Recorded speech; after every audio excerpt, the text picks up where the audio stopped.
The Plymouth was 10 feet away when the Ford blocked his way. The driver pulled hard to the right, but could not avoid slamming into the rear fender of the Ford. Before Seamus or his 2 men in the Plymouth knew what was happening, Stone was out of his car, his .45 leveled at the 3 men inside. "Kill the motherfucker!" Seamus screamed, his voice so high it sounded like a wounded animal. Stone saw the passenger reach inside his coat. Without hesitating, he pulled the trigger on his pistol and watched in horror as the glass shattered.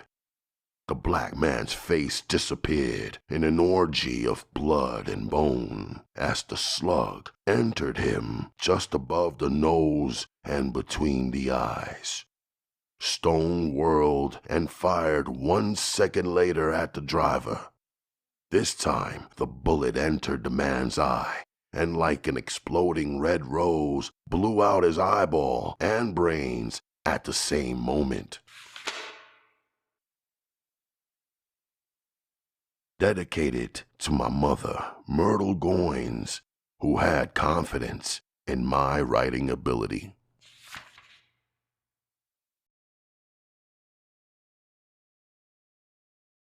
Chapter 1. The late summer winds were blowing hard in Los Angeles. The sky was clear, but the streets and alleyways were clouded with dust and debris. In South Central Los Angeles, the population elected to stay indoors out of the blistering wind and heat. Compton Boulevard, Manchester Boulevard, the takeout chicken and taco stands, the old newsstand at the corner of Adams and Crenshaw, they were all dark and empty. The only sounds were those of the wind whistling eerily through the rotting buildings. Elliot Stone felt the wind bite at his face. He walked, head down, along Compton, clutching the small packet of film tightly beneath his leather coat. His 6'1" frame moved smoothly as he ducked one gust after another. In his days at the University of Southern California, the young black man had worked his way through tougher obstacles than the Santa Ana winds. As Stone passed the Pacific Club, he heard the mellow sounds of a Miles Davis record drifting out onto the street. The music lifted his spirits. The desolation of the streets was uncommon in Watts, and it was good to know that at least a few people were drinking and listening to the good sounds. The small white house at the corner of 51st Street and Compton beckoned to Stone with its clean exterior and the familiar sign above the door that read, "Office of Economic Opportunity, South Central Office." For 2 years, Stone had worked out of this office, helping his black brothers and sisters to achieve some kind of reasonable start in the community. As a former football star and student, the job had come easily to the well-mannered, soft-spoken black youth. The white bureaucracy liked their neighborhood representatives to be like Elliot Stone. It gave them the opportunity to bring the workers uptown to the Century Plaza Hotel or the Statler Hilton for conferences. In the old days, men like H. Rap Brown and Eldridge Cleaver frightened off the soft white businessmen from the Valley and Beverly Hills with their hate-filled rhetoric and powerful language. The days of poverty Mau were finished. No more were blacks intimidating the white man with their African garb and dark continent souls. It had worked for a number of years, but now the clean-cut, well-educated men like Elliot Stone were making the climb, and it was making life easier for the nervous white men who dealt with them. The light was on inside the small house. Stone knew that Jimmy Adams and Frank Robinson would be huddled inside the back office, sorting out files and poring over photographs. Stone used his key, opened the front door, and made his way through the main front offices to the rear of the building. What's happening, gentlemen? Stone said brightly, smiling at the two older blacks sitting at the huge wood table.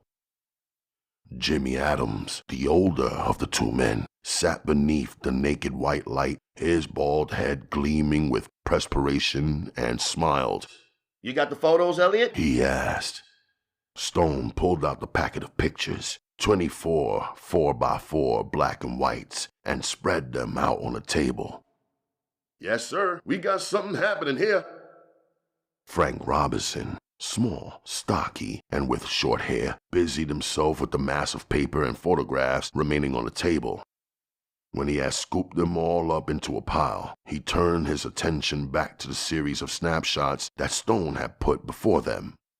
Elliot Stone placed each of the photos side by side, then stood back and admired the collection.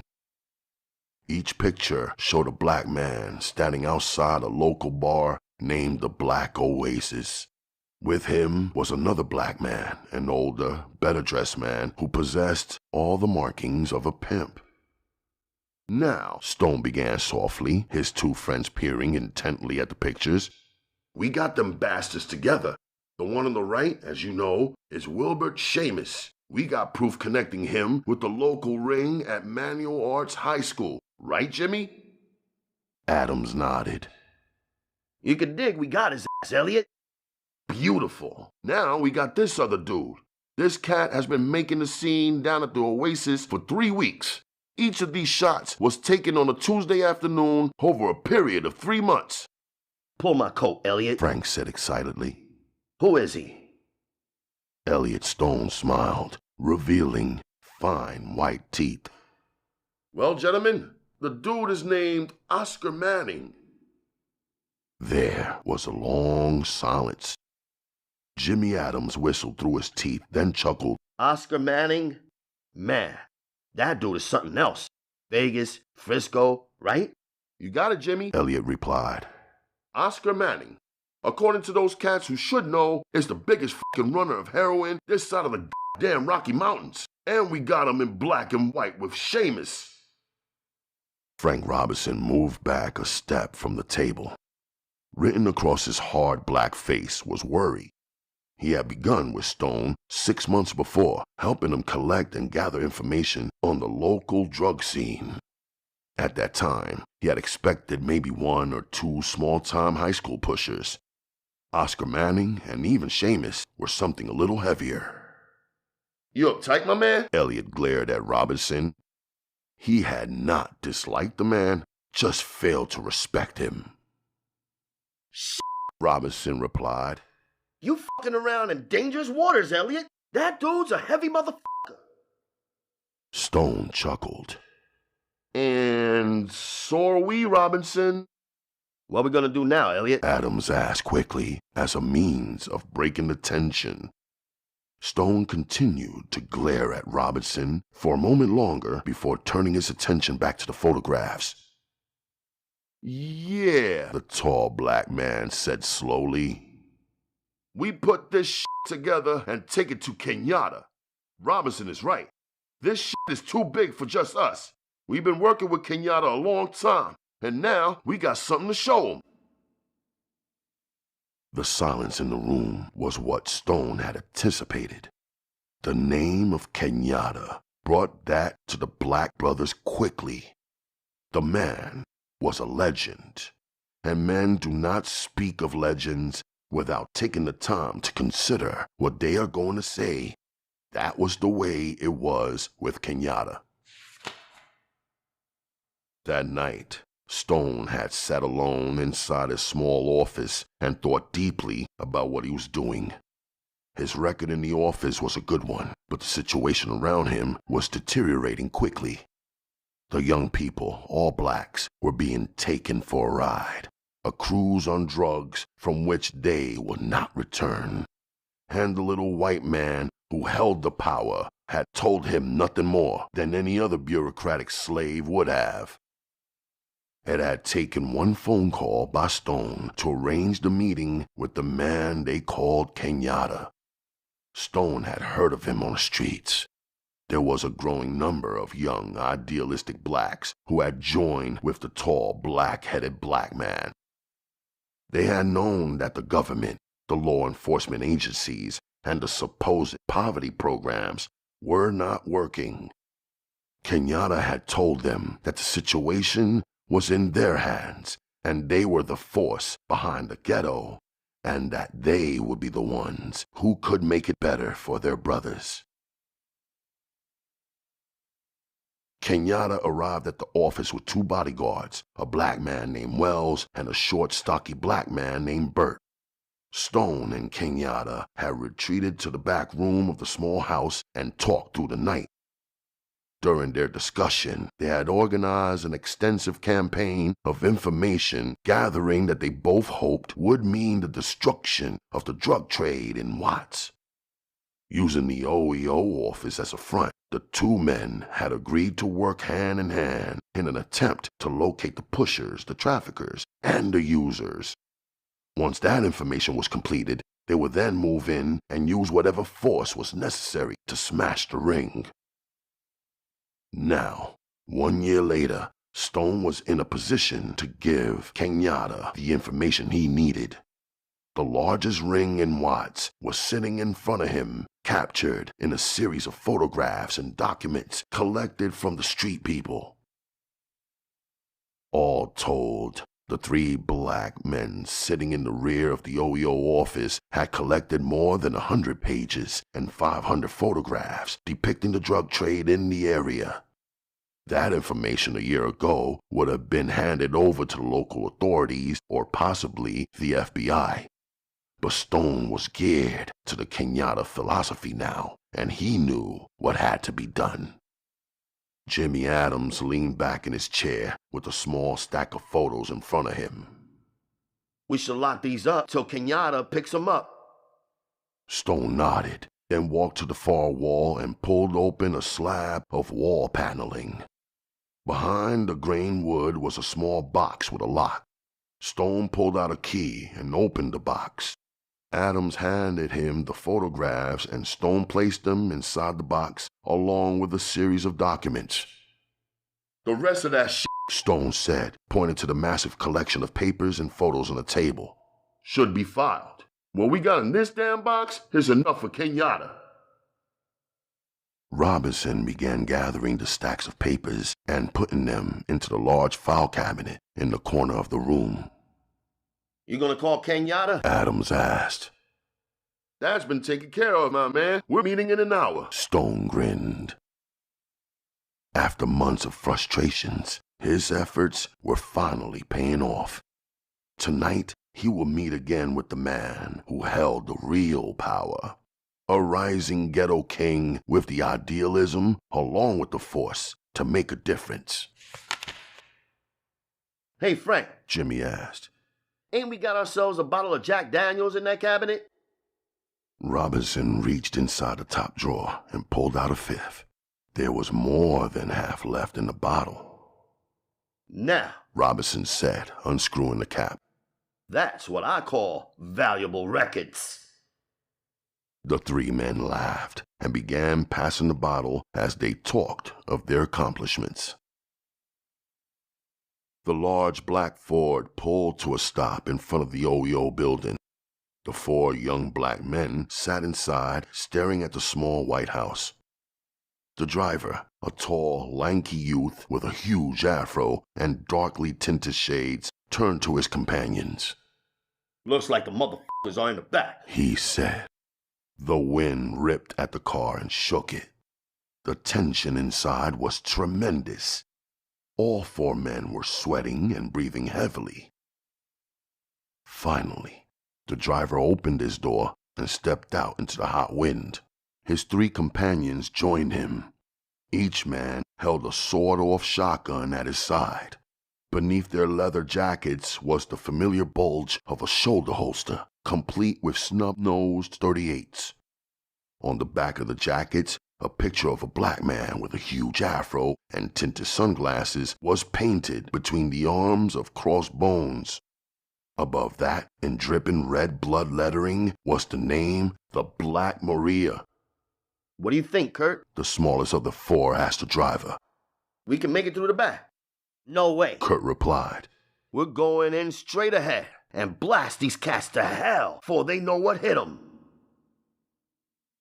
Kurt's small gang stood upright and tense.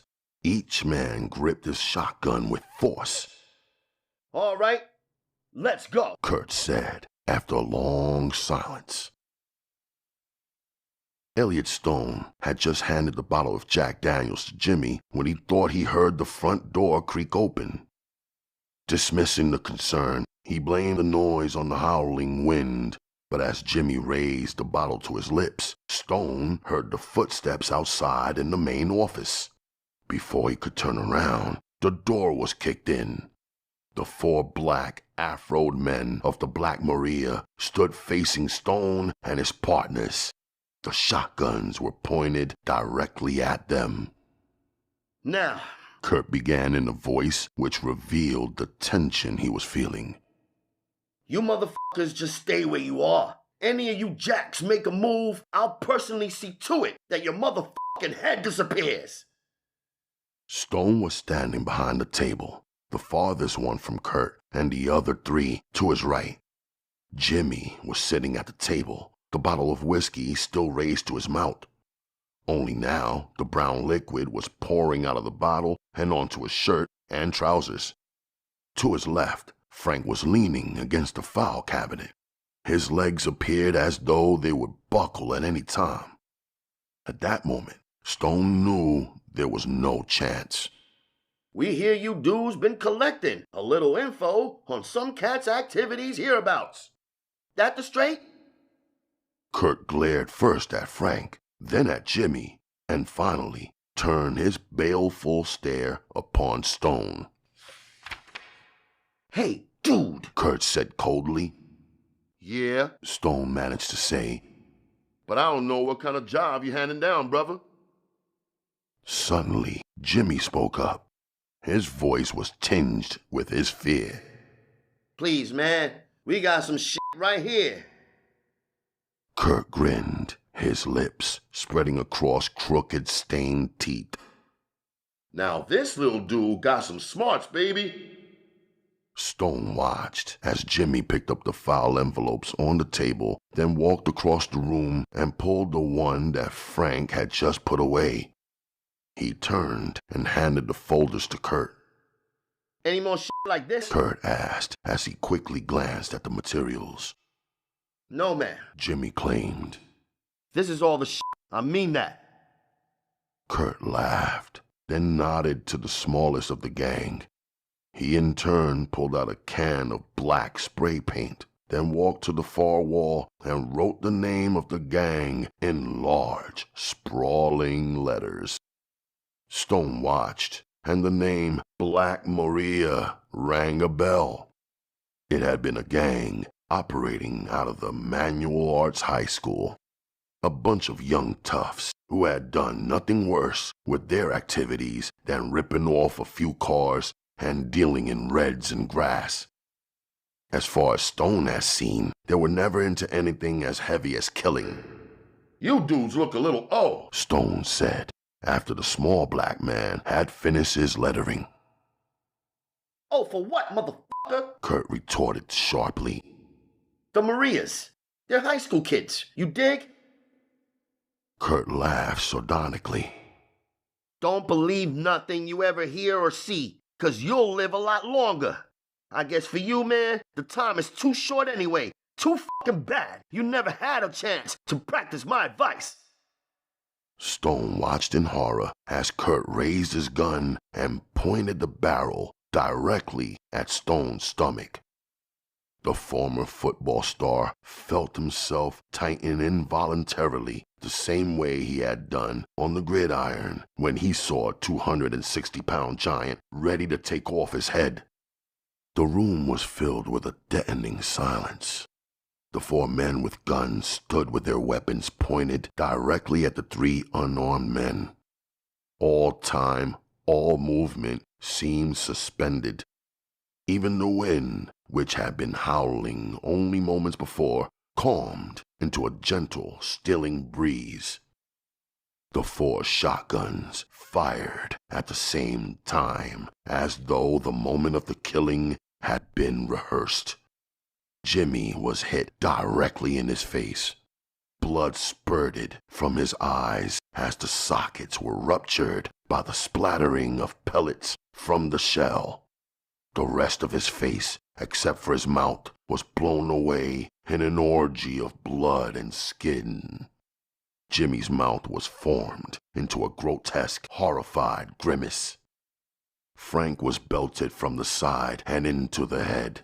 2 shotguns had been trained on him, and each got him squarely. Where his left temple and ear had once been, there now existed only a gaping hole and the oozing brain matter that quickly moved out of his dying body and onto the floor. He had been plastered against the filing cabinets, and his body remained in a prone position.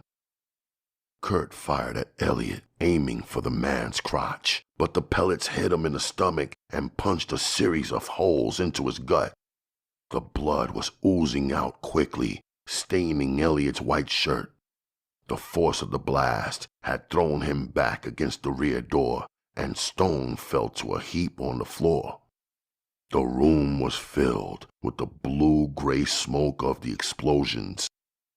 The crumpled bodies were barely visible to Kurt. Okay, set it, Kurt ordered, his eyes burning from the dense sulfur fumes. The 2 men who had fired at Frank quickly grabbed some papers and newspapers and began lighting them. They threw the wadded-up fireballs across the room and into other stacks of paper. Within a moment, the room was crowded with small fires that would soon burst into huge, smoldering flames. On their way through the house to the front door, the 4 members of the Black Maria set fire to anything that would ignite easily: chairs, paper, and desks. By the time they reached the door, the entire house behind them was quickly being engulfed in flames. At first, Elliot could not differentiate between the fire in his gut and fire all around him. The pain that engulfed him was more intense than any fire could be. "Oh, God, Jesus!" Stone cried. When he managed to clear the tears away from his eyes, he saw through the smoke and flames the butchered bodies of Jimmy and Frank. Then he felt the flames licking at the bottom of his pants. Instinct took over. Years of athletic training had geared his muscles into action without even being aware of it. Instantly, the young black man began crawling with all the strength he possessed toward the back door. It was only a distance of 5 feet, but it felt like an eternity. His survival instinct pushed him on, yet the pain, combined with the intense heat of the room, caused him to black out. When he regained consciousness, he pushed again, not knowing anymore why he was going or where. The door had been a reality only moments before, but now it was part of a nightmare. The flames were surrounding him on all sides. The bottom of his pants were burning, and the flames were moving up. Elliot Stone reached up and grabbed the door handle. He twisted it, but the heat of the fire had melted the metal, and the handle was jammed. He knew he had one last chance, one last effort to make, and then everything would be decided. Damn! Stone cried as he staggered to his feet. Without looking or even being able to see, he moved back away from the door, then bent over and clutched his stomach. He was in the position of receiving a handoff from the quarterback.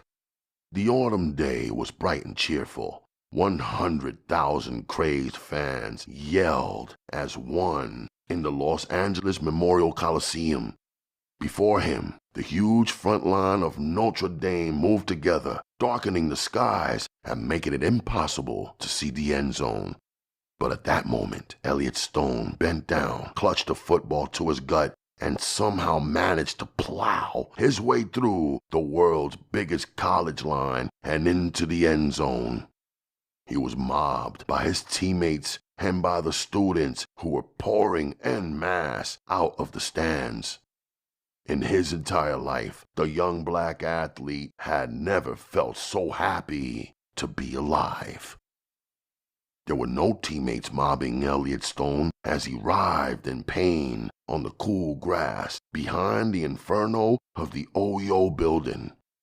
Instead, he was alone with his pain and his wounds. The fire was out on his pants, and his hands could feel the blood oozing out of his belly, but at least he was still alive. Chapter 2. Kenyatta held the telephone tightly in his hand. His black brow was rippled with concern. His dark eyes turned cold and hard. "The OEO office has been hit," he said softly. The two other men in the living room stared at the floor. Neither was able to handle the rage that emanated from the big black man who sat on the couch.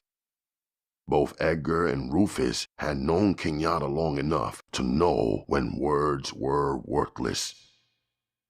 "They were hit by a gang. The Black Marias. The name was painted across the outside of the f***ing house." Kenyatta replaced the receiver, raised his large frame off the couch, and walked quickly to the bar. "They burned every motherfucking file inside. Everything!" Finally, Edgar spoke up. "Did they get everyone? I mean Jimmy and Frank and Elliot?" Kenyatta poured out 3 shots of Jack Daniels and handed a glass to each of his partners. The 2 men accepted the drinks gratefully. "Don't know, Edgar," Kenyatta began after taking a long swallow of the whiskey. "My man Steve out there laid it down to me. Ambulances, fire department, cops. He couldn't tell if any of the brothers survived." Rufus looked intently at Kenyatta. Already, the strong man's bald head was glistening with sweat. Rufus knew that Kenyatta did not sweat unless he was reaching the boiling point. "You all right, Kenyatta?" Rufus asked. Kenyatta shrugged, then poured another round. "Yeah, I'm okay, Rufus. It's just that we were so f***ing close. Elliot was excited, man. Laid down some talk about having the drug thing tied up. We were close, my man. Very close." The 3 men drank in silence. Kenyatta's mind took him back to the first time he had met Elliot Stone. It had been at the same office of the OEO, and Kenyatta had gone there to try to straighten out some problems for his people. Stone had been the man to help him, and Kenyatta had been impressed with the young man's honesty and courage. Normally, whenever Kenyatta had hit a federal project, he was able to instill enough fear into the people that all his demands were met. But with Stone, Kenyatta had met a match. From that day on, Kenyatta had made a concerted effort at recruiting the ex-footballer into his rapidly growing organization. He had failed over and over again until that cold January night when Stone had called him. That had been the beginning. Since then, Kenyatta had worked closely with Stone, giving the younger man everything he knew in the way of experience and ability. With Stone's intelligence and youth, Kenyatta had envisioned the younger man as a son, someone who would carry on his fight after he was gone. And now, Kenyatta did not know whether Elliot Stone was alive or was resting in eternity as a pile of scorched marrow and flesh inside the building. "Man," Kenyatta began coldly, breaking the long silence. "Got to hit whoever was responsible for this. We got to hit those motherfuckers so bad. No way any dude who had anything to do with this is going to be walking around alive after we finish." "That's all we got right now." Edgar agreed. "We gotta do something." The drink, now a 3rd round, was raising the fire in their blood. Each man had lost something in the head. Besides their devotion to Kenyatta and his goal of cleaning out the community, both Edgar and Rufus had lost old friends. Jimmy and Frank had been with them for a long time. It was a difficult thing to let a friend die without making someone pay for it, and both men's minds were quickly being set in that direction. All right, Kenyatta began. I want to start this shit right now. You, Edgar, you get everyone together from Compton and Linwood. Rufus, you take care of all the members in Watson downtown. Rufus and Edgar nodded. And Kenyatta continued. Any information you dudes connects on, you just bring it to me without telling no one. You dig? We'll keep it down, Kenyatta, Edgar replied, answering for both men as he normally did. Kenyatta moved from behind the mahogany bar and crossed the lush living room of his apartment. In the past, the rich wood furnishings and thickly carpeted floor gave the man much pleasure. His wall-to-wall stereo, his 25-inch color television, all of it had served to keep him mellow and happy. But now, none of these things mattered. All the big man could think about was Elliot Stone. General Hospital on a Saturday night in Los Angeles resembled something close to the battlefields of Europe during World War II. Stretchers lined the inner lobby. White-coated doctors rushed back and forth while nurses and orderlies rushed around madly. The only difference between the battlefields of Hitler's war and General Hospital was the color of the wounded. Every man, woman, and child awaiting treatment in the mammoth hospital on this windy Saturday night was black. Elliot Stone had been picked up, screaming and writhing on the lawn behind the OEO office by the Los Angeles Fire Department. After giving the seriously wounded man emergency medical care, they took him to County General. He was rushed into the emergency receiving ward, hand expanse of partitioned cubicles separated only by curtains. The cries of pain and fear emanating from each sector gave the low-ceiling room an aura of death. Stone was taken to cubicle number 19, a small sector at the far end of the room next to the plasma stands and the shelves that contained bottles of blood. Two interns quickly attended to the wounded black, ripping off his shirt and beginning what would become a long series of attempts to stop the bleeding. It was quickly decided by the attending doctor that an operation was needed immediately. The shotgun pellets had penetrating the lining of Stone's stomach and internal bleeding was at a dangerous level. Calling for an intern, the doctor moved downstairs where the operation would be conducted. Joe Collins moved quickly to the site of Elliot Stone's bed and began making preparations to transport him to the operating room. The young black intern was efficient and quick. He had learned his job well and did not have to stop and think as he attached the plasma line to the portable roller and made the entire system mobile. The black man lying on the bed with first-degree burns and a shattered belly was just one more in a continuing series of dark-skinned brothers Joe Collins had attended to that night. He was one more body on the verge of death, brought to the hospital from the battlefield of the ghettos. The bed was ready, and Joe Collins called for another intern to help move Stone across the floor and to the elevator. As the young intern waited, he looked down at the man on the bed for the first time. Recognition dawned on Collins quickly. Every man in Kenyatta's organization was required to memorize the names and faces of every other member. It was a condition that Kenyatta demanded from his people. The other intern arrived and helped Collins push the bed through the crowded, massive ward and into the elevator. Once inside, the orderly, a white youth, looked at Collins. "Here, friend? You look worried," he said. Collins shrugged. "No, man. Just seeing the brother coming in like this happens so much you'd think you were used to it by now." "Yeah, but sometimes it gets heavy. Kind of drives one into the gut, you know?" Collins turned to the doors as the elevator stopped. The operating room was another massive room, sectioned off with nurses and interns running crazily from one area to the next, carrying plasma bottles, freshly sterilized equipment, and medical charts. 10 doctors were working this area, 5 more than usual, because it was a Saturday night. A nurse approached the elevator and directed Collins toward an empty sector. A white-haired doctor stood waiting behind the curtain. He watched the body of another nameless black man as Elliot Stone was wheeled into his room. "This boy got it bad, nurse," the doctor shouted. "We'll do an exploratory first." Suddenly, the small partition room was filled with nurses and 2 interns. They began stripping Stone's body and injected him with massive doses of sodium pentothal. Collins watched for another minute, then walked away. Upstairs, Collins went to his supervisor, an elderly woman with a crisp and efficient manner. She frowned at him, then agreed to let him take his break an hour ahead of schedule.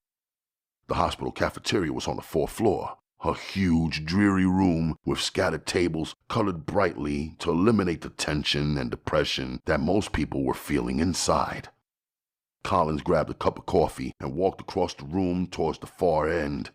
There he stepped into a telephone booth and dialed a number that he had memorized, yet had never used. Collins waited for 3 rings before someone answered. "It's a cold, windy night in Detroit," Collins said quickly. "How cold?" The voice on the other end asked. "About 25 degrees and snowing." The man on the other end put the phone down, and within a few seconds, it was picked up again. "Yes?" The voice on the other end asked. Collins breathed a sigh of relief when he recognized Kenyatta's voice. He had not spoken with the man for over 3 months, but Kenyatta's deep coldness was always apparent. "Man," Collins began. "I have news here, County General." "Go ahead, Collins," Kenyatta replied, his voice betraying something akin to excited anticipation. Before he spoke again, Collins allowed the momentary flash of excitement to flood his mind. Kenyatta had remembered him and remembered his name. Collins took a deep breath before speaking again. "They have brought in Elliot Stone," he said. "Yes, go ahead." Kenyatta replied, no longer careful to hide his excitement. "The man's got first-degree burns and massive internal wounds, but the doc thinks he'll make it. They're operating right now." "All right. Thanks, my man," Kenyatta said with relief. "I want information as soon as it comes down, dig? I'll leave this line open." "Right, no sweat," Collins replied. "And Collins," Kenyatta began, "you got to get yourself prepared for any kind of ish. You dig where I'm coming from?" "Yeah," Collins replied. "Anything, man, anything at all." "Good," Kenyatta replied, then hung up the phone. Collins stood in the phone booth for a moment longer, feeling the surge of respect and power. He had talked with the big man, had given him information that had obviously concerned him. Collins had long been a believer in Kenyatta and in his ideals and goals. To be in a position to help him had been one of Joe Collins's goals in life. Apparently, the man, Elliot Stone, was an important link in Kenyatta's organization. And right now, he was at the mercy of the police and the hospital authorities. Only one contact existed between Stone and Kenyatta, and that man was Joe Collins. Kenyatta's woman, Betty, was at the apartment within 10 minutes of his call. She had been with friends, relaxing and enjoying her Saturday night when the phone call had come. Immediately, without hesitation, the tall, dark-skinned woman had run to her man. "Listen, honey," Kenyatta began in an excited voice. "we got to get something set up here." Betty looked toward Edgar and Rufus, both men standing next to the bar. Their faces were intent. "Elliot Stone's place was hit tonight," Kenyatta continued. "and he's in General Hospital now. They're operating. He was hit real bad." "Oh, baby, I'm sorry," Betty replied. She had known how Kenyatta felt about Stone. Many times after they had made love, Kenyatta would smoke a cigarette and talk about the plans he had for Stone within his organization. Betty had liked Stone very much, but there was something about him that had stirred a fear or apprehension deep inside her. The man, Betty thought, knew too much, was too well educated. She had been with Kenyatta since the early days in Detroit and was used to the black man's rage and clear thinking. But Kenyatta had always acted on instinct and had always acted directly.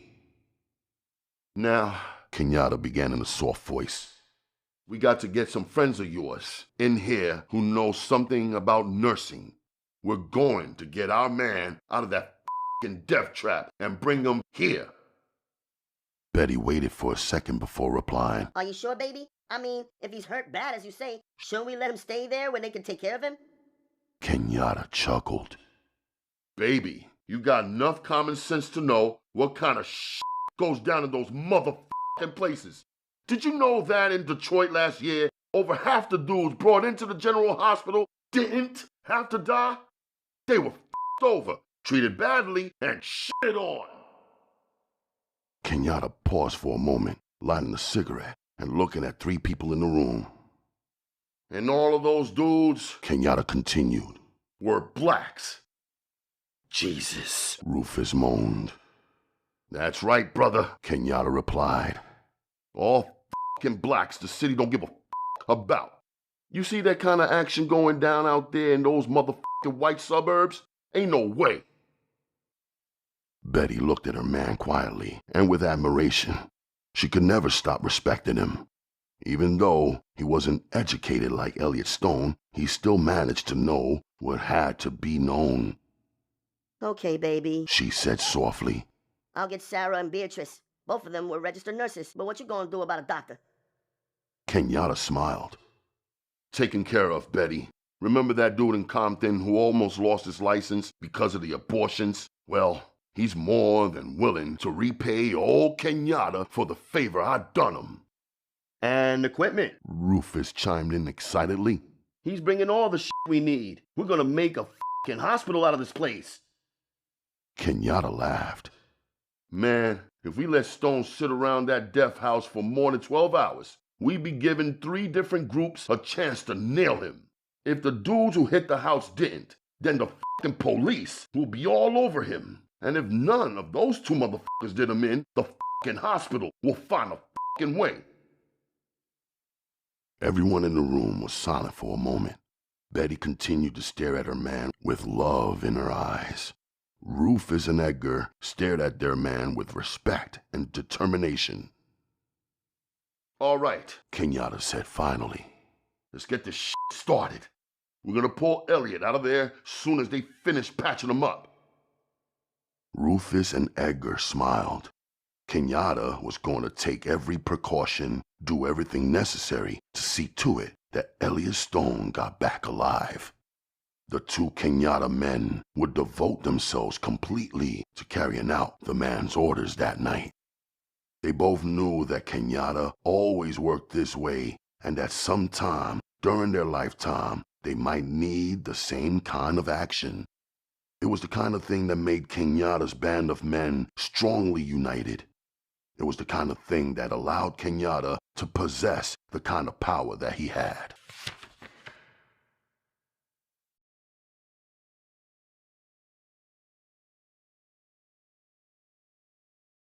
Chapter 3.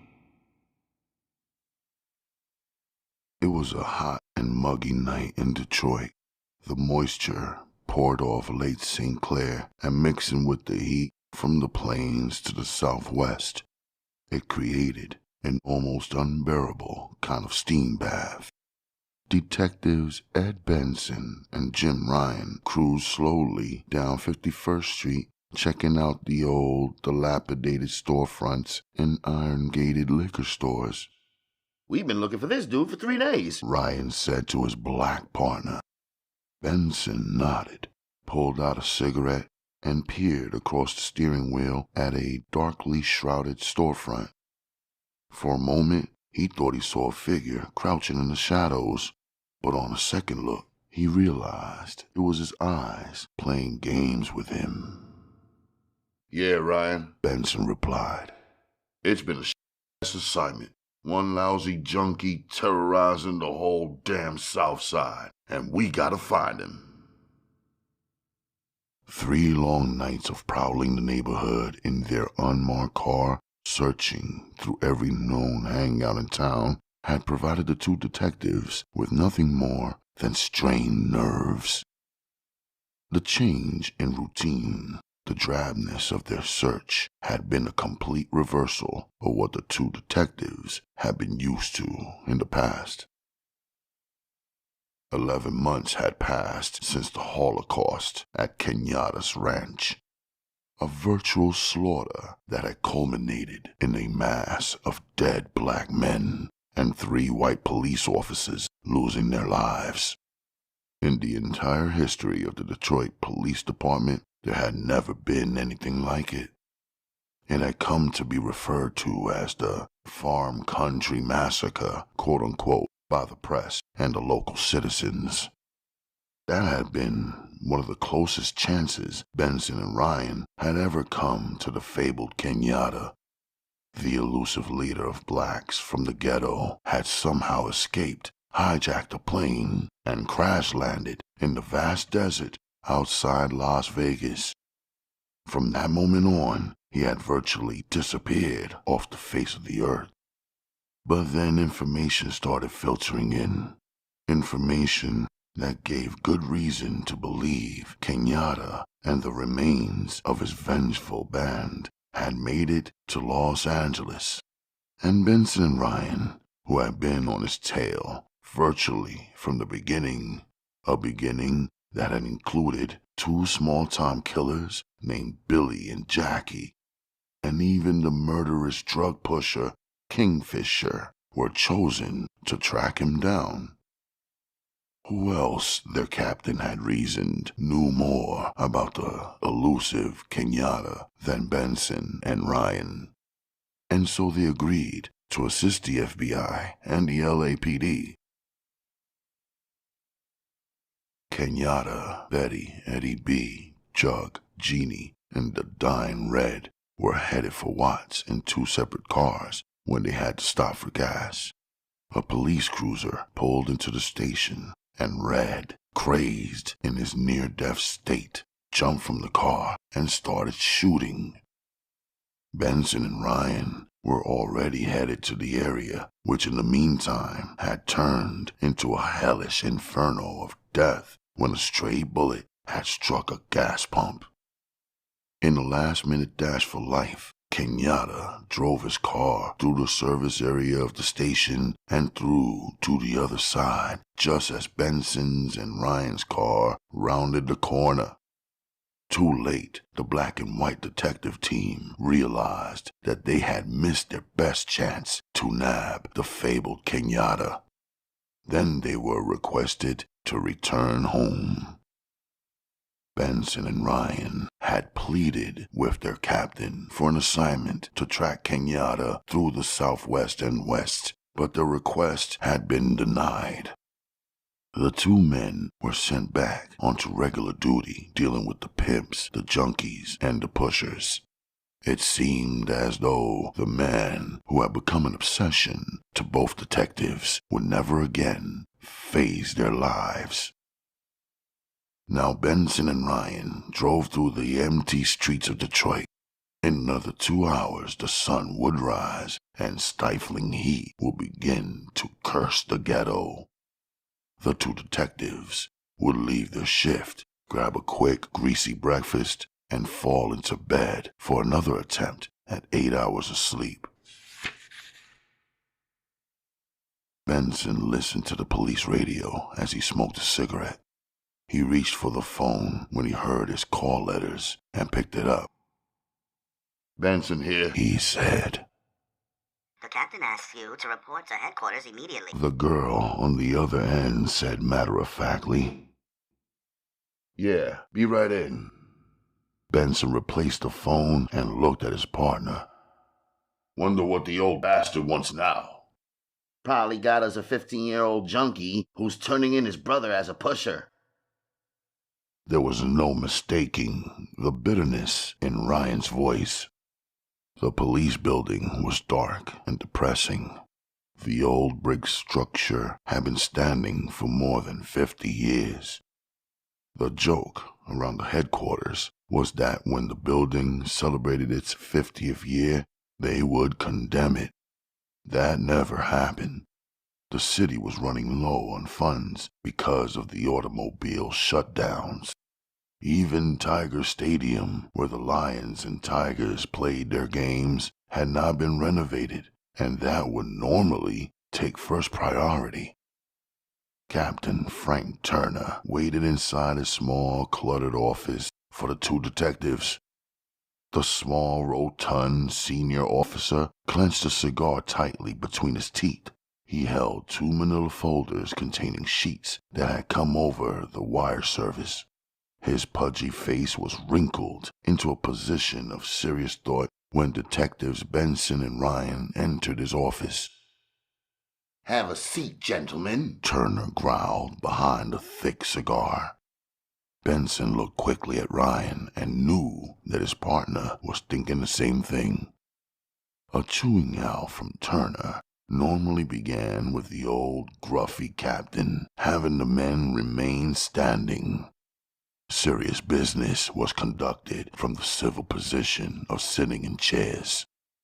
At least, thought Benson, the old bastard has something worthwhile instead of the usual complaints. "How you boys been?" Turner began, shuffling the folders on the desk in front of him. Fine, Captain, Benson replied, wanting really to describe the boredom and uselessness that their job had come to represent, but thinking better of it. "That's good," Turner said blankly. Then the small captain stood up behind his desk and spread the folders out on the table. He leaned forward and looked at both men. "Gentlemen," Turner began, "we've just gotten a wire service report from Los Angeles. At approximately midnight last night, an office of the OEO was attacked and burned to the ground by members of a teenage gang known as the Black Maria. One man named Elliot Stone somehow escaped and is now at County General. He was the head of the office." Turner paused a moment, then bent down as if to reread the print on the reports. He looked up again at the two waiting detectives. "2 other men died at that fire, their bodies burned beyond recognition. But the thief remained, and the LA police were able to get a print. They have been identified as Jimmy Adams and Frank Robinson. Ring a bell?" Benson could feel the tension rise in the room. His partner leaned forward in his chair and let out a slow, impressive whistle.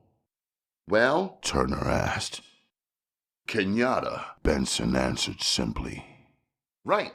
Both men, we believe, were in the massacre out at the farm. Now they've turned up at the OEO in Los Angeles." Turner had not been on the force at the time of the Kenyatta massacre, but had heard every variation of the story that existed. The hatred for the black leader that existed in Detroit was beyond anything that Turner had ever seen. He had been in New York when Malcolm X was alive and running meetings at the Garden, but the feelings were nothing like what existed within the Detroit Police Department. It would be a feather in the cap of the longtime policeman if he could pay back the black man for the deaths within the department that he had caused. Benson leaned back in his chair and watched the captain closely. He could see the anxiety and the excitement that he was feeling, but Benson was a black cop, a contradiction within itself, and he had felt the pain and horror during the massacre when the tanks had been brought in. Those were his people, a bloodline that went deep into the darkest past of Africa, who were being shot and killed that day by a virtual army of policemen. you want Kenyatta? Benson asked simply. "Yes, I do," Turner replied, but his voice slightly shocked with anticipation. Already within the little captain's mind, he could see the headlines, the adulation of the white community, and the respect that he would garner from the rest of the department. Jim Ryan stood up and walked to Turner's desk. Captain, since that day, I've wanted nothing more than to nail that son of a bitch. I'm sure everyone in this damn building feels exactly the same way.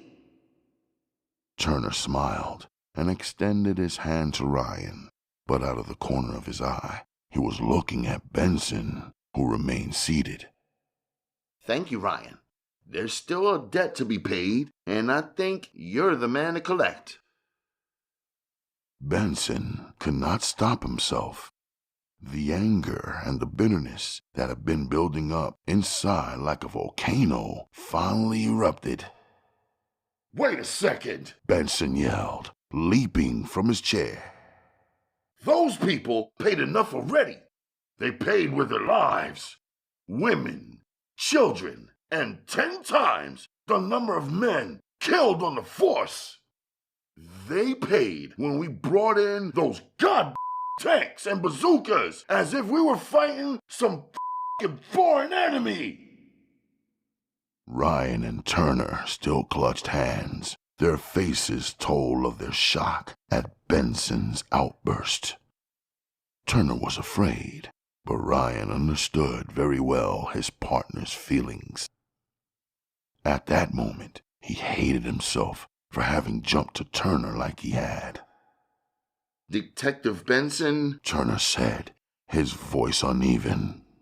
those people out there that day were the enemy. We weren't dealing with a Martin Luther King or even a Malcolm X out there. We were dealing with a madman and his army of...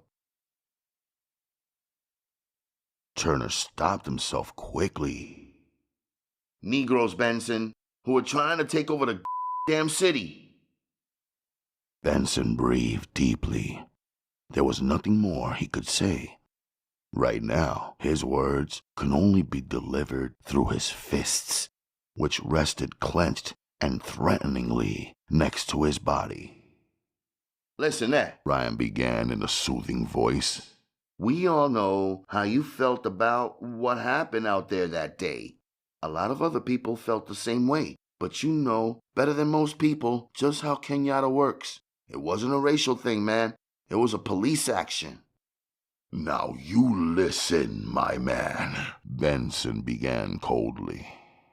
We know of 10, maybe 15 damn super patriot white groups hanging around the outskirts of this motherfucking city with enough of an arsenal to blow up the fucking town and the lake, too. The Minutemen, Sons of the Pioneers, freedom fighters. But Turner interrupted. they're patriots, Benson. Men who fear the enemy and have attempted to prepare themselves for our protection. They don't want to overthrow the country. They want to save it. They're still illegal, Captain, but we never go after them, do we? Benson flinched, felt the adrenaline shoot through him, and his body tense. He had gone too far, and yet he had not gone far enough. Turner glared at Benson, then turned his back. He could see the rage in the large black man's body, and he feared it. The cords of Benson's neck were throbbing. His jaw muscles were tightened. The little white captain had seen enough of them when they were angry to know when to get out of the way. Now listen, Turner began quietly, sitting behind his desk for the first time. we're civilized men dealing with a professional problem here. Benson, you've brought up some good points, but they're irrelevant to the case at hand. Benson saw the man creeping steadily into the womb of his position, retreating from him behind his gold badge. All right, Captain, Benson said. I am a professional, and you are my immediate supervisor. The bitterness in his voice was not missed by Ryan. Captain, Ryan began in earnest. we want this assignment. My partner feels strongly about it. He maybe feels too strongly. Benson looked at Ryan and saw the man doing everything in his power to pull him out. Ryan was right. Benson was a professional, a black man who many years before had given up his right to deal with the problem of race outside the law. It was his commitment and no one else's. At that time, Benson had believed in the system, had seen or thought he saw the routes through which he could make a difference. He knew that if those routes were closed to him, then all he had to do was to hand in his badge and make that journey to the Twilight Arena on the fringe. It was there that some of his brothers believed that out of the anarchy and chaos would come order and equality. But Benson, detective with the Detroit Police Department and black man, did not think so. Okay, Turner began quietly. enough of this discussion. Benson, I know how you feel and why, but let's let that pass. Right now, we have more important things to discuss. Benson looked at Ryan, then sat down in his chair. Turner waited until both men were seated before talking. You'll grab the first plane out of here for Los Angeles. A Los Angeles detective in charge of narcotics with the General Watts area will meet you both at the airport. His name is Julius Stein, a good man. Turner hesitated. He was going to add the phrase, even though he's a but Benson's dark, brooding face had stopped him. You should, He continued after clearing his throat, have the complete cooperation of the LAPD. What about this guy Stone? Ryan asked, leaning forward again with that intense interest he always displayed at such meetings. Stone's at county, as I told you. According to our reports, he's been hit badly in the stomach with a shotgun, and he's also suffering from first-degree burns on his legs. The doctors are probably operating right now. Benson had calmed down enough to begin using his professional mind once again. He sifted through his memory, sorted out names, running down the categories of black men whom he had reason to be familiar with. The name Elliot Stone finally came to the forefront. Elliot Stone, He said. wasn't he the running back at USC? Turner smiled. That's right. Damn, he was a good boy. Would have broken OJ's record, except for that injury. Shit, what a fucking runner. Benson smiled. It was always startling to him how white men could be so fond as long as they were carrying a football, shooting a basket, or whacking a home run. Take them off the playing field, and suddenly they're threats to society. Wonder what he was doing there. Ryan mused. He was pretty active. Benson replied. Even when he was carrying the football, NAACP worked a while for McGovern, an involved dude. It isn't surprising he was made head of that office so soon. The kid was bright. Well, Turner interjected. that should make it all the more easy for you guys to get something out of him. If he's as bright as you say and knows anything about Kenyatta, he should be more than willing to help. Benson was about to tell Turner that somehow that line of reasoning did not jive. A lot of bright young black men had gone Kenyatta's way because they were able to see what was really coming down, and that was where a man like Kenyatta pulled his strength. Instead, Benson mumbled something like, I sure do hope so, Captain. Turner nodded, then stood up and waddled around to the front of his desk. He passed Ryan and greeted Benson with an outstretched hand. Benson? He began, pumping the black detective's hand too vigorously. If there's any man in this department who has the talent to get something done out there, it's you. Thank you, sir, Benson said, playing the little charade through to the end. All he wanted now was to get out, get on that plane with Ryan, and begin using his skills to find out what was going down in Los Angeles. After shaking Ryan's hand, Captain Turner gave each man a copy of the report and then told them to pick up the files on Kenyatta downstairs. He led the two men to the door and held it open for them. I want a report filed out of L.A. every day. Set it up as soon as you arrive and get to that damn hospital quick. Turner watched the two detectives walk down the hallway, then disappear around the corner. He closed the door to his office and sighed.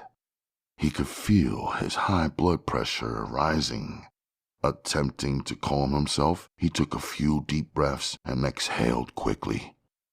His head was reeling from the confrontation with Benson. If the man hadn't been a f***ing he said to himself, I would have had his ass back on the streets. But Captain Turner wanted Kenyatta very badly, and he knew that. By using a black detective, his chances were that much greater. Turner had always been of the opinion that those people, quote-unquote, thought differently than white folks. Only a could hope to understand another. Yes, thought Turner, now smiling to himself. It would take a like Benson to nail a like Kenyatta. Satisfied with his decision, Captain Frank Turner smuggled into his leather-upholstered chair and leaned back. He would be off duty in another hour, and then he would be able to go home and tell his wife his plans. He vowed to himself to keep the news quiet at Esposito's, his favorite drinking hole. But deep down, inside, he knew that after a couple of rounds, he would be telling all the boys about his active involvement with the man known as Kenyatta. Yes, thought Turner. Tonight, I'll have martinis. A man in my position has got to learn to relax to get the pressures of so mammoth a responsibility off his shoulders. Frank Turner had waited a long time for an opportunity like this, and now that it had arrived, he was pleased with himself and his feeling of importance. It was all perfect, except for one thing. If only that detective hadn't been so f***ing uppity. But Turner decided he would take care of Benson later. Chapter 4. It was now 8 o'clock Sunday morning. Most of the maimed, wounded, and dead from the inner city had been brought in. The hot, windy Saturday night in Los Angeles had been an especially brutal one. 3 murders, 26 stabbings, and 32 serious wounds from gunshot. As usual, County General had been in a state of chaos throughout the entire night. The nurses, orderlies, interns, and doctors were about exhausted as the bright, clear morning broke out over Los Angeles. For Joe Collins, the night had been especially tiring. The excitement of speaking with Kenyatta, the presence of Elliot Stone, and the constant watch that the young black orderly attempted to maintain over the wounded OEO worker. After his conversation with Kenyatta, Collins had used every excuse his excited mind could create to get down to the operating room and check on the progress of Stone. The surgeon had taken 5 hours to extract the shotgun pellets and another hour to remove the burnt skin and then graft fresh skin from other parts of Stone's body onto the scorched area. According to the nurses, Stone was in satisfactory condition and was expected to live. Each time Collins returned to the operating room, he was greeted with a new entourage of policemen and plainclothes detectives. It was obvious to everyone that Stone was a special patient whom the police had a very keen interest in. The policy of the hospital with people like Stone was to keep the authorities as far away as possible from the wounded victim. More than once, an energetic cop in his desire to extract information would go to brutal lengths, oftentimes resulting in the patient's death. An investigation had been launched 3 years before by the NAACP, and their findings had prompted a standing hands-off policy towards patients in County General. The police would have to wait until the doctor specifically gave them the go-ahead. Kenyatta had explained this situation to Collins in their second phone conversation. He had told the young orderly that the only time available to them would be immediately after the operation, when Stone was to be removed to his bedroom. Otherwise, a guard would be posted, making kidnapping risky to the point of suicide. Collins told Kenyatta that he understood and that he would get a nurse to help him remove Stone from the hospital. The fact that Collins had recruited a nurse seemed to impress Kenyatta. Everything was set. An ambulance with 2 of Kenyatta's men as attendants would be waiting in the garage beneath the hospital. All that was needed was for Collins to get the man down to the garage. Of course, Collins would have to sacrifice his job at the hospital, but Kenyatta had eased the young man's worries by telling him that he would be well taken care of. At 20 minutes past 8, Nurse Ellie Jenkins walked quickly out of the operating room and found Joe Collins leaning against the water fountain smoking a cigarette. Hey, Joe, you can talk to your friend. They're bringing him out now. You gonna take the stretcher, Ellie? Joe asked excitedly. Sure, I gotta go now. The young black nurse turned her back and skipped back into the room. Collins felt inside his white smock and held the snub-nosed .38 lightly. He and Ellie would wheel Stone back into the elevator, along with one other orderly. Not one except Joe Collins knew what was to happen after they got inside. Collins waited next to the door. Ellie and another black orderly pushed open doors and pushed Elliot Stone toward the elevator. A plasma bottle hung from a rack above his head. Stone's face was an odd mixture of black and gray. His eyes were closed, but he was breathing. How is he? Collins asked, staring down at the chiseled, handsome face. Pretty fine, the doctors say. Couple of weeks, and he'll be normal. The elevator doors opened, and Ellie and the orderly pushed a stretcher inside the cubicle. Behind him, Collins could hear the approaching footsteps of the police officers. They had been in the coffee machine when Stone had been taken out of the room. Could I ride up with you, Ellie? Collins asked, his hand inside his smock where the .38 rested. Sure, Joe. Ellie replied, then turned to the other orderly. He's a friend. She said. The elevator doors began to close, but one of the police officers, a huge white man with a large belly, jammed his hand between them and caused the automatic opening device to function. I'll ride with you, the officer said in a low, gruff voice. Afraid not, sir. Collins replied. We're taking him to the 8th floor. You meet us there. The cop stared at Collins hard. Obviously, the little black would not move. The officer thought for a moment that he would be able through hospital policy, but it was apparent that Collins knew the rules. Okay, 8th floor, the officer said angrily. Inside the elevator, Collins waited for the doors to close before he pushed a button for the basement. What you doing, Joe? Ellie asked. The orderly stood across from Collins. He was a large black man, slow and ponderous, but huge. Collins could feel the man's eyes on him, could feel him beginning to move in his direction. Without bothering to answer Ellie, Collins pulled the pistol from inside his smock. Now listen, both of you. He began quickly. I don't want no kind of jive, dig? Just stay cool and everything'll be alright.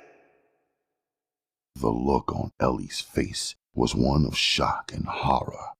She had known Joe Collins for a long time, and yet had never seen him like this. They rode in silence down the 3 floors to the basement. Finally, the elevator came to a crunching halt. The doors opened and revealed the huge concrete garage. An ambulance was waiting off to the right, just where Kenyatta said it would be. Okay now, Collins said. let's move him out of here. He held the gun on the orderly as the larger man pushed the stretcher out into the garage. Ellie waited until the elevator was empty, then moved out herself. The 2 black men driving the ambulance jumped out of the front seat, ran behind, and opened the large swinging doors. They lifted the stretcher up and eased it inside. One of the men was Rufus. He looked at Collins carefully. You Collins? Yeah. Collins replied. Very cool. Rufus said, in the way of a compliment. You better get yourself in the back. We got some kind of traveling to do. Collins turned to Ellie. Sorry, babe, He began. but this was heavy shit. You both get out of here, dig? Ellie stared at Collins, still not fully comprehending what was happening. The orderly stood next to her, staring with a baleful frown at Collins as he leaped into the rear of the ambulance. As Collins was about to pull the back door of the ambulance shut, the orderly made his move. The large black man tried to reach the alarm button next to the elevator. Quickly, Collins raised his gun, aimed at the man's legs, and fired. The explosion rang out through the garage, the sound of the gunshot bouncing madly off the pillars and walls. Ellie screamed loudly when she saw the left side of the orderly's leg ripped away by the bullet. She had seen many a victim of shootings, yet had never witnessed a man getting hit by a bullet. Collins slammed the door to the ambulance, and Rufus made the vehicle squeal loudly as he tore toward the exit. At the exit gates stood 2 armed security guards who had seen the shooting at the far end of the garage. They both held .45s, aiming directly at the fast-approaching ambulance. Rufus lowered himself behind the wheel and slammed down hard on the accelerator. The 2 guards began shooting. 2 bullets shattered the windshield of the ambulance. Before either guard had a chance to get in another round, the speeding red vehicle was on top of them. The guard on the passenger side leaped for his life, rolling around on the concrete and finally slamming up against the wall. The other guard was a little slower than his partner and paid for it with his life. The front of the ambulance smashed into his upper legs and midsection with a sickening crunch. The white man doubled up, rested for a moment on the hood, then flew off to the side crazily. His body flew 20 feet through the air like a rag doll before smashing up against a pillar. The guard was wrapped around the post, almost as though he had been stuck there with glue. Then slowly, he began sliding downward toward the floor. When he hit bottom, his body twisted into a gruesome distortion of what it once had been. His arms were thrown out of their sockets, twisted completely behind his back. One leg was resting against his side at an upward angle, having been torn completely from its socket. The man's face was smashed into a raw mass of pulp, hair, and flesh. His head was crushed so badly it was now half the size it once had been. Joe Collins peered out the back window of the ambulance in time to see the man crumpled on the floor. A wave of extreme nausea hit him hard. Rufus drove like a madman through the empty Sunday morning streets of Los Angeles. He knew it would take at least 5 minutes, maybe more, before the hospital was aware of what had happened. The only witness left alive were the girl and the black orderly. Kenyatta, Betty, the 2 nurses, and 3 of Kenyatta's men were waiting in the alleyway behind Kenyatta's apartment. Rufus pulled the ambulance into the small street and stopped. Joe Collins popped open the rear doors and jumped out. He stood face to face with Kenyatta. The leader towered over the man. "Collins, my man," Kenyatta said quietly. "I want to thank you for this." The 2 black men shook hands while Stone's body was pulled from the ambulance. Within a minute, the 3 Kenyatta men were lugging the stretcher up the stairs and toward Kenyatta's apartment. Rufus climbed back into the ambulance and drove off, with one of Kenyatta's men following him in an old Ford. The entire exchange had taken less than 2 minutes. Kenyatta had surveyed the window surrounding the alley, seeing if anyone had looked out to see what was happening. As far as he could tell, no one had. What once had been the living room in Kenyatta's apartment was now a hospital room, complete with hospital bed, transfusion equipment, and medicines. Waiting inside for the delivery of his patient was a small, heavy-set black man who wore strong glasses and spoke in a soft, orderly voice. When Stone was brought into the room by the 2 nurses, Dr. Lucius Davis immediately set to work examining the wounded man. Kenyatta stood next to the door and watched the small doctor as he pulled Stone's gown up to his neck and began checking the wounds. The young black's body was riddled with small incisions and stitches. His legs were gnarled and covered with grafted pieces of skin. "How does he look?" Kenyatta asked anxiously as Davis replaced Stone's gown. "Not too bad, Kenyatta. If I had the x-rays, I could tell you whether or not they got all the metal out. But as far as I can see, they did." "When do you think he'll come around?" "Well," Davis began, "he's still under the anesthetic. Soon as that wears off, he'll be in a lot of pain. Maybe too much to keep him awake. Might have to give him something." Kenyatta felt a twinge inside him. He wanted to question Stone to get an identification of the men who had hit the house. But more than that, he wanted to know what was in the photographs that Stone had taken to the house before the attack. If Stone regained consciousness, then he would try to extract those answers. "Let me know when he comes around," Kenyatta said. "and I want you and the 2 nurses here to stand by him every minute, okay?" Inside the living room, Kenyatta's small band of close friends sat on the sofa and the chairs. Collins stood against the wall smoking a cigarette. He was still not used to the fact that he was this close to the big man. Everything to him was exciting, a complete change in his life that he had been anticipating for some time. "As soon as Rufus and Edgar get back," Kenyatta said to the group, "we'll have it wrapped.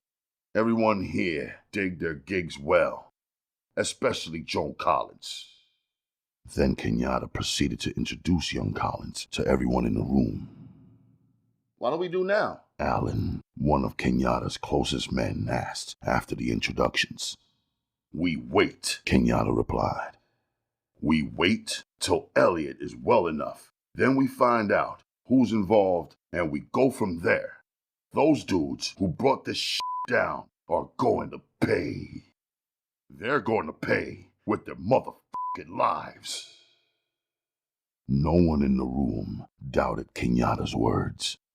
They had all heard them before, except for Collins, and even for the young black man who had just entered the domain of Kenyatta.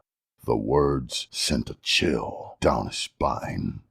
No way in the world would he trade places with the men responsible for what had happened at the OEO office. Kenyatta's words were not a warning, nor were they a threat. Simply put, they were a promise. Within the hour, Rufus and Edgar returned. The ambulance had been hidden inside the small warehouse. No one had seen them, and the entire operation had come off without a hitch. The small group of black men sat down to a large breakfast prepared by Betty and began discussing their plans for the future. By the time they had finished breakfast, a general plan was formulated. Collins had sat back in his chair, drinking coffee and watching Kenyatta and his men as they conversed. It was not difficult to believe that this small group of well-trained black men would bring havoc upon the men responsible. It was not difficult to believe that, because of what had happened, many men somewhere in Los Angeles would be dead before the week was out. Chapter 5. The flight from Detroit had given Benson and Ryan time to discuss the case and both men's reaction to what had gone down inside Turner's office. Most of the conversation had revolved around Benson's reactions to the reappearance of Kenyatta and the conflicting emotions that the black leader stirred inside the black detective. Ryan had tried to calm his partner, insisting that both men were professionals and needed to act accordingly. Deep-seated feelings regarding race, Ryan felt, should never enter the picture. Benson had argued the point, but deep down inside, the black detective knew that his points were irrelevant. After all, he was still a cop.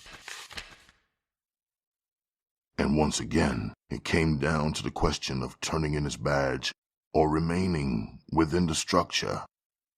So as the 747 touched down at Los Angeles International Airport, Detective Benson was resolved within himself to crack the Kenyatta case.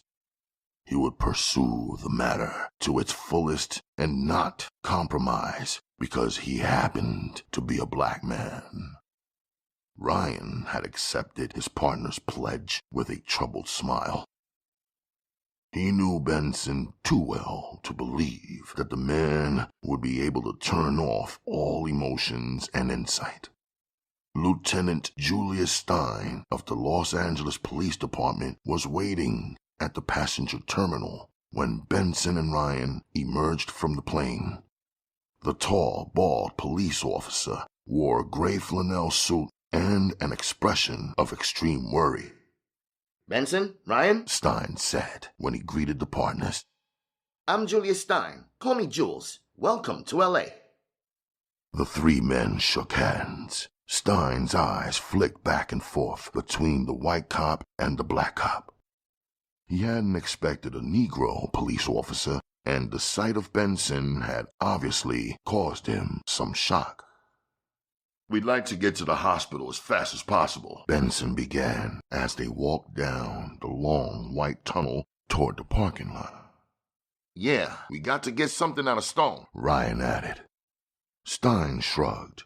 His suit fit poorly, and the wrinkles in the back and shoulders were accentuated every time he moved. Well, gentlemen, Stein began hoarsely, the thing is that little Elliot Stone is no longer with us.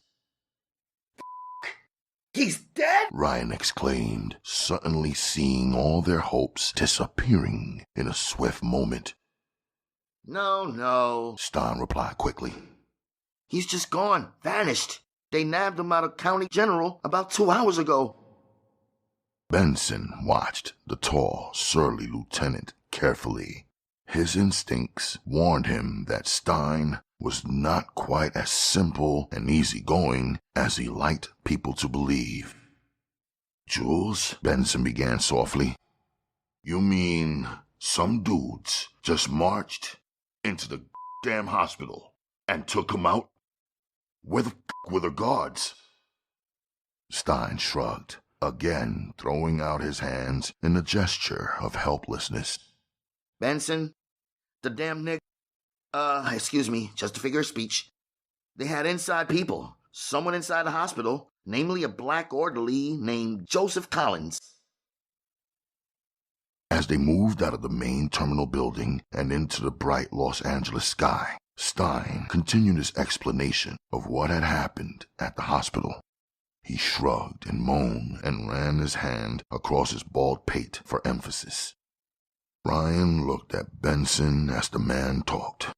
It was either Stein's mannerism or his seemingly casual attitude about the kidnapping of Elliot Stone that worried the 2 Detroit cops.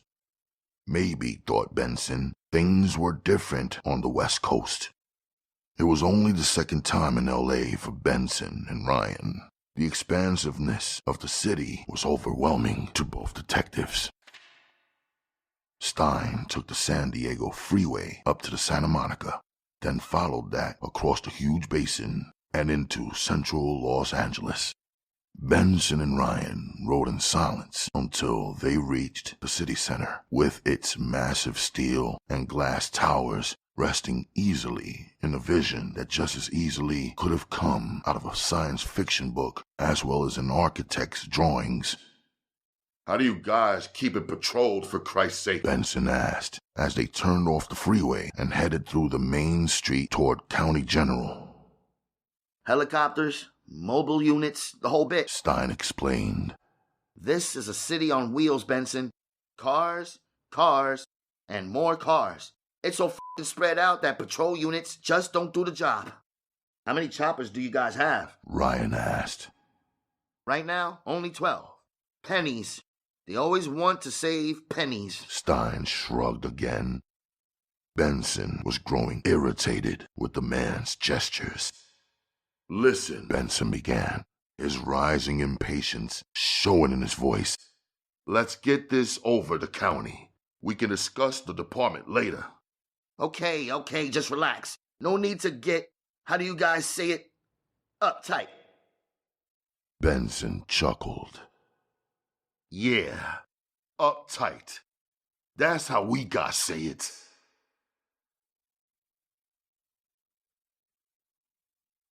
The scene at County General was chaotic. The garage was filled with uniformed police, detectives, and 2 FBI men who had been brought in on the case. They explained their presence to Lieutenant Stein on the grounds that since Stone had been an official of the United States government working in the OEO office, he was under jurisdiction of the Federal Bureau. Benson watched the confrontation between Stein and the Fed and thought he detected an inordinate amount of discomfort in the burly detective. He started to mention his viewpoint to Ryan, but felt that it would better be discussed at a later time. Can you believe this crap? Stein complained when he joined Benson and Ryan. "The feds already. Next thing you know, there'll be one in the CIA and the damn president." Well, Benson said calmly, "It was a federal matter with Stone. I mean, the cat was an employee." "Yeah, sure, Benson," Stein replied. But it was just some gang action. We see it all the time down here. Young hoods playing like they're the big time. Too many mafia movies, that's all. Once again, Stein's attitude bothered Benson. The man was like a shopper wandering through a men's store, making comments about the quality of fabric and cut of a suit. A multitude of people had already died because of the action Saturday night And if Benson knew this man, more people were yet to die. Still, this detective, whose territory this was, treated the matter as if it were an upset stomach. It didn't make sense, but Benson was willing to let it go. Call it a fault of the man's character and pay no more attention to it. The police photographers were finishing their picture taking of the garage, and the detectives were completing their interviews with the nurse and the large black orderly. The name Joseph Collins had been verified by everyone as the man responsible for the kidnapping. Even the officer on the operating room floor was able to identify Collins as the man who barred him from riding with the patient to the 8th floor. After 1 hour of combing the hospital, retracing the route that Collins had taken with Stone, Benson and Ryan wound up in the cafeteria. Nothing new had been learned, and the case was as empty of leads as it had been when the two detectives were flying 30,000 feet over the Rocky Mountains. Well, Benson began, stirring his coffee thoughtfully. we got ourselves a kidnapped witness, a missing orderly, not much else. Ryan laughed. Except for a detective who looks like he never got over the lost weekend. You dug it too? Benson asked.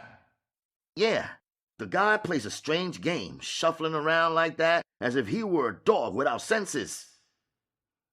Both men stopped short as Stein approached the table. His turned-down mouth was etched into a frown. His eyes glazed from exhaustion. Come on, He said loudly. we got a car ready. The OEO office? Benson asked, happy to be moving again. The lack of sleep was beginning to catch up with him, and he felt as if he would collapse if he remained seated, doing nothing. Yeah, the FBI boy will still be combing it over, but I thought maybe you guys might want to see it. Benson and Ryan followed the big detective through the cafeteria and down into the garage. By the time they reached what remained of the small White House, Stein had completed his explanation of what had happened and how they had found Stone. That the lucky bastard lived was truly amazing, Stein mused. Benson detected the bitter quality in Stein's voice and reminded himself to discuss it with Ryan again. Either the man was racist, Benson felt, or else he was completely without feeling for his job. In neither case, the two detectives should be aware of Stein as an obstacle, someone who would be of no particular help to them.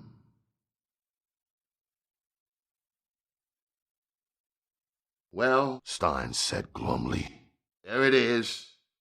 The small White House that had formerly been headquarters of the South Central OEO looked as though a bomb had dropped directly into its center. Only the four corner beams remained standing, as well as a slight expanse of charred concrete wall. On that wall was written the name Black Maria. Other than that, not much was left. Even what once were metal filing cabinets and desks had been melted down into grotesque, twisted shapes. Not much here. Ryan said as they approached the house. Told you. Stein replied. Those gangs play rough. Two uniformed policemen stood guard near the front of the burnt house, while behind them, four men wearing khakis and boots sifted through the ashes.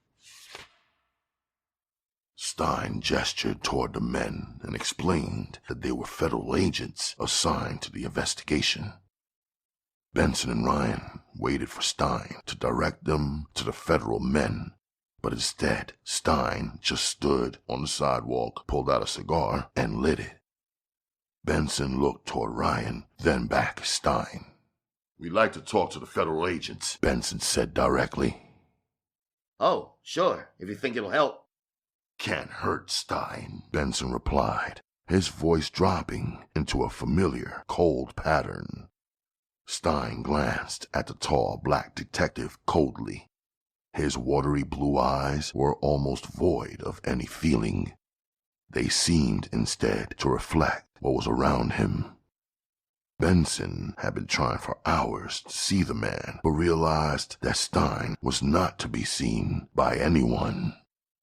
3 of the federal men were white and 1 was black. Stein walked directly up to the black agent and spoke with him for a moment, gesturing back at Benson and Ryan. The agent nodded, then put down his sifting pan and notepad and walked carefully across the ashes to where Ryan and Benson waited. I'm Agent Comstock, The black man said, holding out his hand to Benson. Detective Benson, and my partner Ryan. Comstock shook Ryan's hand quickly, then turned back to Benson. Well, you boys all the way out from Detroit? Comstock asked. Yes. We feel there may be a tie-in here to a man named Kenyatta. Ah, yes, Comstock said. The famed Detroit massacre. We were in on the thing after the Vegas crash, but no one knew where the dude went. Can you believe that? Ryan spoke up for the first time. We've been dealing with Kenyatta for a long time. Nothing that f***er does surprises us anymore. Comstock laughed and was joined by Stein. Benson stared at the federal agent, noticing for the first time how light the man's skin was. The usual heavy features of the black man were absent. Instead, Comstock displayed a soft, almost feminine countenance. Ryan noticed the troubled look on his partner's face and spoke again, this time loud enough to stop what he felt was forced laughter. What have you guys found? Comstock turned to Ryan, his smile evaporating. Nothing much. This is routine, the usual shit. Get a place like this going in the ghetto, and you're bound to get yourself burned to the ground sooner or later. Couple blacks get turned down for aid, anything will do it. Benson could see that nothing was going to come of this visit with Comstock. The man was cynical and almost white in his whole attitude. Okay, brother, Benson said, emphasizing the friendly greeting. If you do happen on something, you can reach us through Stein's office at headquarters. Yeah, fine, but I doubt it. Comstock nodded to Benson and Ryan, then turned and started to move back towards the house. Benson noticed that the federal man did not nod to Stein. Okay, you boys look like a little sleep would do you some good. I'll drive you to your hotel. Stein seemed jovial as he slid in behind the steering wheel and started up the car. How long you guys plan to spend out here? He asked as he pulled onto Compton Boulevard and headed back toward the central city. It all depends, Stein, Benson replied. All depends. The worried look that Stein gave Benson did not escape the black man's eyes. Instead, it served to fuel something inside Benson that was beginning to plague him. Stein had gotten Benson and Ryan a room at the Biltmore Hotel in downtown Los Angeles. The old hotel, located across from Pershing Square, was an anachronism of what once was downtown Los Angeles. Its plush carpeting and elegant chandeliers had deteriorated with age, and old men, tired of the darkness of the streets, inhabited the lobby. Well, gentlemen, Stein said, as he prepared to leave the 2 detectives. it's not much, but with prices today... Stein shrugged and closed the door behind him. Benson sat down on the bed and lit a cigarette. Already the exhaustion was overtaking him. It was now 12 noon in Los Angeles.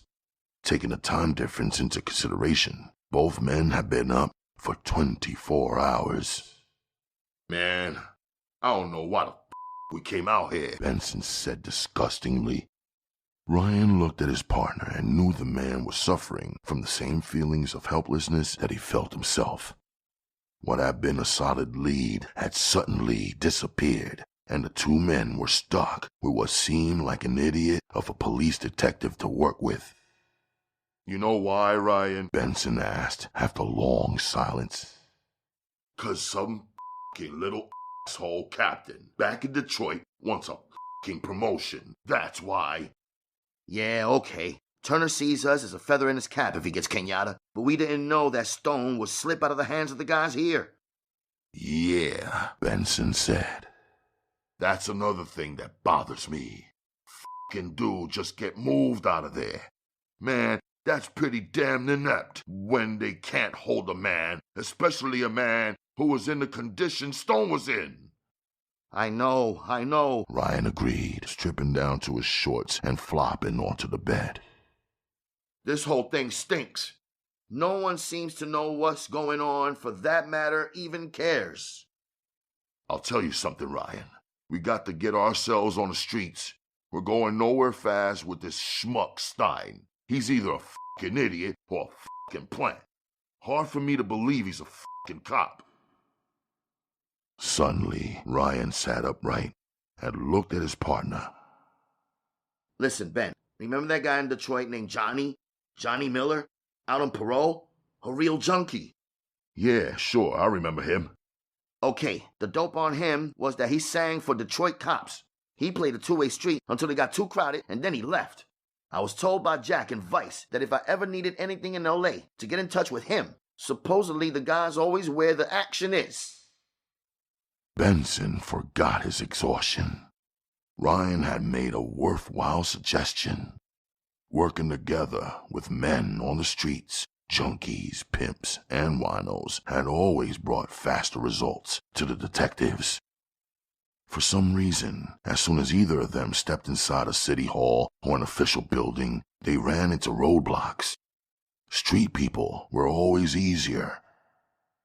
What do you say, Ben? Ryan asked.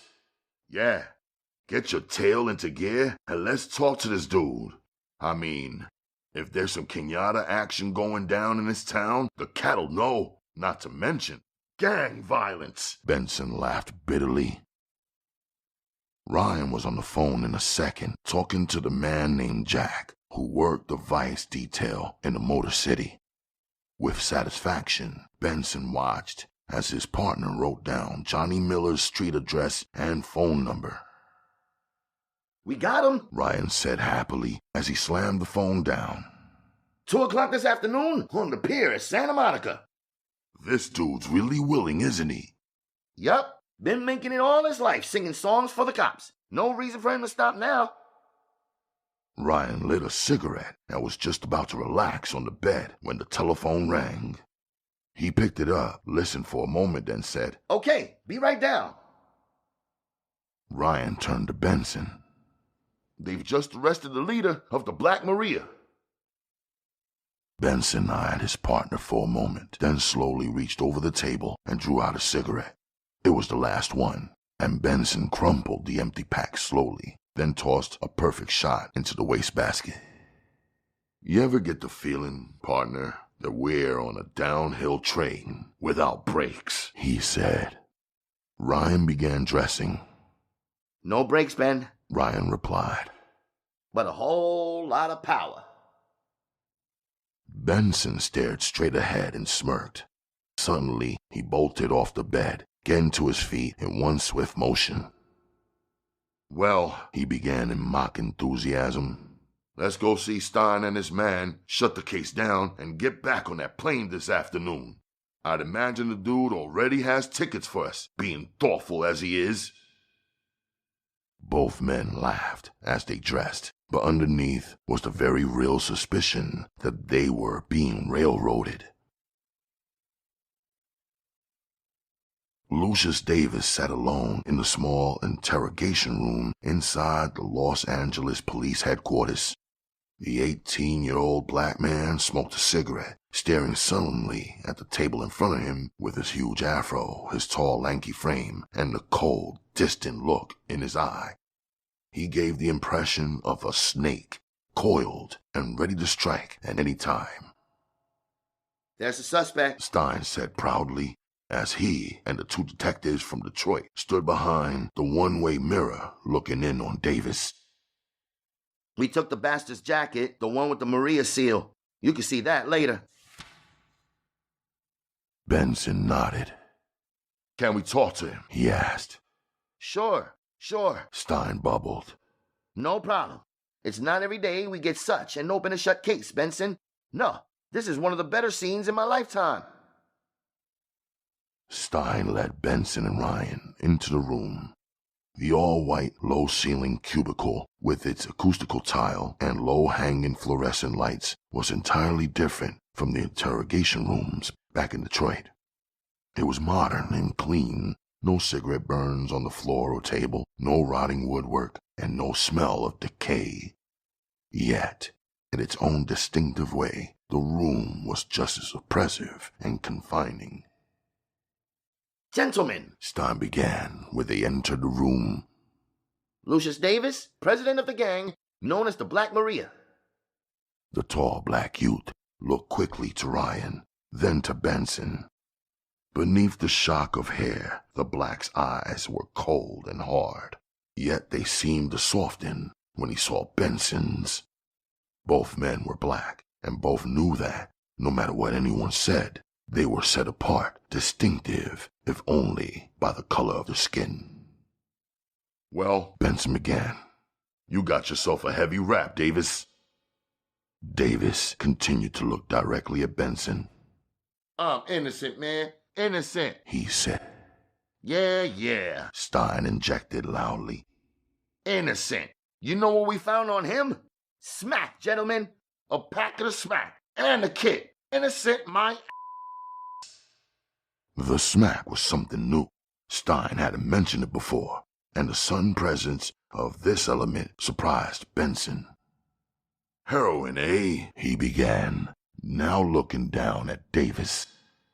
You shoot? He asked. Davis shrugged. No, man. We don't shoot no stuff. We're all clean. How many times you hear that pitch? Stein interrupted loudly. This time, Benson had had enough of the lieutenant's interruptions and brash comments. He turned and faced the large, paunchy man and stared at him coldly. Listen, Stein, Benson began in a voice that rattled the white acoustical tiles. Would you mind just shutting the up for one damn minute? Ever since we got here, you've been shooting off your asinine mouth, telling me and my partner what we ought to think and what we ought not to think. Man, we didn't come out here just to listen to someone like you. Stein turned red. His breathing grew heavy, and his eyes seemed to water. He took a small step backward, then tried to smile. Sorry, he began very softly. but I've seen it before. All of it. I just thought... I know what you just thought, Benson interrupted. but that's not the way we work. Maybe out here you guys take everything for granted, but in Detroit, we got some real bad problems, some real bad conditions, and we can't take anything for granted. Benson finished and turned back to Davis. The young black quickly lowered his eyes, but Benson knew that he had been watching him closely. He hoped that he had done two things: put Stein into a defensive position and instilled some amount of trust in Davis. The game, as it was known in police departments throughout the country, was played often. It involved two officers staging a phony verbal fight between themselves, getting the prisoner to open up as one officer took his side. Normally, the game was set up, contrived, but this time Benson had meant every word.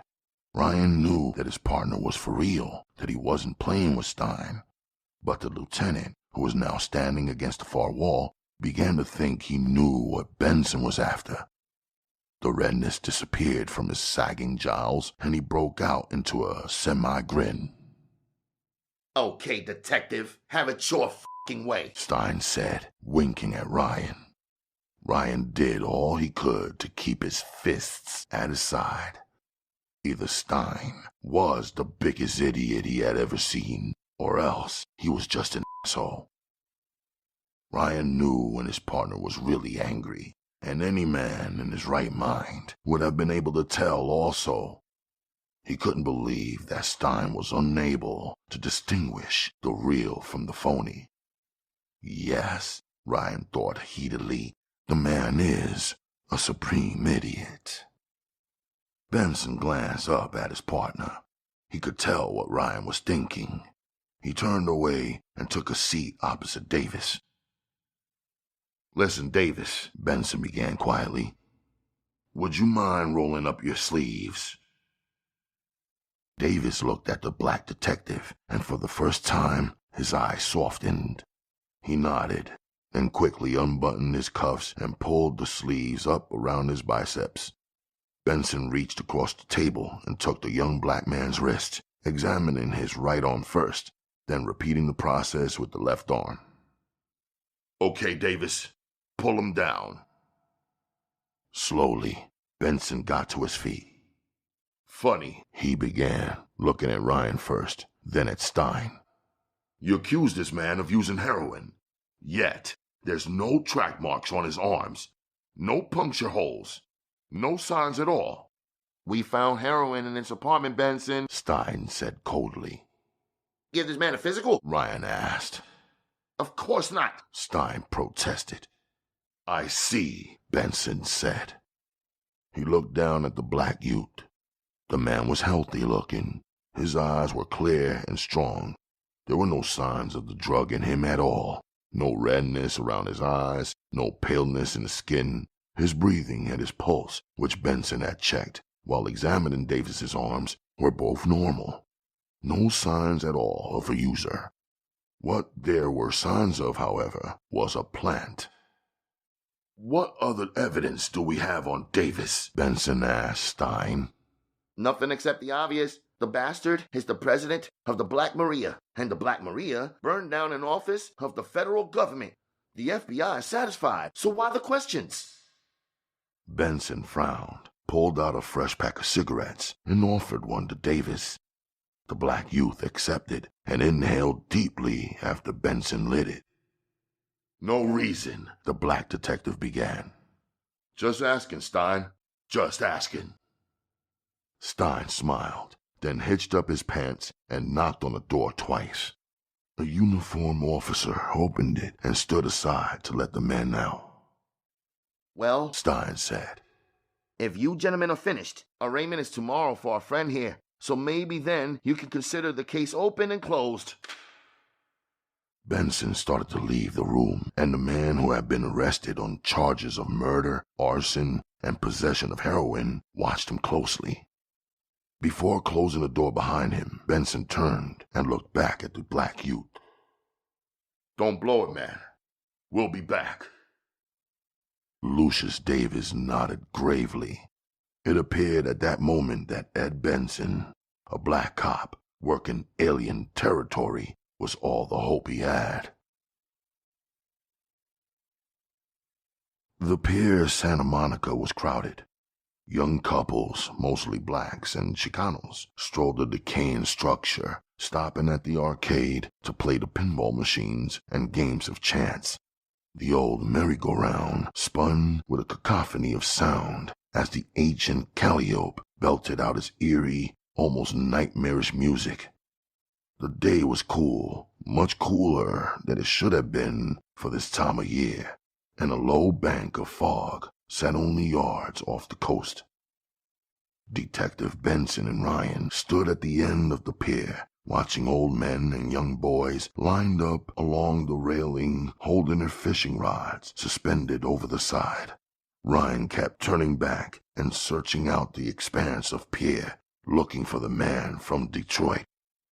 Finally, he spotted the small, slim figure of Johnny Miller ambling casually toward them as though he were a tourist taking in the sights. "There he is," Ryan said. "Ish, he's really gotten thin." Benson turned and glanced at the little dude. Miller was dressed with the haughty air of a black pimp, small continental hat pushed back, tight-fitting shark-skin pants, open velour shirt, and a tight-fitting plaid jacket. He approached the two detectives slowly, taking one last look behind him before committing himself to the corner of the pier where Benson and Ryan waited. Hey, my man. Miller said in a staccato, strained voice. What's happening? The thin black man, his eyes bulging like a lizard's, constantly watching and waiting for his prey, gripped Ryan's hand with the full clasp, then turned to Benson and performed the three-way, thumb hook to fingertip to full grasp handshake. Benson performed the shake well and noticed how tight the unnatural Miller seemed to carry it out. You dudes a long, long way from home, William stated, leaning against the railing and inserting a cigarette into a gold-plated holder. Hey, shh. This ain't no Detroit, dig? Ryan laughed. Yeah, you didn't have a gold-plated holder in Detroit? Miller grunted a low-key moan. No, action out here's pretty groovy, if you dig where I'm coming from. Real casual-like and hit, not too much jive. Benson watched Miller, thinking how he had seen so many guys like him before, blacks without the brawn or the brain to really make it in the underworld, but dudes who considered themselves too hip to go straight, marry and raise children with no place to go. They made their living using their ears and their eyes, listening to the action on the streets, making some bread off of cops, or off the gang lords, depending on who wanted the information and how much they were willing to pay. Sometimes they would even deal a little shit just to keep themselves rolling in the white powder. But the real name of the game was singing, playing the world's oldest tune for a price. So what's happening? Miller asked, after inquiring about the situation in Detroit. Ryan cleared his throat, then turned to lean against the rail and stare out to the ocean. What do you know about the Black Maria? He asked. Miller shrugged his shoulders, took a long drag, and looked at Ryan. I know a lot of shit, man. But then again, I'm into a special gig with my information. You dig it? I mean, man's got to live, and I kind of dig my style. Benson pulled out a $20 bill from his jacket pocket and handed it to Miller. Miller slipped the bill into his pants pocket and leaned back against the rail. Well, he began slowly. The Black Maria. Hey, yeesh. What could you dudes want with a bunch of cats like them? Just answer the questions, Miller, Benson stated. All right, man, no need to get uptight. Okay, they're small-time, dig? Work out of Compton and Manchester area. Like, most of the dudes are high school or just out, know what I mean? From what I hear, they got a philosophy. You know, like having them philosophies these days. What kind of philosophies? Benson asked quickly. Well, you know, clean shit, the straight ahead thing. No dope, no crime, black is beautiful, and all that crap. Benson and Ryan exchanged glances. This was not what they had expected. Although Benson had had a hint of it down at the police station, it was still a surprise to hear the facts from Miller. Go on, my man, Benson urged, now beginning to feel an affinity for the little black dude, not because of the man himself, but because of what the man was telling him. Well, that's about all the shit. They just a bunch of phony toughs, dig, who like to come down heavy on us dudes out in the streets. That's about it, my man. Miller looked down from Benson and Ryan, then down at the ground. Obviously, there was still something left inside of him that detested telling the authorities everything he knew. You ever hear of a man named Kenyatta? Benson asked after a silence. He watched Miller's face closely, trying to pick up some clue to the man's reaction. Kenyatta? Yeesh, everyone's heard of him. No, Benson said. Not in Detroit. Out here. I mean in Watts, Compton, Englewood, anything coming down the tube about him. Miller pulled the cigarette holder from between his lips. The name Kenyatta had kindled responses in every black man who ever had anything to do with Detroit. Either he was a feared and hated black man, or he was a savior. Yeesh, Miller exclaimed, also whistling the words out. You laying down a trip or something? You standing there telling me you think the dude is in L.A.? We're not sure, Miller, Ryan said, pulling out $100 bill and placing it in Miller's breast pocket. but we want you to start asking questions. An OEO office was hit last night, supposedly by the Maria gang. 2 of the men inside were former Kenyatta men from Detroit. We think there's a connection someplace. You know what Kenyatta's thoughts were about dope, so we think maybe the cats who hit him were the big runners here, you see? Benson watched the small man's reactions. Miller was not used to the big time, and Kenyatta, no matter where the man went, was always involved in the high-stakes players. It shook the little dude to even be talking about it. Well, Benson asked, will you do it? There'll be plenty of bread coming down the pipe if you dig. Miller looked from Benson and Ryan. His large eyes were a little bigger now, and his cool, hip manner had disappeared. You dudes asking a lot of ish. I just start opening my mouth, and they'll close it quicker than a fucking bear trap. Ish.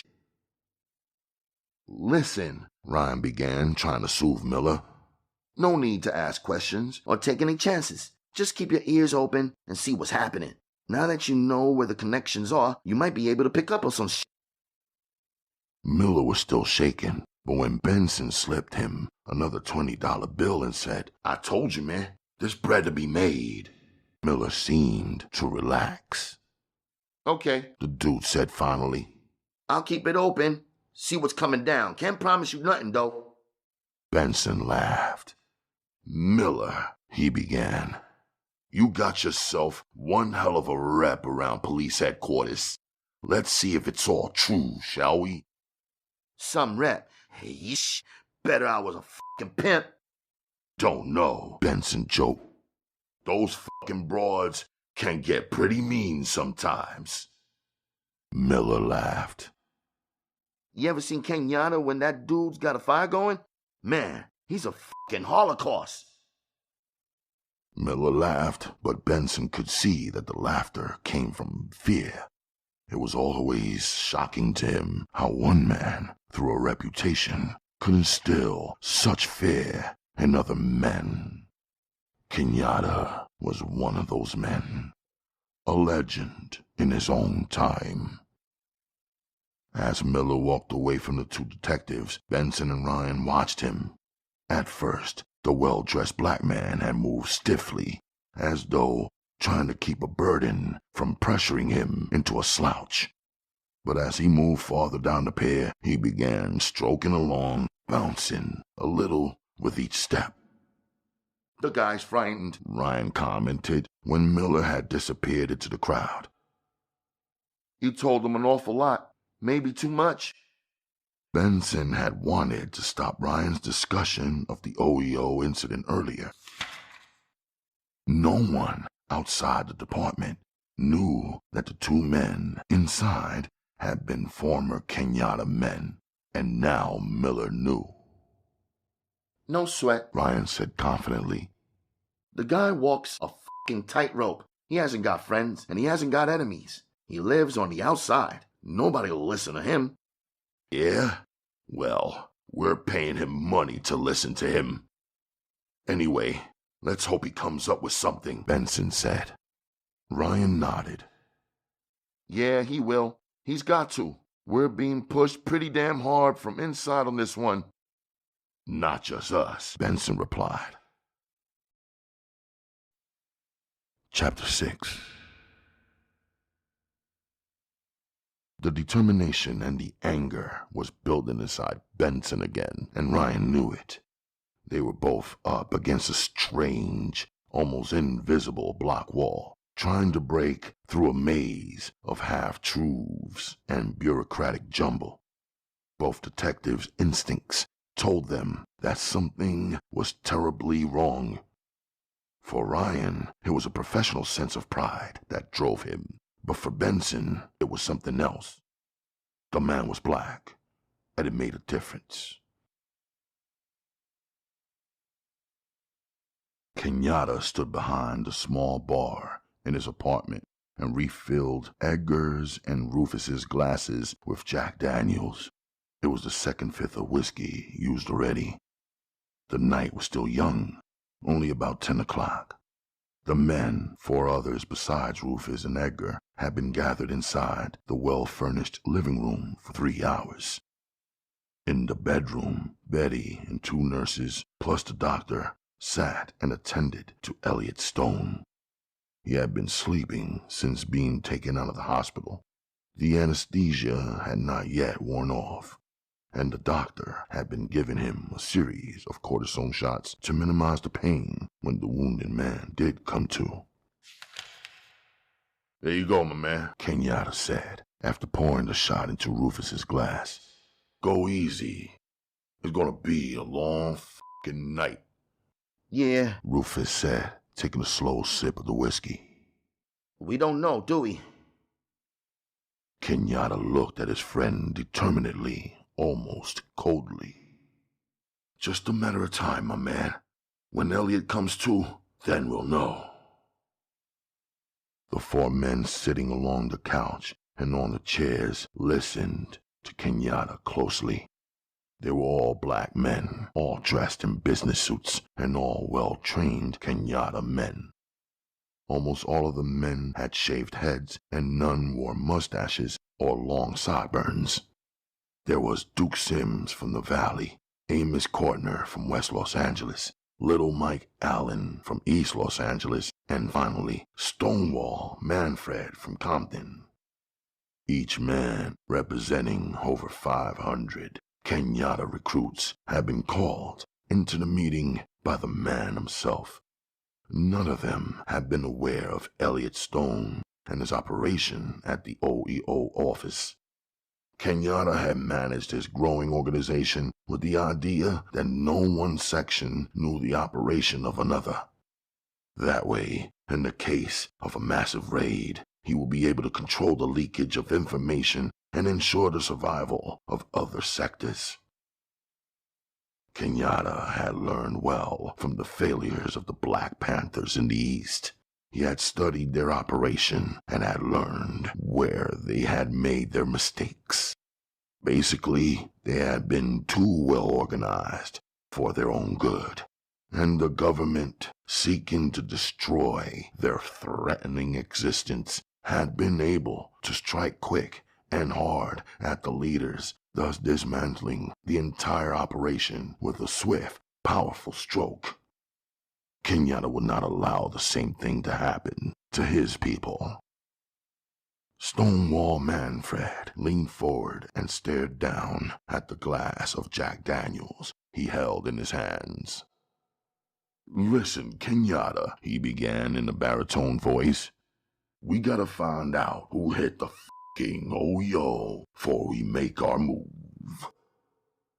Kenyatta listened as Manfred spoke at length about the possibilities of an all-out gang war in the ghettos, a war that would destroy every organized section of blacks in the city. Finally, Stonewall finished and sat back. You're right, Stonewall, Kenyatta said. But once we do know where it's coming from, we got to get it ourselves. We got to move in there and blow the whole f***ing operation. Amos Courtner, considered by all to be the coolest head in the group, listened intently to Kenyatta's words. The man had seen Kenyatta this way before, while emotionalism and rage took over, leaving the man's reasoning powers suppressed by the mighty forces of his hatred and anger. He decided to speak up now, knowing that Kenyatta was still in the throes of his own anger. Listen, Kenyatta, Courtner began. We all dig where you're coming from. We know it.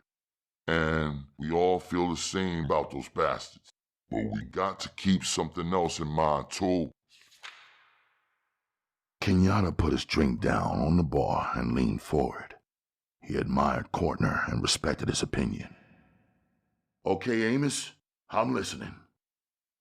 Well, like Stonewall said, we don't want to start no f***ing gang war. Not because we couldn't wipe their motherfucking asses, but because it wouldn't do us any good.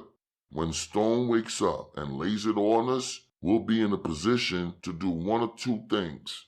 We could blow the fuckers off the face of the earth, Or we can go inside their organization, find out if it's a street operation or if there's heavier shit going down, then make our decision. Kortner waited anxiously for Kenyatta's reply. Kenyatta glanced around the room. The black faces were watching him intently, waiting for him to give his reply. Finally, the bald-headed leader spoke. Okay, I can dig where you're at, Kortner. We'll wait till we hear from Stone. No action till then. Kortner breathed a sigh of relief. Secretly, he had been fearing Kenyatta's temper. The man would just as soon take to the streets and start murdering any man he thought might have had anything to do with the hit at the OEO offices. That, Kortner knew, would have been suicide, and in more ways than one. Since Kenyatta's arrival on the West Coast, the organization had been built slowly and painstakingly. Barely a handful of men knew of Kenyatta's existence, and most of those men were sitting in the room at that very moment. The element of secrecy was maintained as a safeguard, and also as a means of securing the most information possible. Every man sitting in that room believed firmly that a huge organization existed outside Watts that supplied the junkies, the high school kids, and the young black girls of that ghetto with heroin. Each man had witnessed, in his own way, the breakdown of life around him, as more and more of the white powder flowed into their communities. And each man had made a commitment to someday get to the root of the operation and destroy it. That goal could not be put into jeopardy by hitting some small-time junkie somewhere who they thought was responsible for 2 deaths and Stone's injury. The decision to wait had been made. The men settled themselves down for a long night. Betty made sandwiches and passed them around.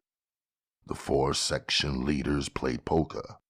Kenyatta and his 2 closest men, Rufus and Edgar, stood around the bar drinking Jack Daniels and talking softly among themselves. At 10:30 that same evening, young Joe Collins was walking along 53rd Street toward Compton Avenue. The small, young black man carried a suitcase and a jacket draped across one shoulder. His movements were purposeful, and he walked quickly because he was heading back toward Kenyatta's apartment.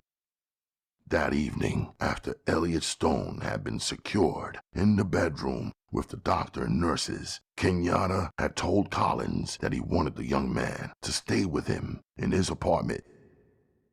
We can't risk having you on the streets, Kenyatta had said, warning Collins not only about the police, but also about the same people who had hit Stone's office. Collins had insisted on going back to his mother's small house alone and telling her himself that he would not see her for a couple of days, maybe weeks, and possibly even months. Hurriedly, Collins had run home. His mother, now into her 60s, sat in the living room, watching the television set that Collins had bought for her the previous Christmas. She was an old woman. Her body was shriveled, and little hope or joy remained in her dark, sagging eyes. Only when she saw her one surviving son did she express a glint, a glimmer of happiness. Joe Collins had once had 2 older brothers, but both men had been called up by the Army after the Tet Offensive in the late 60s. They were both killed within a week of each other in frontline action. Collins had read the reports and had heard the rumors saying that black men were virtual guinea pigs in the jungle war.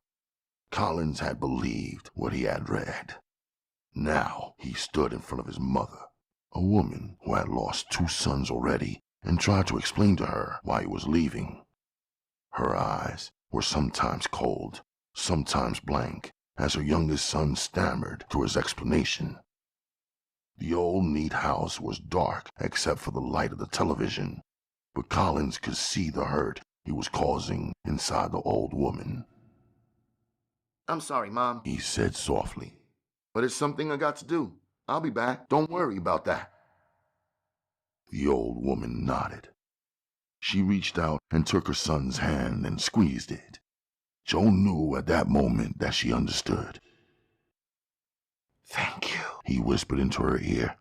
The woman nodded again, then took his other hand and placed it on hers. She held him like that for a moment longer, then let him go. Joe stood up and went into his bedroom and began packing a suitcase.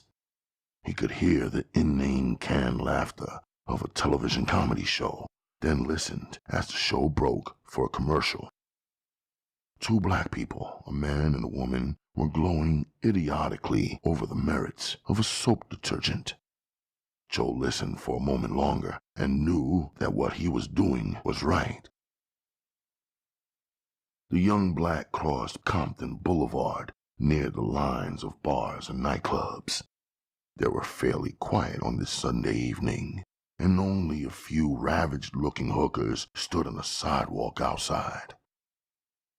Turning the corner and walking down Manchester, Joe Collins found himself on a dark part of the street. He began walking faster. It was at this point he realized that there was a car behind him, pacing him step for step and about 60 feet away. The young black man's heart began pumping. He heard again in his mind the warning from Kenyatta. But then he reasoned possibly it was Kenyatta himself. No, he thought. Kenyatta would have stopped and picked him up. Collins realized at this moment that he was a sitting duck for whoever was in that car. There was nothing to do but try to escape. A small, dark alley stood about 50 feet ahead of him. Without missing a beat, the young orderly broke into a frantic run toward the alley. The blood was rushing through his brain, and only vaguely did he hear the car accelerate behind him. His feet slipped on the pavement as he tried to make the right turn into the alleyway without losing a step. Trash cans tumbled about him. He got to his feet again and could see the reflection of the car's headlights on the opposite wall. The alley was nothing more than a loading driveway for the warehouse at the far end. There, a loading dock stood, its platform 6 feet off the ground. Behind that was a corrugated metal door. There was no exit from the dark cavern. All the passages were sealed by brick walls and the loading dock itself.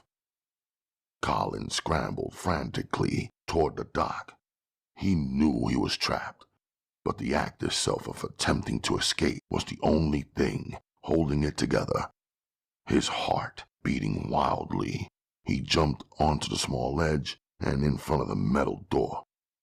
The car turned into the alley and moved slowly toward where Collins stood. He was blinded by the headlights and could not see how many men were inside. The car stopped 10 feet in front of the dock. Collins was backed up against a metal door.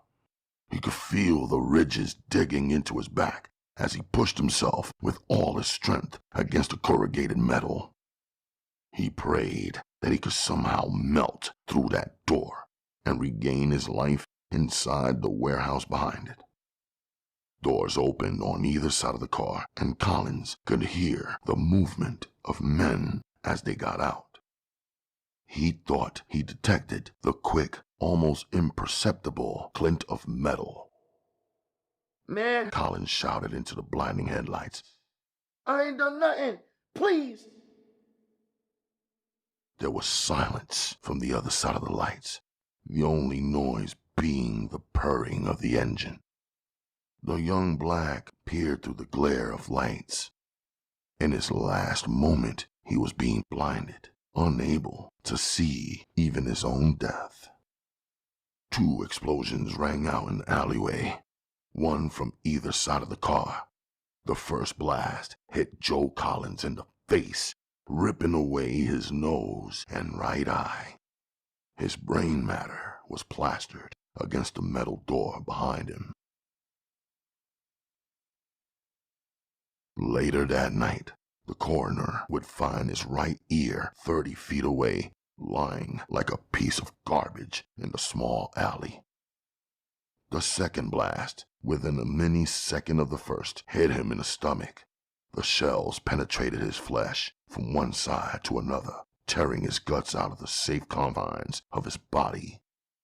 By the time the 2 shots had been fired, there was more of the black youth on the metal door than there was on the landing. In his last moment on Earth, Joe Collins had seen 2 bright flashes as the guns had been fired.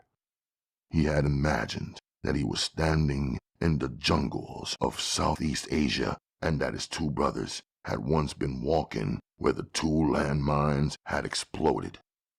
Their bodies had disappeared instantly, and with them, Joe Collins had entered the eternal blackness. At precisely the same moment Joe Collins was destroyed by assassins' bullets, Elliot Stone regained consciousness. The wounded man opened his eyes and saw the small room, the face of the doctor, and the pretty face of Janie, one of Betty's nurses. For a split second, Stone felt a twinge of panic surge through his brain. He knew he wasn't in the hospital, but other than that, he had no idea what was happening to him. Through the cloud of his growing awareness, he heard the doctor yell the name, Kenyatta. Relief flooded through Stone instantly as he realized he was under the care of the only man he could trust. When Kenyatta entered the room, he found Elliot Stone smiling. "Hey, my man," Kenyatta said happily. "Kenyatta," Stone whispered. "I can't believe this shit, man. What the fuck is happening?" Kenyatta grinned and rested his hand on Stone's shoulder. "Man, we got you out of that fucking hospital. Couldn't let you hang around there, my man. No fucking way." "How?" Stone asked. "We had a man inside, a kid named Joe Collins. He'll be here soon. A good fucking man, that kid." Stone felt himself lighten immediately. It was good to hear Kenyatta speak of his men, especially with the kind of pride and care he used when they had done something well. Obviously, this kid Collins had done well. "What about the others in the house?" Stone asked after a brief silence. Kenyatta shook his head. "Man, those fuckers did it in. Ain't no way Jimmy or Frank could have made it through." "Shh," Stone said. The night was coming back to him as he talked with Kenyatta. The nightmare standing there, knowing the men who held the shotguns were going to pull the trigger. The flash, then the pain, then the fire. He remembered his fantasy of driving through the Notre Dame line and into the end zone and chuckled. "What's so damn funny, Elliot?" Kenyatta asked, grateful to see Stone laughing. "Just thinking about what we went through my head when I was getting out the fucking house. Man, I thought I was playing football again. The Notre Dame game." Kenyatta laughed. "My man, you did about as well as you did in that game. No shit." The 2 black men reminisced about the game for a few minutes. Kenyatta had not been there, but Stone had been able to obtain the films. At a party earlier that spring, Stone had proudly shown Kenyatta and a number of friends his moment of glory captured on film. The ex-football player was not conceited. The way he explained it was by saying that very few men have a moment like that in their lifetimes, and he was simply damn proud of his. It was really as simple as that with Stone. He knew the CEO and their motherfucking system would try to take everything away from him and his people. But that moment on a Saturday afternoon, was something that no one would ever be able to take. Finally, the conversation turned to the previous night Kenyatta had asked Stone what he had been carrying in the film when they were hit. It took a moment before Stone could reconstruct everything in his mind. The film, he remembered that, and the phone call, and then the discussion with Frank and Jimmy. Yes, they had made a link, had discovered something in the operations of the dope ring in Watts. Stone thought hard, and suddenly the picture returned, and the pieces fell into place. "Okay," Stone said softly. "I've got the shit together." Okay, Elliot, lay it on me, my man. Kenyatta leaned forward and listened intently. Stone took a deep breath and began speaking. "We know about this dude, Wilbert Seamus," Stone began, his voice now without emotion. "What we didn't know was where his junk was coming from. First off, we knew he had connections downtown with the cops. His street corner pushers will get busted and be out within like a couple of hours, you dig?" Had to be in narcotics working right with him, Kenyatta mused. "Yeah, exactly," Stone replied. "Well, we had Seamus and we knew about his street people, but then we stumbled onto what appeared to be a contact. A white dude, a man I would recognize, would come by Wilbur's place over 55th Street. Yeah, Kenyatta added. The Paris Club. Right. The two dudes will meet like every third Tuesday of the month. The white motherfucker carrying a briefcase. We had pictures. Shh. Stone stopped for a moment, realizing for the first time what the fire had done. "It's okay, man. No way we could change what's happened." "Yeah," Stone said, still upset. "Hish, those fucking photos would have sealed it." There was a silence for a moment. Both men stared at the floor, and then finally, Stone returned to his subject. "Those pictures, Kenyatta, showed the dude what he was bringing and when. We had it all, especially that white motherfucker who has to be the main contact outside the city, or at least lead to the big man." Kenyatta remained silent. He had heard of Wilbur Seamus, but had thought nothing more of him than a street corner hustler. Within a week, Stone had unraveled a complex organization that had involved Seamus, a white pusher, and a network of street pushers. There was no doubt that Seamus was the man they were hitting Watts. "We're going to hit Seamus, Elliot," Kenyatta stated coldly. Stone looked at his man, then frowned. "No, man," he began. "We got bigger fish to fry than that We got to find out who that whitey is. You dig where I'm coming from, man? I mean, all of us know ain't just is out there on the streets peddling that shit. We know there's some pretty powerful white motherfuckers behind that whole thing, and now we got ourselves a chance to nail them." Kenyatta listened to Stone. Basically, he was saying the same thing that Cortner had said earlier that evening. "Listen, my man," Stone said, resting his hand on Kenyatta's arm. "We'll get the bastards in the head. We can't shoot our wad till then. Aight, bro?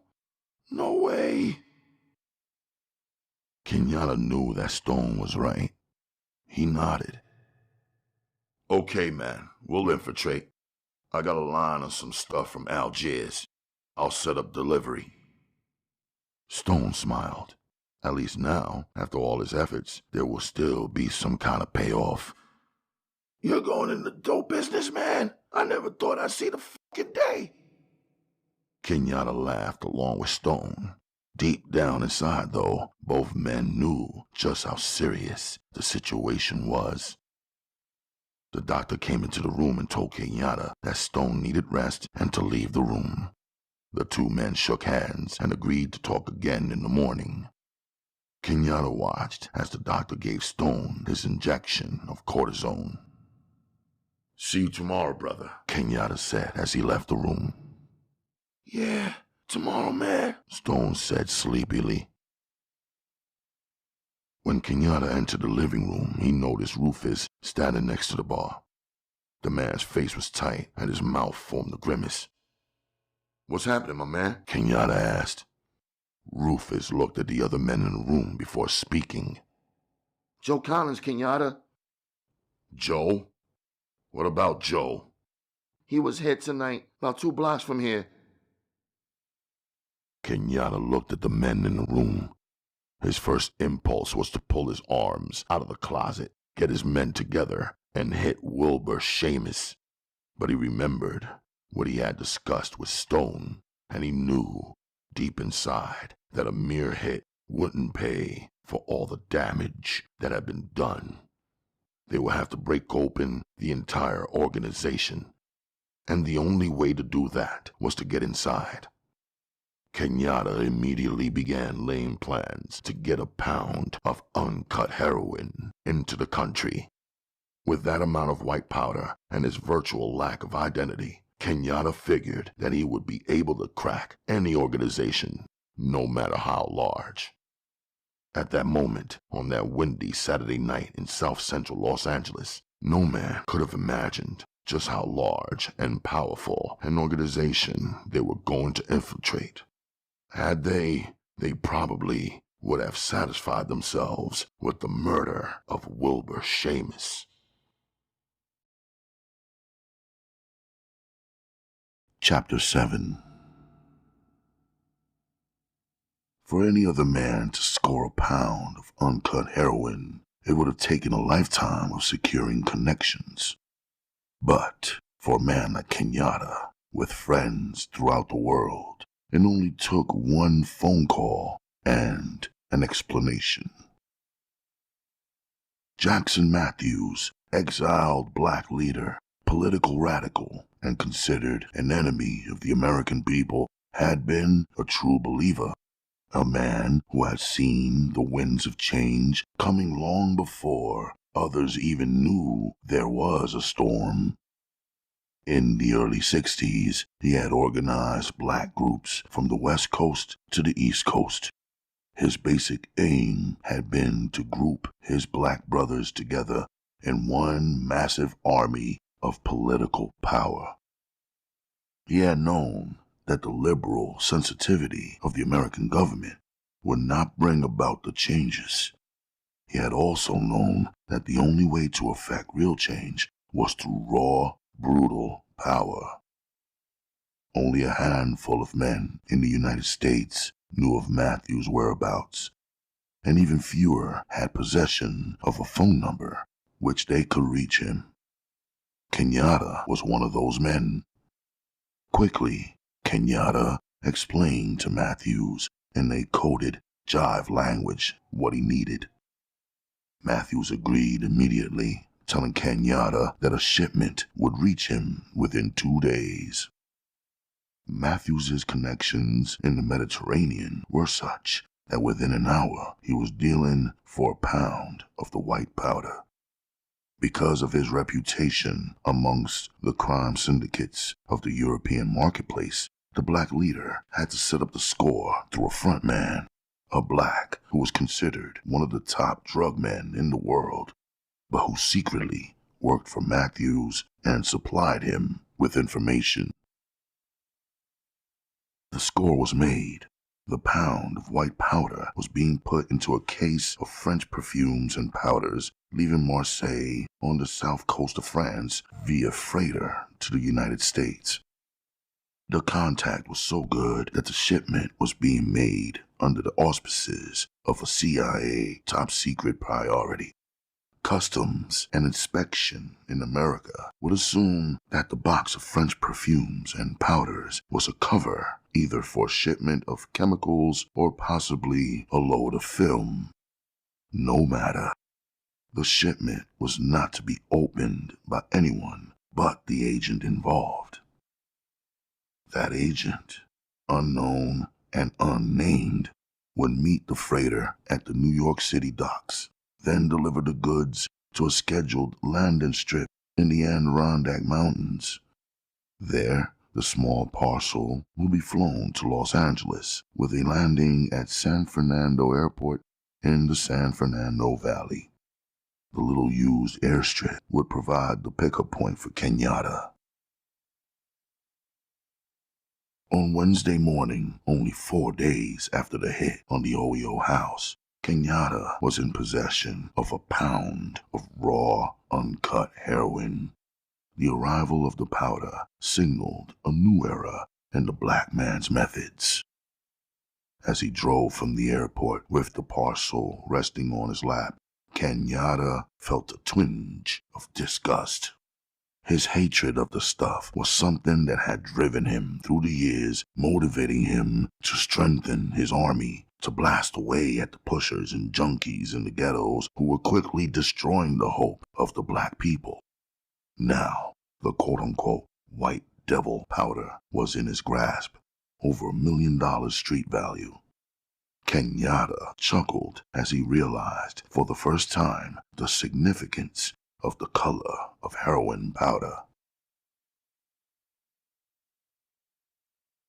Johnny Miller sat alone that Wednesday night in the quiet darkness of the Center Club, a run-down beer joint on Compton Boulevard known primarily for its equally run-down junkies and the presence of dime whores. The little black dude sat at the bar nursing a cheap whiskey and listening to the sounds of Sweets Edison on the juke. For 4 days, Miller had been talking with everyone he knew in the South Central District, attempting to gather as much information as possible on Kenyatta. The $140 he had scored from Benson and Ryan had come in handy, bringing him enough junk to last out the rest of the week. He wanted more and made every effort to secure information that would bring him some cash from the Detroit detectives. But the name Kenyatta was one that was not uttered in the Los Angeles ghetto. If anyone knew of the black leader's presence, they weren't talking about it. The hit on the OEO house had been discussed, and everyone assumed that it did in fact have something to do with the Black Maria gang and a vendetta.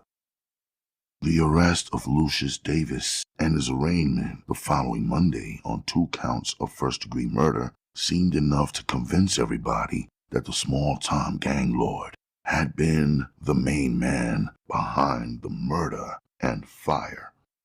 The other members of the Black Maria had disappeared quickly, and the talk was concerned mainly with when they would hit again and whom. So the grapevine on the streets had been fruitless for Miller. He had not picked up on any particular tensions or on the usual calm before the storm when something big was coming down. Everything seemed as it should be, but this Wednesday night was to change all that. It began with the arrival of Kurt Horning, a small-time dealer in junk and who often did a little business with Miller. He arrived at the Center Club around 9 o'clock and sat down on the stool next to Miller. What's happening, baby? Horning asked, knocking on the bar twice to get the bartender's attention. Not much, man. Fucking quiet out there tonight. Horning ordered a Jack Daniels, not just a shot, but a bottle. Big time's coming down, Miller. Big fucking time. Miller looked at the small, rotund black man who wore expensive double knits and ascots. He had never known Horning to bullshit. The man was a cynic about his life and always played his honesty to the point of being absurd. He knew that he was small, and he accepted that fact. That is why Miller was so shocked by the man's words. What are you trying to lay down, Horning? Miller asked after the smaller black man poured out a shot of the good whiskey for each of them. I'm telling you, my man, there's talk out there, on the streets. Heard little bits down at Jimmy's pool hall. Miller grunted. Shit, man, you know where those dudes are at? Ain't nothing but one piece of bull after another. Yeah, Horning replied. But it wasn't all there was, man. Heard something from Willis. Willis was the main information man in the ghetto, the man to whom all the smaller dealers went when they needed a score.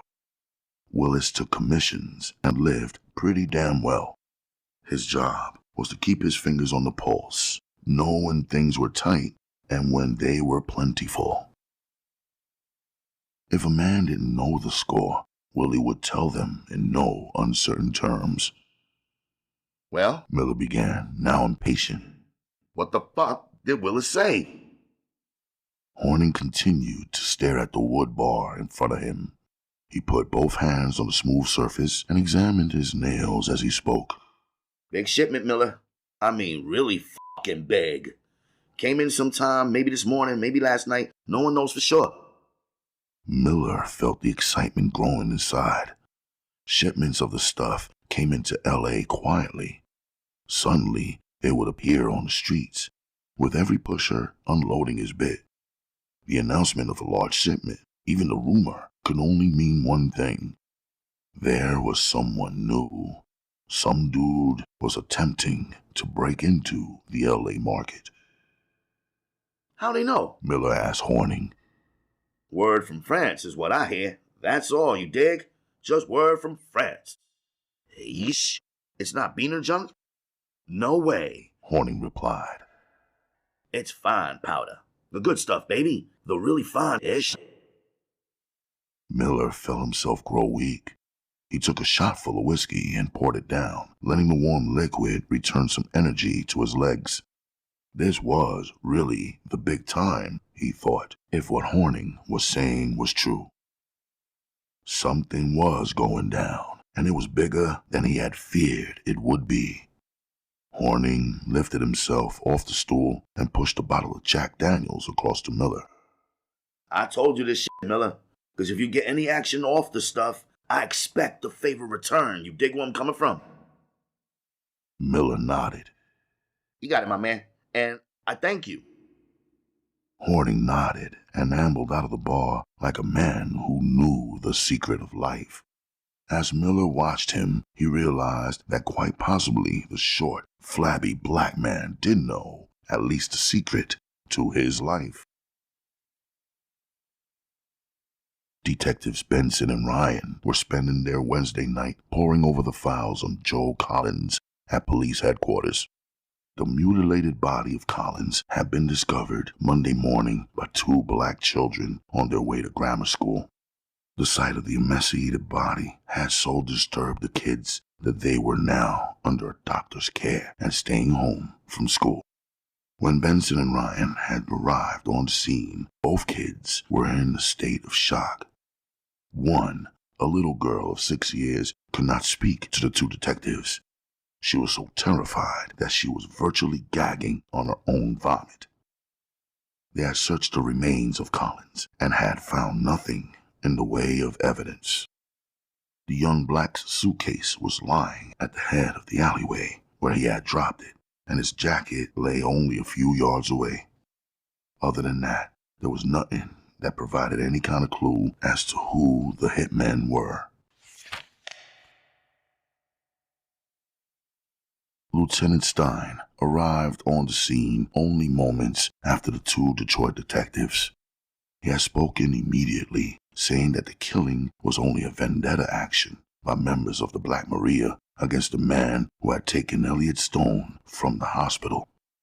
The fact that Stone's presence in the hospital had been kept out of the newspapers didn't faze Stein at all. That, according to the lieutenant, was Collins' involvement. Benson disagreed quickly, saying that as far as they knew, there was nothing in Collins's background that would even indicate he had been a member of a gang. The young orderly had worked in the hospital since the age of 17, being the sole support of his mother after his two brothers were killed in action in Vietnam. Stein just shrugged his shoulders and glared at Benson. You're trying to blow up this whole thing, Stein warned. Then you and your partner will go back to Detroit, leaving me with a city full of murdering. This time, Stein did not hesitate in using the word. That had been Monday, and since then, Benson and Ryan had become more determined than ever to piece together what was coming down in the city of the Angels. Something was up, and both men felt it. They could not put a finger on it, but they knew that this time Kenyatta had come close to hitting someone's nerve. 3 men had died because of it, and there was no telling how many more would get hit before the whole thing was over with. Well, that's about enough for me, Ryan said disgustedly as he threw the last portfolio onto the large desk in front of him. Benson looked up from his wide-open folder. You want to grab something to eat? Sure, why not? Before leaving the police headquarters, Benson phoned the Biltmore and checked to see if anyone had left a message. His heart began pumping wildly when he heard the name Miller. Our man Johnny, Benson said excitedly to Ryan. he wants to meet. Ryan contacted Miller, and they planned a meeting in the garage beneath Pershing Square. 1 hour later, the 3 men were sitting in a remote section of the garage inside a detective's unmarked sedan. Miller sat in the rear, nervously puffing on his gold-plated cigarette holder. All right, Miller, what's happening? Ryan began. Miller took a deep drag on a cigarette, then leaned back in his seat. Something big is coming down, gentlemen, He said simply. What do you mean, something big? Benson demanded. What I mean, man, is that someone is bringing in a score of junk that's already blowing everyone's mind. That's what I mean. How big? Ryan asked. Don't know, but from the sound of things, it's bigger than anything. Any dude ever sank into L.A. Take a guess, Miller. Quarter, half, what? Least a half, man. At least. Benson glanced at Ryan quickly. They both knew what their next question would be. And who's bringing it in, Miller? Ryan finally asked. That's the part that's got all the dudes on wrap. We usually got a source down there, dig? I mean, one dude who keeps the junk on the streets had it together for 2, maybe 3 years now. And it ain't that dude who's bringing it, man. It's someone else.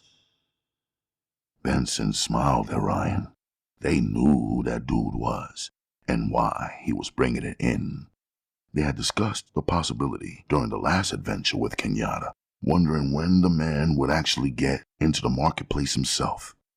It seemed only a matter of time before Kenyatta would go underground and infiltrate. Any idea as to when it came in? Benson asked. People out there suspecting within the last 24, but no one's got a handle on it. Miller looked from Ryan to Benson. Obviously, he had made some sort of hit. That's all you know? Ryan was already fishing into his pocket for a $100 bill. Yeah, that's the scam. I mean, it appears as though the dude who's had it wired is in for a little competition, if you dig where I'm coming from. No idea who he is. The main man down there? Benson asked the question casually. Man, Miller replied. ain't no one knows who the cat really is. That dude has it so well put together, he probably don't even think he's doing it himself. Miller laughed at his humor, then reached and took the bill from Ryan. If I hear anything more, we'll talk again. And with that, the little dapper hustler jumped out of the car and walked quickly toward his late model Ford parked across the way. Hish, Benson said. it's got to be Kenyatta. Uh-huh. You think he's in it for the money? Nope. If I know Kenyatta as well as I think I do, the man's a little pissed at whoever knocked over his operation. He's not going to hit. He's going to go inside and infiltrate, blow it to pieces from the inside. Ryan looked at Benson before speaking. You mean whoever hit his OEO house didn't know what they were hitting? I really don't think anyone knows that Kenyatta's here. I think the cats who made the hit were hitting it for the right reason, only they had no idea who ran it. Probably thought it was a local police operation, undercover or something like that. Ish, Ryan exclaimed. it would be a fucking blessing if we could find out what was going on inside that house. Elliot Stone limped from the bedroom into the living room. Kenyatta, Rufus, and Edgar were sitting on the floor dividing up a half a pound of heroin into small waterproof bags. Each small bag contained 1 ounce of the stuff, enough to last a high-shooting junkie for weeks. Kenyatta, Stone began, leaning against the bar. I never thought I'd see that.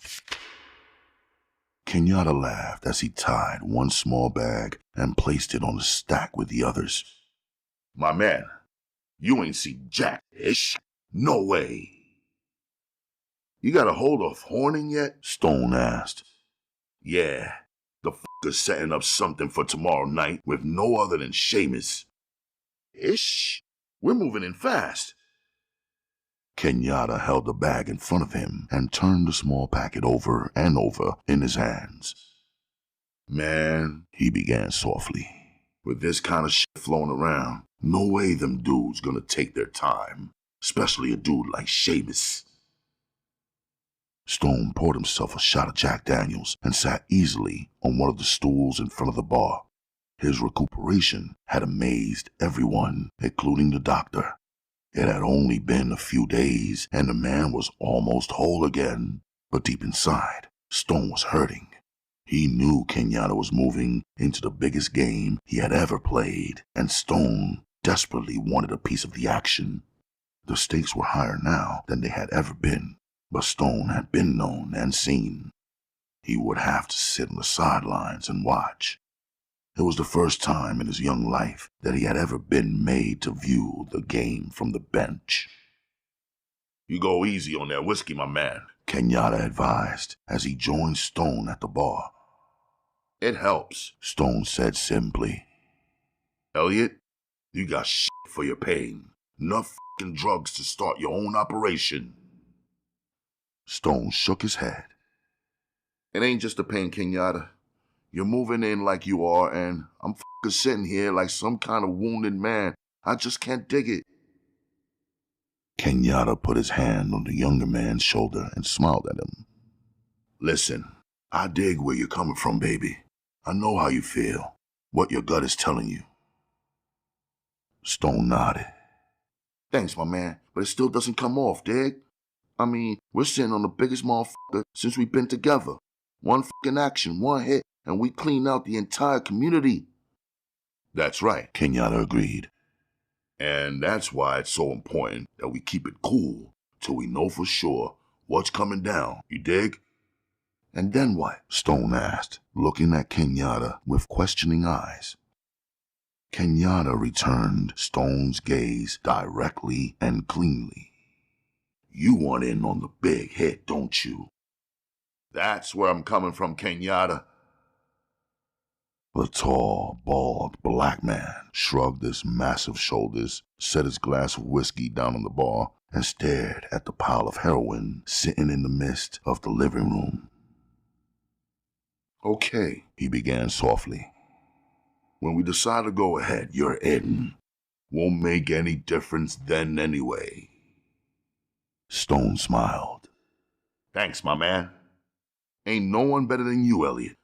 No one. Kenyatta spoke softly and with conviction. Stone knew that he meant every word of it.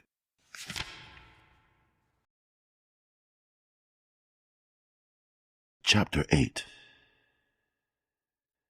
Wilbur Seamus, age 38, was a veteran of the Korean War, a former resident of New York City, and now a veteran of the Los Angeles area. He was a black man, a former street hustler, and a pimp, making the big score and rising to the top, now the overseer of 20 separate drug rings in the South Central District of L.A. Drug rings that served the junior high school crowd up to the serious lifetime junkies.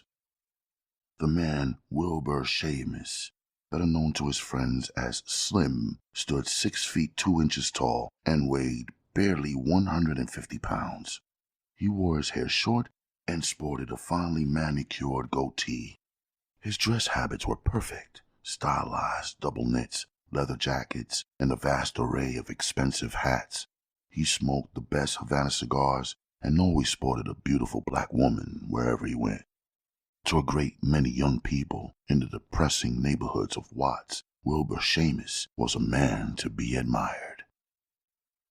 On the Saturday night following the hit of the Oyo house, Seamus met with two of his biggest drug traffickers in his office above the Paris Club, which he owned. The two men were Junior Willis and Elmo Zachary, black kingpins in their own right. Wilbur had called the two men to his office because he had been approached through Horning about the possibility of buying a large amount of heroin. Horning had come to Seamus after being approached himself by Rufus. Kenyatta's man had told the street hustler that his man had scored big and was seeking a buyer. Horning was also told that there was $5,000 involved as a finder's fee if the man would set up the buy with Seamus. Horning had agreed instantly to try. $5,000 was more money than the small-time hustler had ever seen at one time in his life.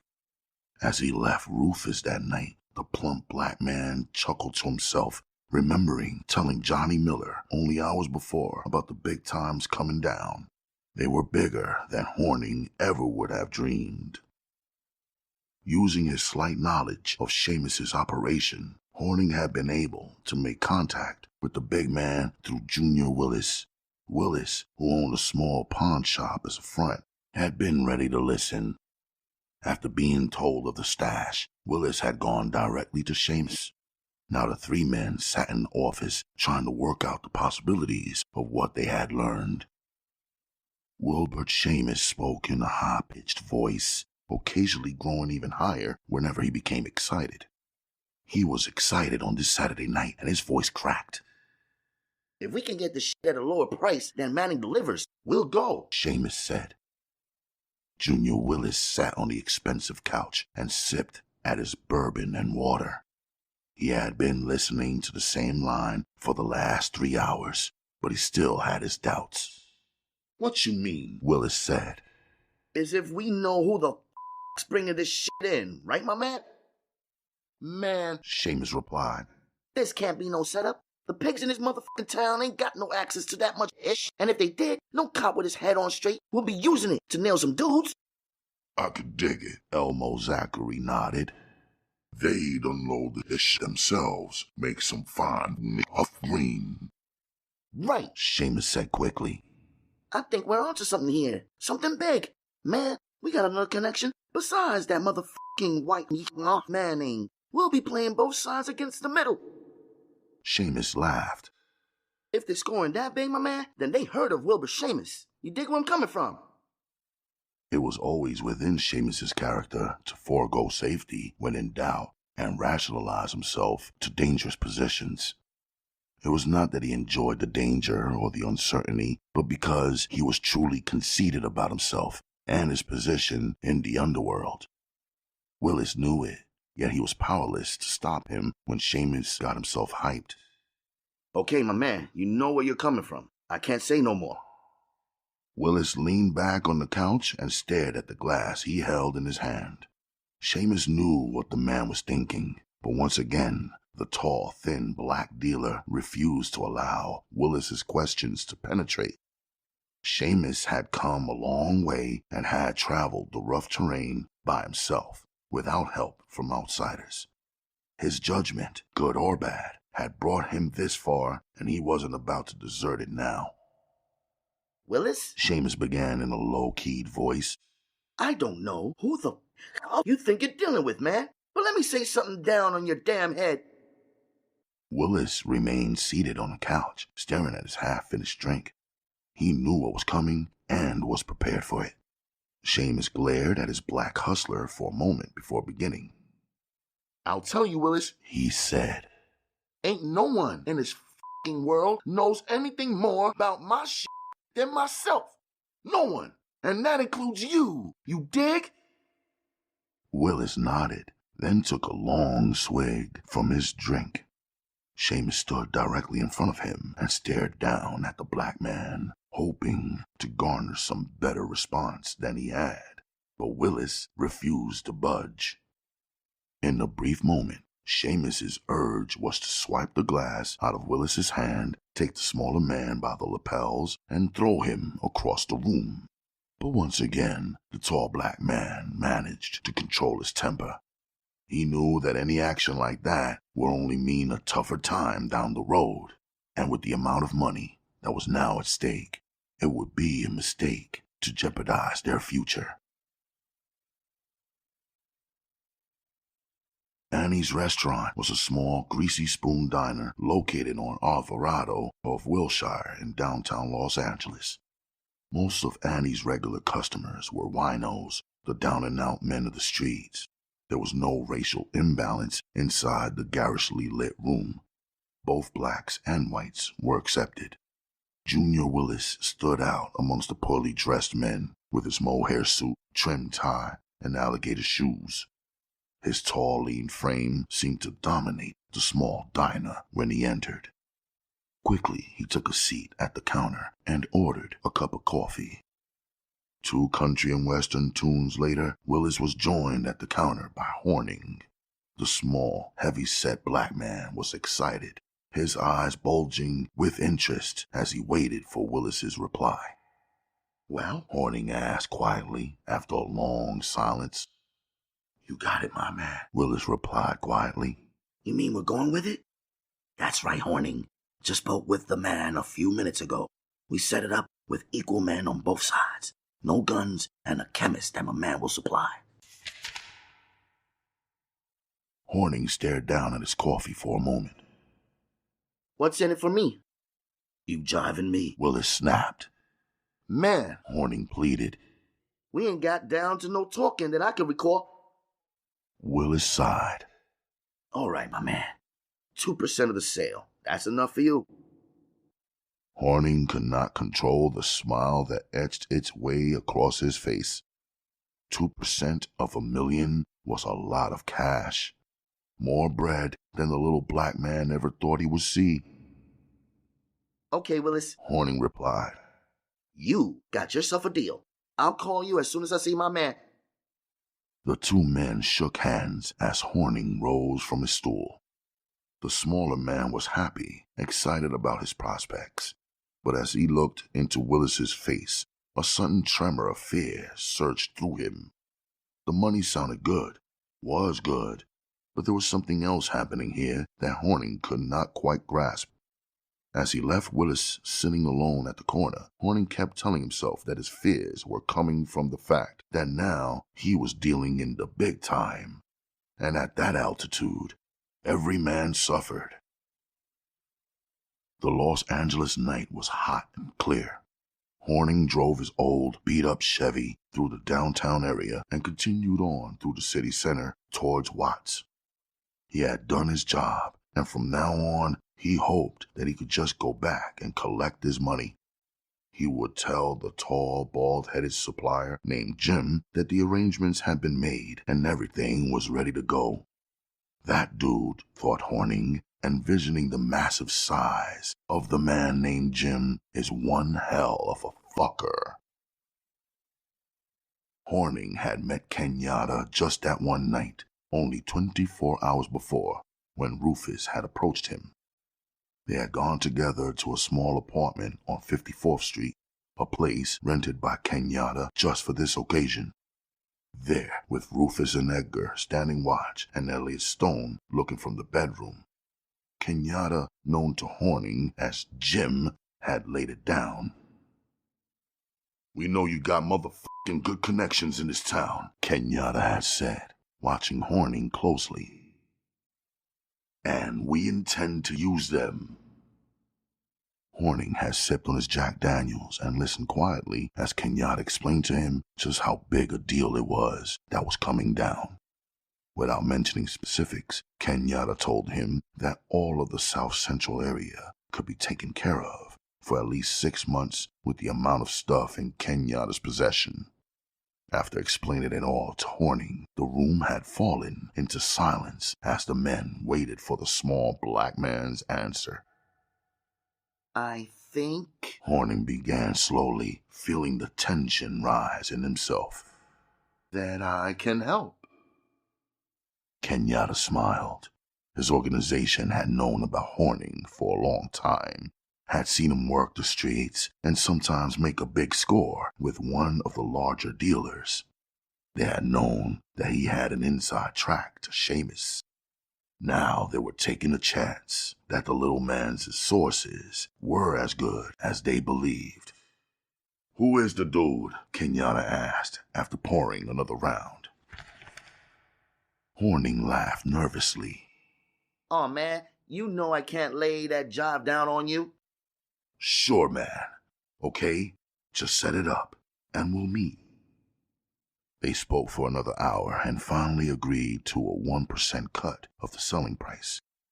It was an unwritten law among the big dealers that the middleman got a cut from each side without divulging his take to anyone. Now, Horning was in on 3%, a healthy cut. Horning turned slowly onto 54th Street and pulled to a stop in front of the modern-looking apartment house. Palm trees swayed in the wind outside, and Horning listened as he heard the laughter of partygoers in an apartment upstairs. In his mind, he saw the day when he had money and would be able to party like the people upstairs. Throughout Horning's life, that had been his ultimate goal. A little bread, some fine women, and a whole lot of liquor. Outside of that, nothing much interested the short, plump black man. After knocking 3 times on the door, Horning waited. He heard the sound of footsteps inside, then someone coming to the door. In a moment, Rufus swung open the door. "Hey, man, what's happening?" Rufus asked, his drawl much thicker than usual. "Got to talk with Jim, man." Horning said. Rufus grinned and winked at Horning as he stood aside and let the smaller man into the living room. The apartment was just the same as when Horning had seen it the night before. A sofa, 3 chairs, a small coffee table. The kitchen off to the side sported a stand-up bar, and that was about it. Horning knew that when men dealt with the kind of stash these guys did, the simpler things were the easier and safer the sale would be. Kenyatta entered the room after Horning had taken a seat on the couch. He was wearing a turtleneck and tight-fitting pants. He looked bigger than Horning had remembered, and somehow much more threatening. "Well, my man, what's jiving?" Horning took a deep breath before speaking. He looked up quickly at Rufus, leaning against the door, then back at Kenyatta. "Jim, He began.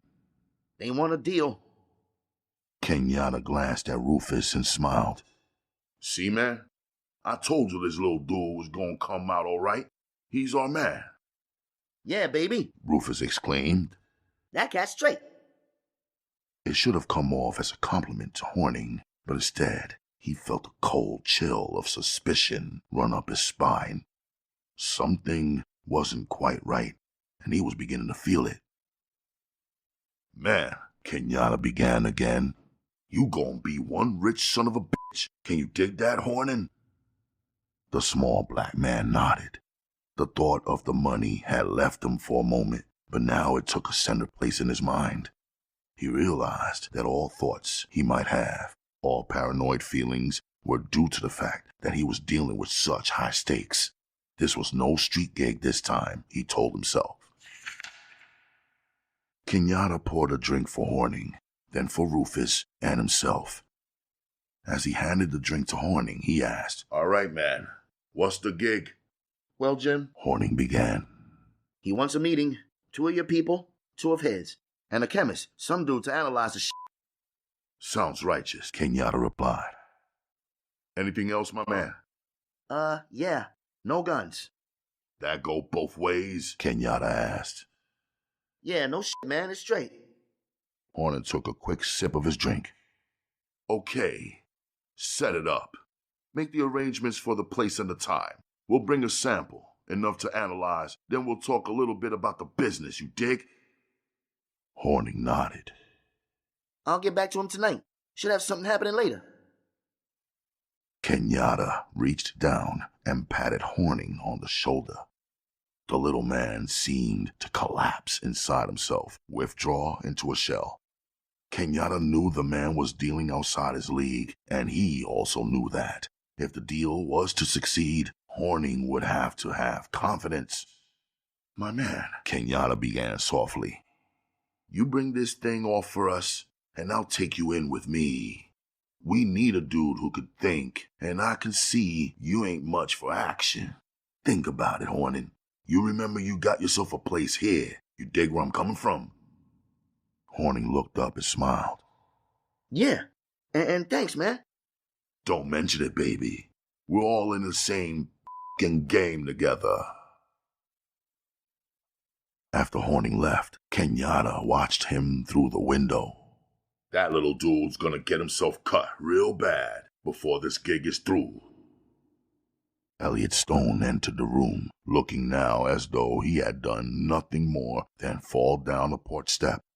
He was moving well, and his old agility seemed to have returned. It's going down, huh? He asked. Kenyatta turned from the window. That's right. Once we get through that Horning, we're going right to the top. They're interested, and if Seamus feels that way, then the dudes he's been dealing with are gonna feel the same f***ing way. Stone leaned against the bar and lit a cigarette. How you gonna get through Seamus? I mean, he's a big, mean cat with lots of local connections. Dig where it's at? Yeah, I dig, Elliot. The way I see it, though, we got ourselves a couple of ways to go with this thing. A little muscle in the right place, or we tell him we got in our possession one little f***ing file. Enough to rip apart his entire organization if it was to get into the wrong hands. Man, Stone replied, I don't know about that. I mean, you're putting yourself awfully close to me. You know that? Sure, man, Kenyatta said. But I don't think we'll have to worry about that. Rufus here and Edgar, they both handle themselves pretty f***ing well. I think in that meeting, we'll just need a muscle, not much else. Stone nodded. He hoped that Kenyatta was right. But then again, if Seamus knew that Kenyatta had the file, Stone would be able to surface again and get in on the action himself. But that was only wishful thinking, and Stone knew it. 1 hour passed, and finally the phone call came from Horning. At 6 o'clock that morning, they were to meet with the man at Weldon's warehouse, a broken-down building on Adams Boulevard near Crenshaw. In a nervous voice, Horning explained how the signals were to work and what they were to do when they arrived. When he finished, Kenyatta complimented him on his efficiency, and Horning responded with a crisp, Thanks. the kind that men utter when they know that no matter what they do, they are going to lose anyway. After hanging up the phone, Kenyatta turned to Stone and Rufus. Well, gentlemen, he said, break out the Jack Daniels. Looks like we're going to have one long motherfucker tonight. Weldon's warehouse was dark at 5 minutes to 6 that morning. The street running along the south wall was empty except for an occasional wild dog roaming the gutters looking for food. The tall 2-story building stood between an empty lot on one side and a deserted factory on the other. Rufus drove the big Cadillac slowly in front of the wooden warehouse, then turned the corner after the factory. Kenyatta sat in front, peering silently at the dark shadows and the empty terrain. Behind him, Edgar sat tensely waiting, holding a small satchel that contained 1 ounce of pure, uncut heroin. Behind the warehouse was an alleyway. Rufus pulled into the small opening and cruised slowly until he reached the rear loading dock of the warehouse. There was a white light bulb burned above the platform. When the front bumper of the Cadillac was parallel to the end of the platform, the light suddenly went out. That's our signal, gentlemen, Kenyatta said coldly. Rufus nodded as he pulled the car to a stop just beyond the platform. Well, let's make it in and have our visit, he said. Remember, Kenyatta began before either Rufus or Edgar could get out the car. Elliot and his men are just outside in front. If this is some kind of motherfucker setup, go that way. Man, Edgar replied. you best believe I haven't forgotten that ish. Kenyatta nodded, opened his door, and climbed out. He stretched his tense body in the early morning chill, but the cold was not affecting him. His adrenaline had been flowing all night, waiting for the chance to deal with Seamus. It had been a year in coming, and now he was about to break it open. Or at least he hoped he was. He knew what the danger would be inside, since no one was supposed to be carrying weapons, and he hoped that none of Seamus's men had black belts in karate. Kenyatta, Edgar, and Rufus had black belts themselves, but only a handful of men had ever seen them use it, and they were now dead. Rufus and Edgar joined Kenyatta, taking their stance on either side of the tall black man. Okay, Kenyatta said. You motherfuckers remember my name is Jim, dig? Rufus chuckled.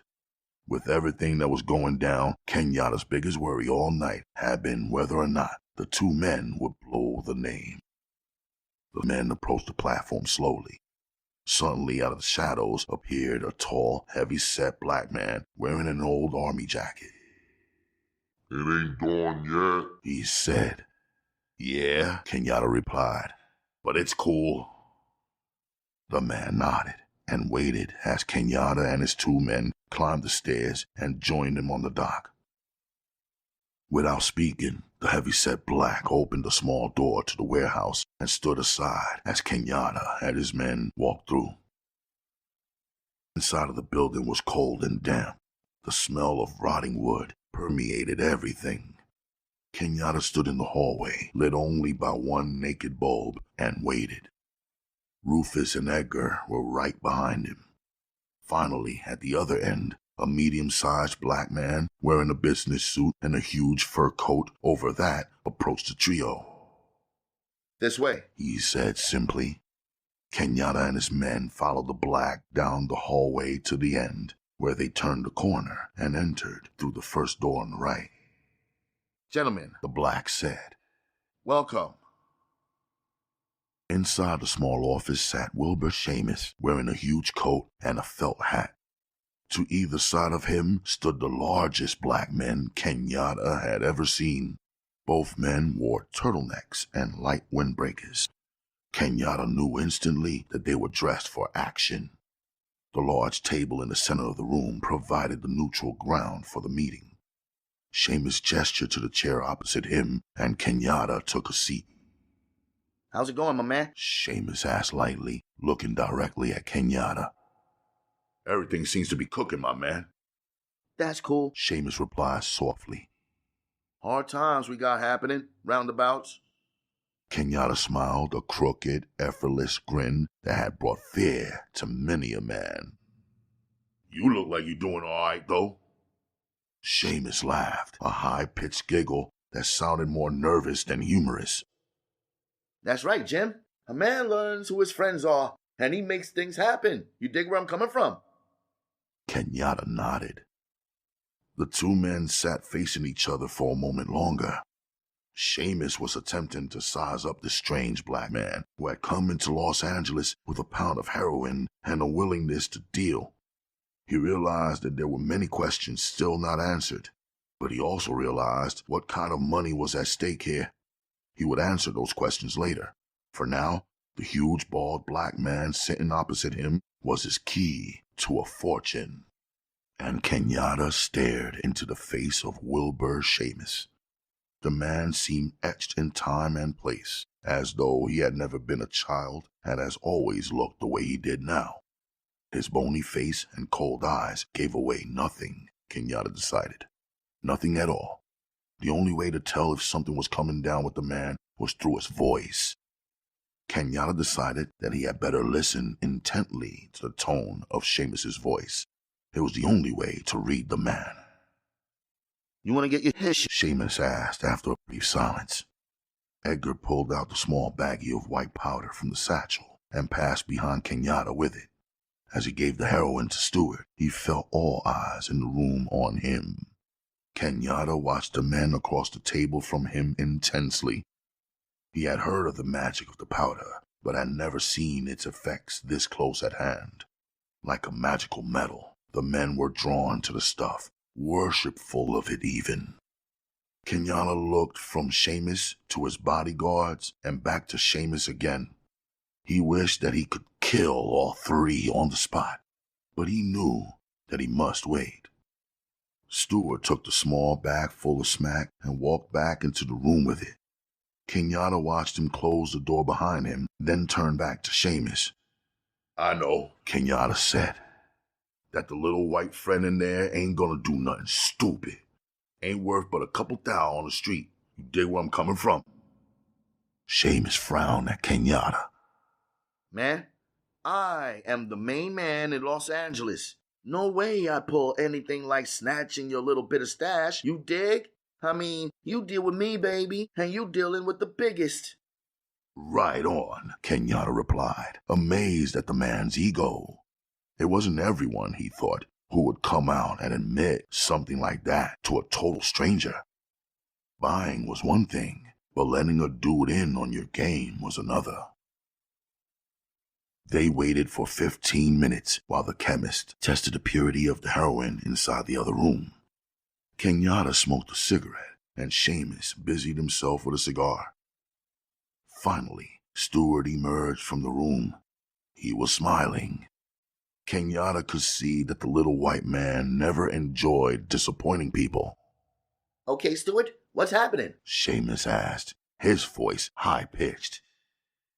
Well, Stewart began. The stuff is the best I've ever seen, Mr. Seamus. The very best.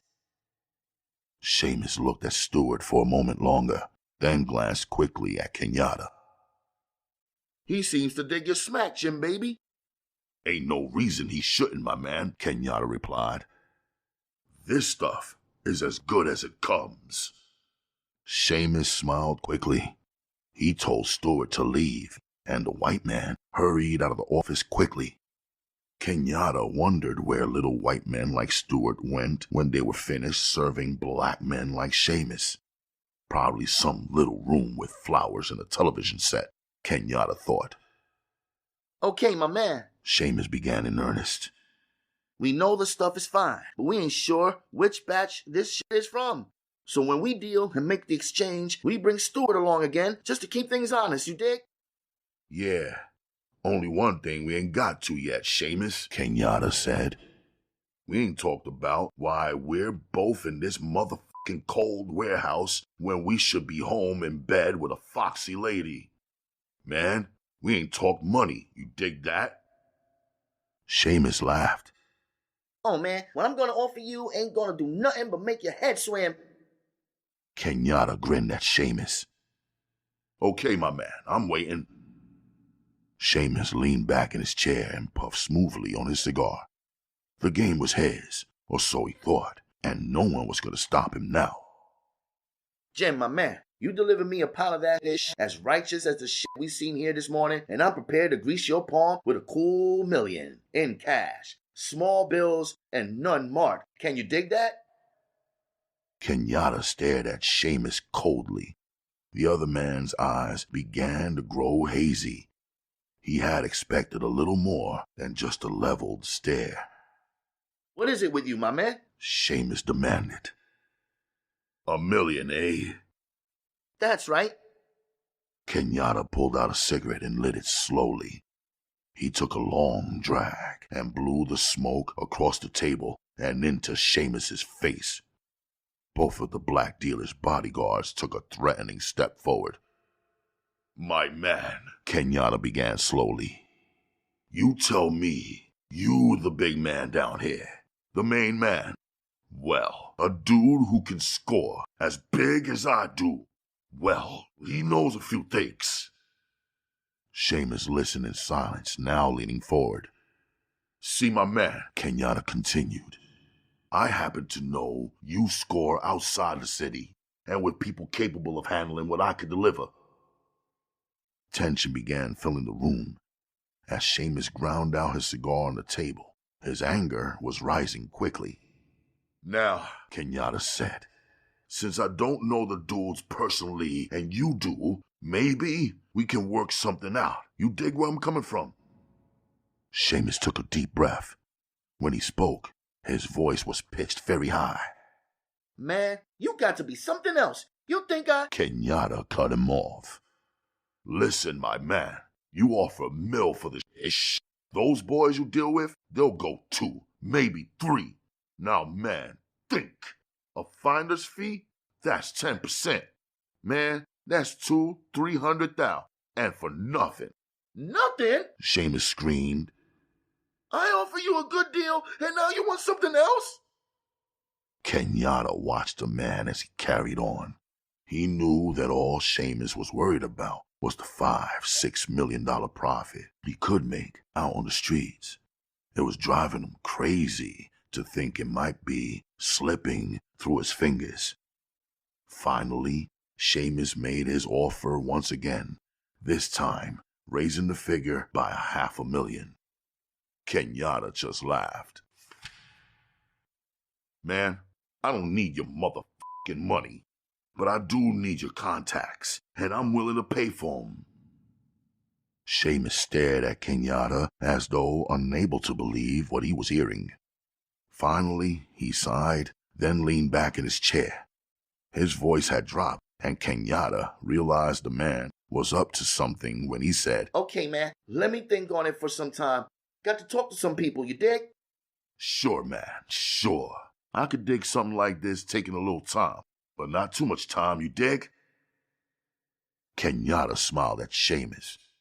Yeah, I dig it, Jim. Seamus said. He stood up and extended his hand. Sorry, man, but I didn't see what you were driving at, you know? Sometimes a man gets a little hard in the head. The sudden reversal was too obvious. Kenyatta shook the man's hand and wondered when the truth was going to strike. Kenyatta, Rufus, and Edgar walked out of the small office. Seamus and his 2 bodyguards were standing behind the wooden table, watching them closely. The long hallway was empty. The men who were present when Kenyatta had entered the warehouse were now gone. Kenyatta stopped midway down the hall and turned to Rufus and Edgar. You guys in the mood for a little action? He asked. Both men nodded. I think we're going to get a little outside. Kenyatta led the way. When he reached the door leading out onto the platform, he opened it slowly. The Cadillac was still where he had left it, and the alley was empty. Okay, be ready, Kenyatta said as he stepped out onto the platform. The 3 men walked down the steps and headed toward the caddy. When they were 15 feet from the car, the 2 bodyguards who had been inside the office, along with the 2 men who had greeted Kenyatta earlier, popped up from behind the car. What's happening? Kenyatta asked. The 4 black men approached Kenyatta, Rufus, and Edgar slowly. They were unarmed, but wore faces that seemed etched with the approaching violence. Kenyatta stopped in his tracks. He turned quickly back toward the platform and to Seamus, standing above him, leaning against the wall. Well, some kind of shit, man, Kenyatta said. Seamus laughed. My man, I am just trying to convince you that you should deal with me. Business tactics, you might say. Kenyatta laughed in return. The 4 men facing his group, their fists clenched at their sides. By their stance, Kenyatta could tell that they were not martial arts fighters, but straight-ahead street punchers. As far as he was concerned, the fight was over before it began. His only problem now would be to get it over with quick enough so that he could land Seamus. He had to get the man himself. Okay, have it your way, Kenyatta said. At that moment, the bald-headed black man backed into a 3-point stance, stepped quickly between the 2 bodyguards, and took both men out with a chop and a kick. The closed fist chop struck the man to Kenyatta's left in the neck, and the sickening sound of bones being broken filled the early morning air. The man crumpled to the ground, screaming for his life. The kick got the other man directly in the balls. Kenyatta knew he had broken the man's pelvis as he felt the bone splinter beneath the heel of his boot. The man doubled over, grabbed his destroyed and rolled forward. His groans were muffled, and the black bile that formed at the corners of his mouth drooled down his chin. The moment Kenyatta had struck, Rufus and Edgar had also moved into action. Rufus took his man with a quick kick to the hip and a left-handed karate chop to the man's ribs. Later, the man would count 6 broken ribs and a dislocated hip.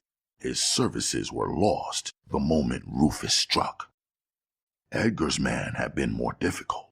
He had seen Kenyatta strike and had flung out at Edgar with a right, catching the thin black man across the lower jaw.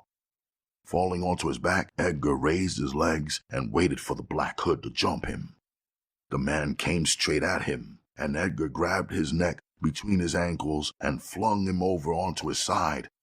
Jumping to his feet, Edgar took his foot and placed it on the man's Adam's apple and exerted pressure.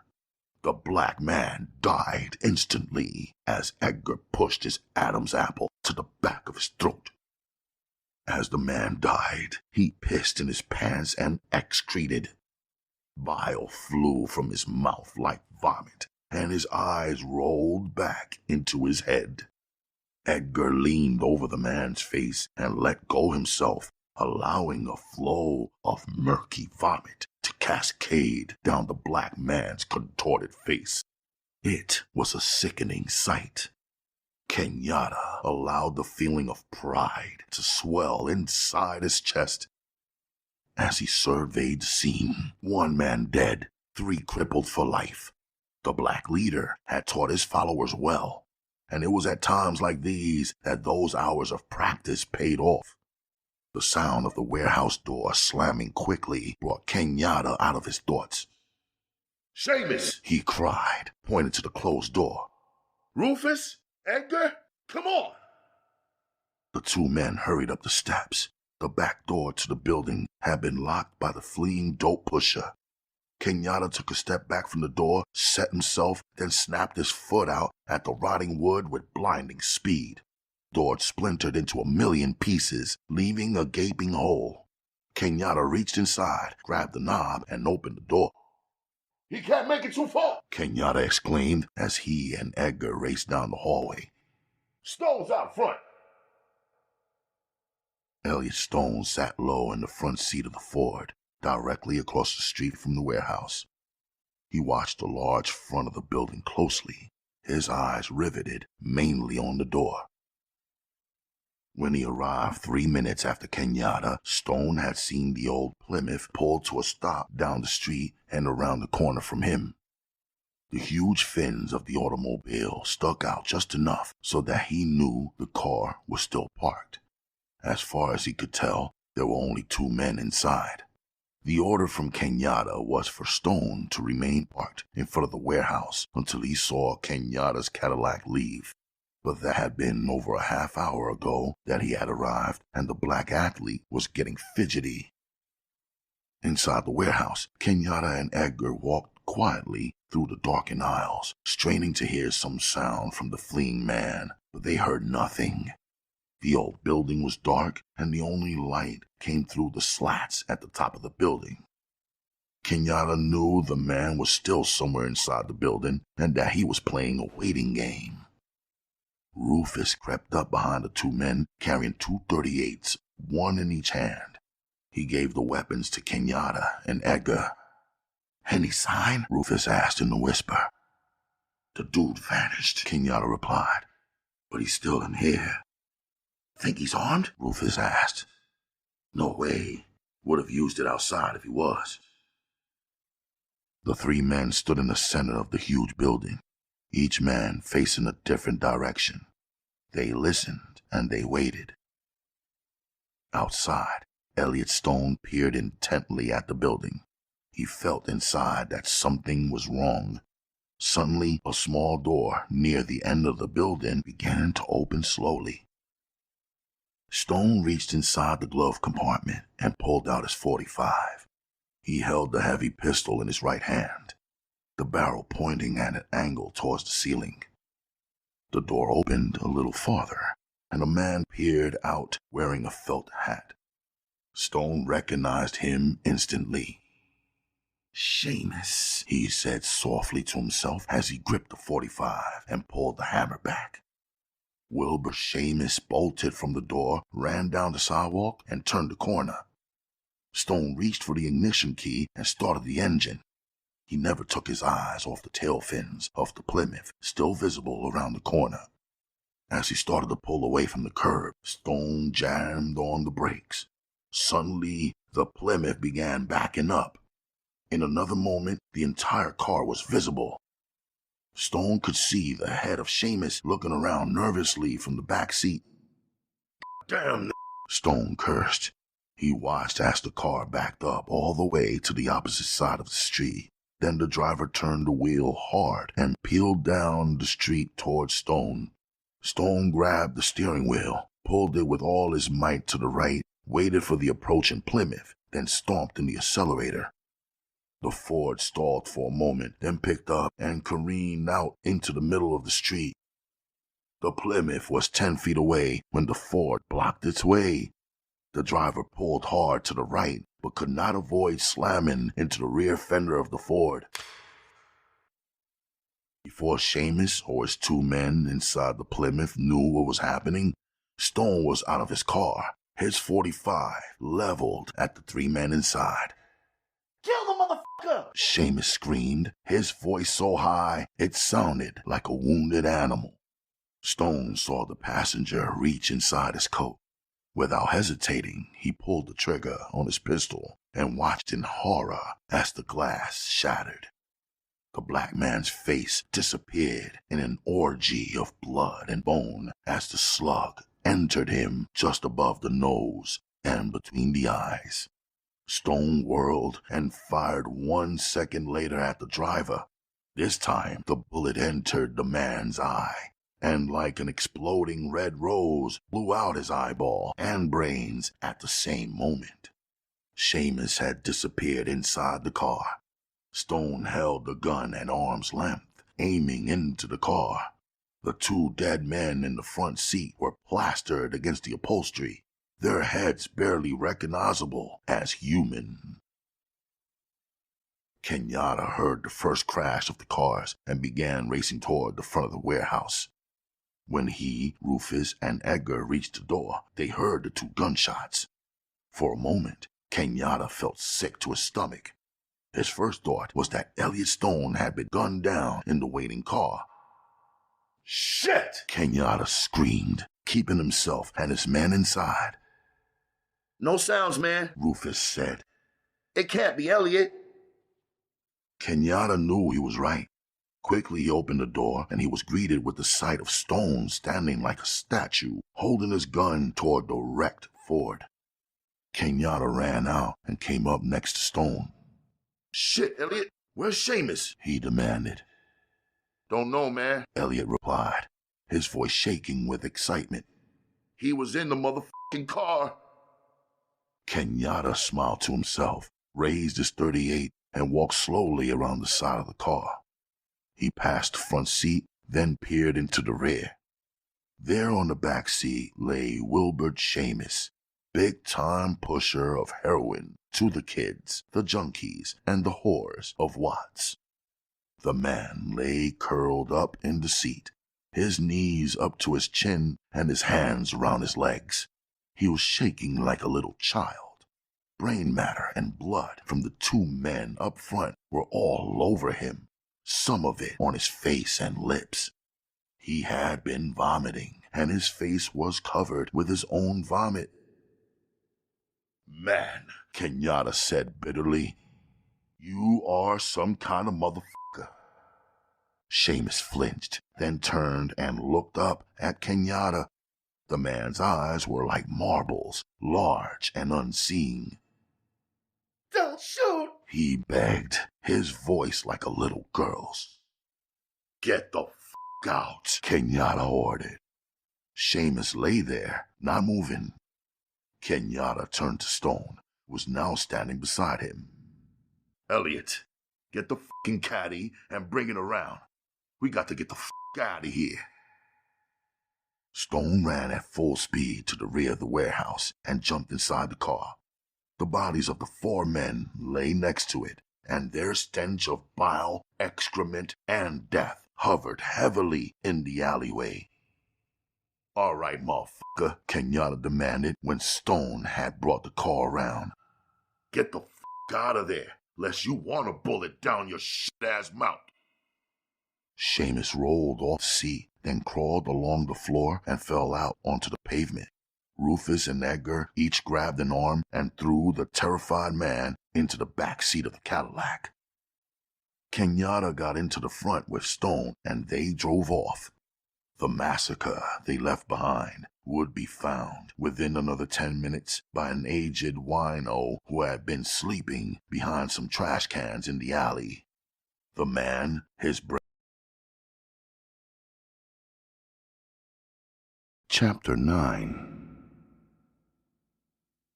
At the moment the massacre was taking place at the warehouse, Detectives Ryan and Benson were standing on the lot where the charred remains of the OEO office lay.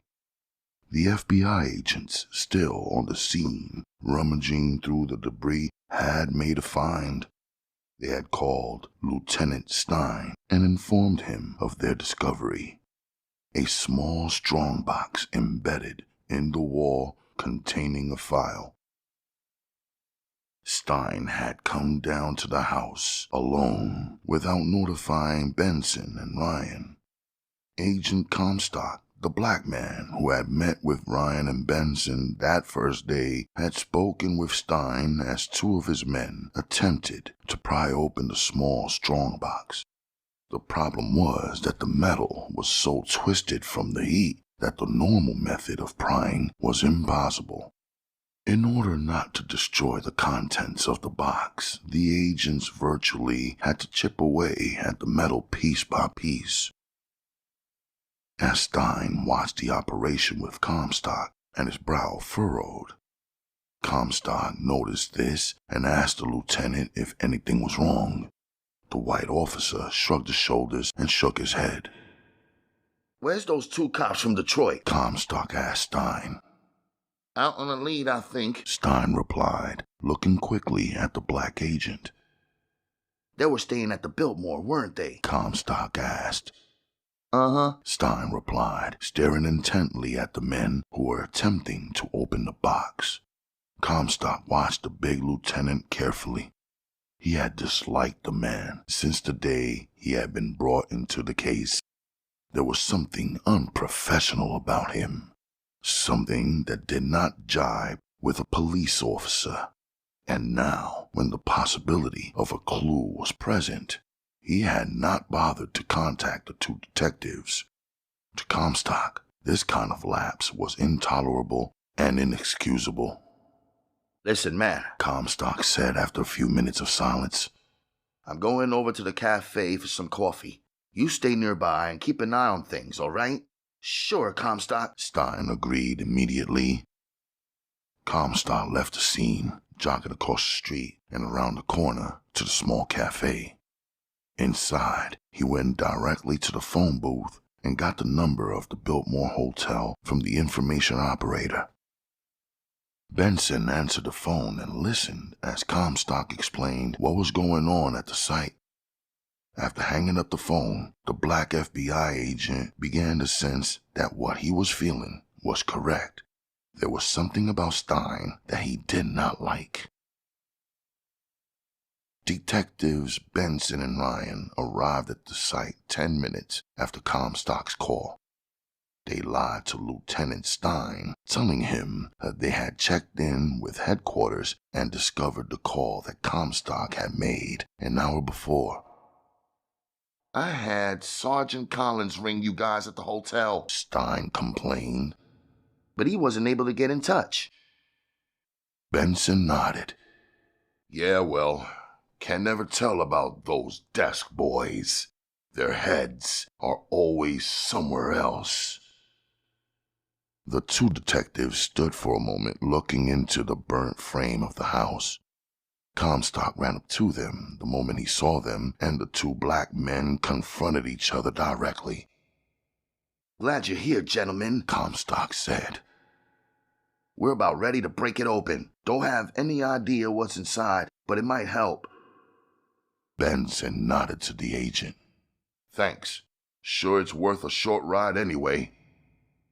The three men walked through the debris and toward the rear of the burnt house. There, two agents were kneeling over a small metal strongbox. One man held the box while the other jammed a screwdriver into the small opening between the lid and the case. With a grunt, the agent pulled on the screwdriver, and the top of the box snapped open. Finally, Comstock said. We've been hacking this thing for over an hour. Didn't want to destroy anything inside. The three men knelt down around the small box. Comstock pulled out a pair of tweezers from his coat pocket and began lifting the pieces of paper from inside the box. After about 20 sheets, he came to a small packet with the name of a photography laboratory on the outside. He lifted this out of the box and laid it on the ground next to the sheets of paper. Detective Benson read each typewritten page carefully, passing it on to Ryan when he finished. Then, after reading all of the written contents, he had Comstock pull out the photos from the packet. The agent spread the pictures on the ground in a small circle around the papers. The three men sat on their haunches and looked at the photos. Ish, Benson said. I think we just solved it. Looks that way, Comstock said. Wilbur Seamus. Ryan pronounced the name again, then continued. This is what Stone and the office were doing. Benson chuckled. Exactly. Kenyatta's whole thing. Break down the pushers, the large rings, bringing smack into the ghettos. He must have been about ready to hit Seamus, and Seamus knew it. I got one thing to say for this Kenyatta, Comstock said. He certainly is thorough. He's got enough of this guy to put him away for life. Suddenly, one of the typewritten sheets of paper caught Benson's attention. He picked up the paper and read it out loud. We know that there is a contact within the Los Angeles Police Department. An officer. Seamus's street pushers, even though picked up, never spent more than 1 hour or 2 in jail. Never prosecuted, and all charges dropped. The three men looked at each other. Can you beat that? Comstock said. There's more, Benson said, reading on. He talks about a white man, a certain connection from outside the city. Then he says the operation must be huge, with inroads into organized crime. Jesus.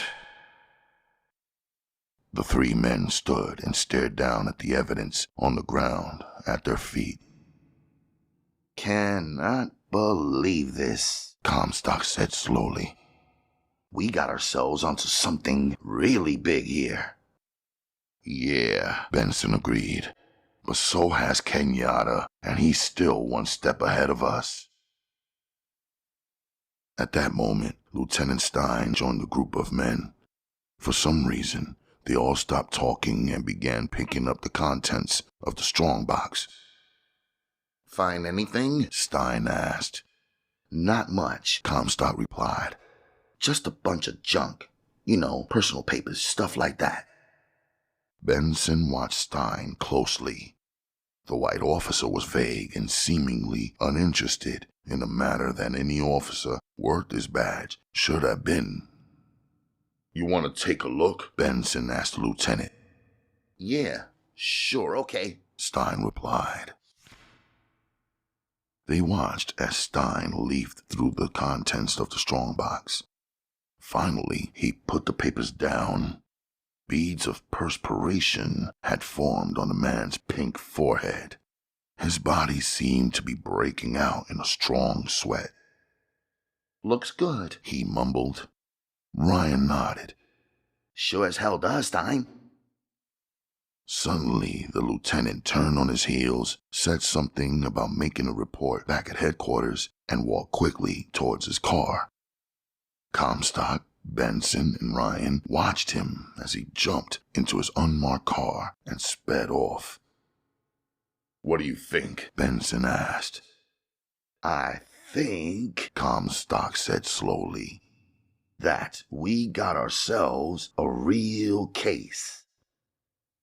The conversation was disrupted by an excited uniformed officer who ran across to the burnt house, shouting to the officer that a full-scale massacre had taken place only 3 miles away.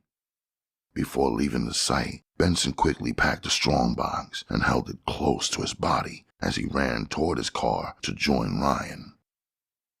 Neighborhood children had gathered behind and in front of the abandoned warehouse. The little black kids dressed in torn and tattered clothes, and some of the older boys wearing colorful beanies milled around the squad cars and ambulances. They were silent as they looked down upon the mangled bodies. Blood was everywhere, still seeping from the dead men. Ryan, Benson, and Comstock pulled up to the site and were signaled through by the uniformed officer. The entire block had been sealed off by the police. News crews with their cameras humming were at that moment still trying to break through. They came upon the Plymouth still sitting in the middle of the street with the 2 dead men in the front seat. Their already rotting bodies were covered with flies and the stench of death. Has anyone run a make on the license number yet? Benson asked a uniformed policeman standing next to the car. Yes, we're still waiting, he answered. Ryan walked to the front of the car and noticed a dent on the right fender and the black paint that must have come from the other car. He called Comstock over and asked if their men could run a lab check on the paint. Comstock jotted down the request in a small black book. Sergeant Harry Clemens, a thin white man with a huge mustache and very little hair, approached Benson and Ryan. You guys, Benson and Ryan from Detroit? Clemens asked gruffly. That's right, Benson answered, staring into the officer's clear, cold blue eyes. I called you both. We got a witness in the alley, an old wino who fits the description of the black you're looking for. Now, Willie, Clemens began, addressing the old man slowly and kindly. Tell these 2 men here what you saw this morning. Willie swung his feet over the edge of the platform and looked to Benson. Got a cigarette, man? He asked in a hoarse, wine-soaked voice. Sure, man, Benson said, pulling out a Pall Mall and handing it to the wino. Willie shook as he placed the cigarette between his lips and used both hands to keep the cigarette steady while Benson lit it for him. Now, Willie, my man, Benson began, dropping his voice into street slang. Tell us what you saw. It's very important. Willie drew heavily on his cigarette, then spoke. Well, I was sleeping behind them trash cans. I hear a car pull up and stop, you know. Couple of dudes get out. What color were they, Willie? Benson interrupted. Jeez, man. What other color come down here but black? Those men were n***s, man. Willie seemed to glare at the black detective as though the man was incapable of understanding something that was very simple. Now, Benson began. Could you describe the man? Sure, man, Willie replied. He was the biggest f***ing I've ever seen. I mean huge. And he was bald. Completely bald. He was mean, man. Really mean. Benson and Ryan exchanged glances. Let's get Miller over here, Ryan, Benson said. Sergeant, Ryan began, turning to Clemens. Could you keep the bodies here for, say, 10 minutes? No, he can't. All 3 men turned quickly and faced Lieutenant Stein. The large man was standing with his back to the sun. His face was completely shadowed. Let's clear this area, Clemens, and get this fucking investigation underway. The man's voice was shaking. Benson heard the fear and the horror in it. He wondered if Stein was that inexperienced or if he was getting old. Clemens shook his head at Ryan. We'll take them all down to the morgue. I'll wait there till you bring your man. Thanks, Clemens, Ryan said. Ryan called Miller, and the contact agreed to meet the detectives at the county morgue. When Ryan returned to Benson, the two men began walking through the warehouse looking for something that might truly link Kenyatta with the massacre.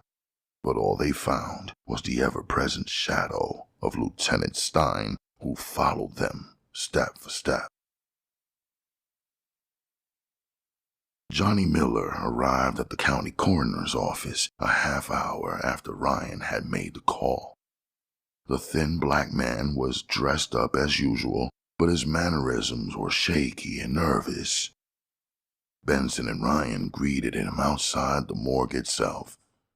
What's up? Miller asked, trying to sound light. It's these dead men, Johnny. We figured you might be able to identify a few, Benson replied. Oh man, what a drag. Miller followed the two detectives into the morgue room, where they were greeted by a small white man wearing a smock.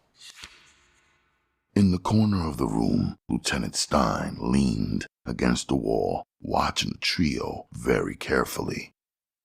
The attendant pulled out the 6 drawers with the sheet-covered bodies lying side by side on slabs. Benson and Ryan stood behind Miller as he walked along the row, looking down at each face.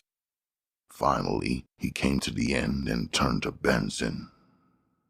Wilbert Seamus. They're his dudes. You sure of that? Benson asked.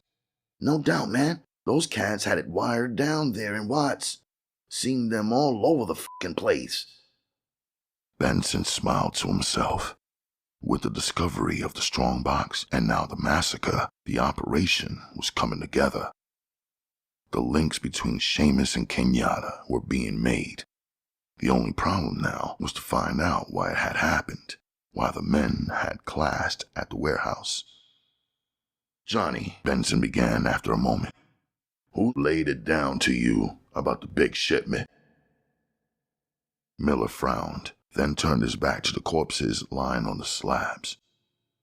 Man, I don't know. Listen, Johnny, we got to know, Benson urged. Okay, but let me out of this hish.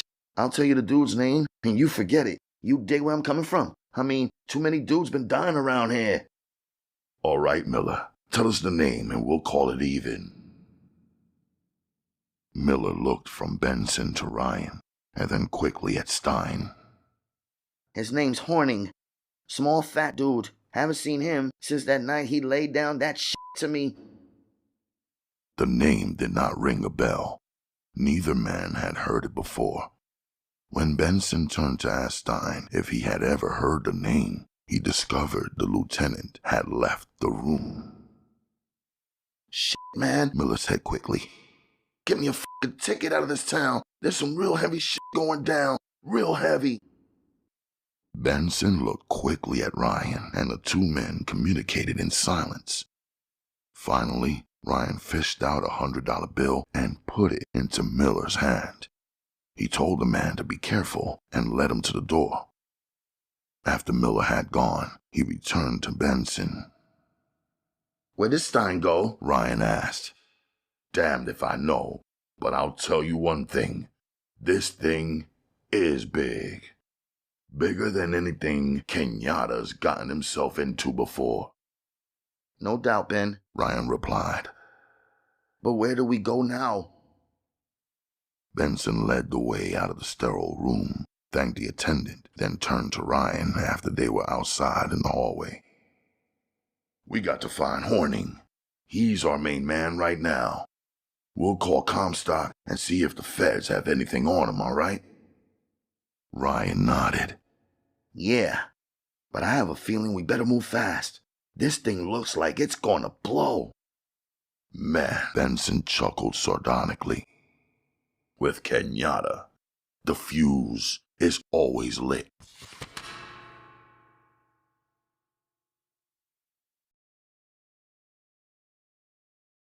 Chapter 10. Once again, the elite of Kenyatta's group were gathered in the Black Leader's apartment. Duke Sims, Amos Cortner, Mike Allen, and Stonewall Manfred sat on a large couch, sipping their drinks quietly.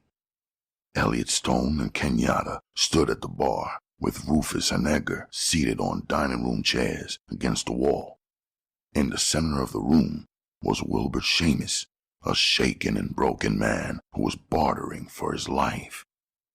For over 10 hours, Kenyatta had been with the man, attempting to break him down. It had taken a little heavy-handed work to convince the former kingpin that his glory days were over.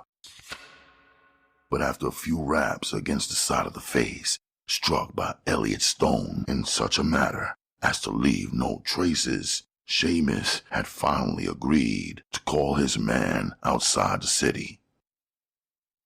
The phone call had been made, and Seamus had told his connect that he had a source of heroin unequaled in the country. The connect had taken Seamus's phone number and told him to wait for his return call. That had been 2 hours ago, and the men had waited during that time for the response. Now remember, Seamus, Kenyatta said coldly, when he calls, you tell him like I told you. Seamus nodded. Yeah, He began, his voice weak with terror and fatigue. you won't deal with anyone but the big man. I'll tell him. You'd f***ing better, my man, Kenyatta said. or else your motherfucking life ain't worth a piece of shit. You dig what the f*** I'm coming from? Yeah, I dig it. Seamus stared straight ahead, his eyes following the pattern on the rug in small circles. He had been confronted with that onslaught of Kenyatta throughout the long and bloody day. At 10 minutes to 9, the phone rang. Kenyatta picked up the receiver and handed it to Seamus. The look in the black man's eyes was enough to frighten any man. It practically turned Seamus speechless. Wilbert Seamus spoke for 10 minutes, mostly nodding his head and answering with short, Yes.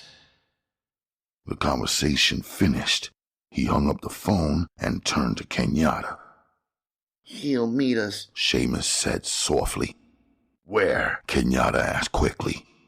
In the desert, out of town, near Barstow. At least, Kenyatta thought, they were moving out of the ghetto and closer to some of the big action.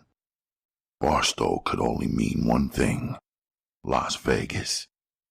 And coming out of that town meant the organization, the brotherhood, the mafia, or whatever one chose to call it. Okay, when is it set? Seamus asked for a cigarette before replying. Tomorrow night, 9 o'clock. The old Hanson Ranch, just outside of town. Will he be alone? Stone asked, speaking for the first time.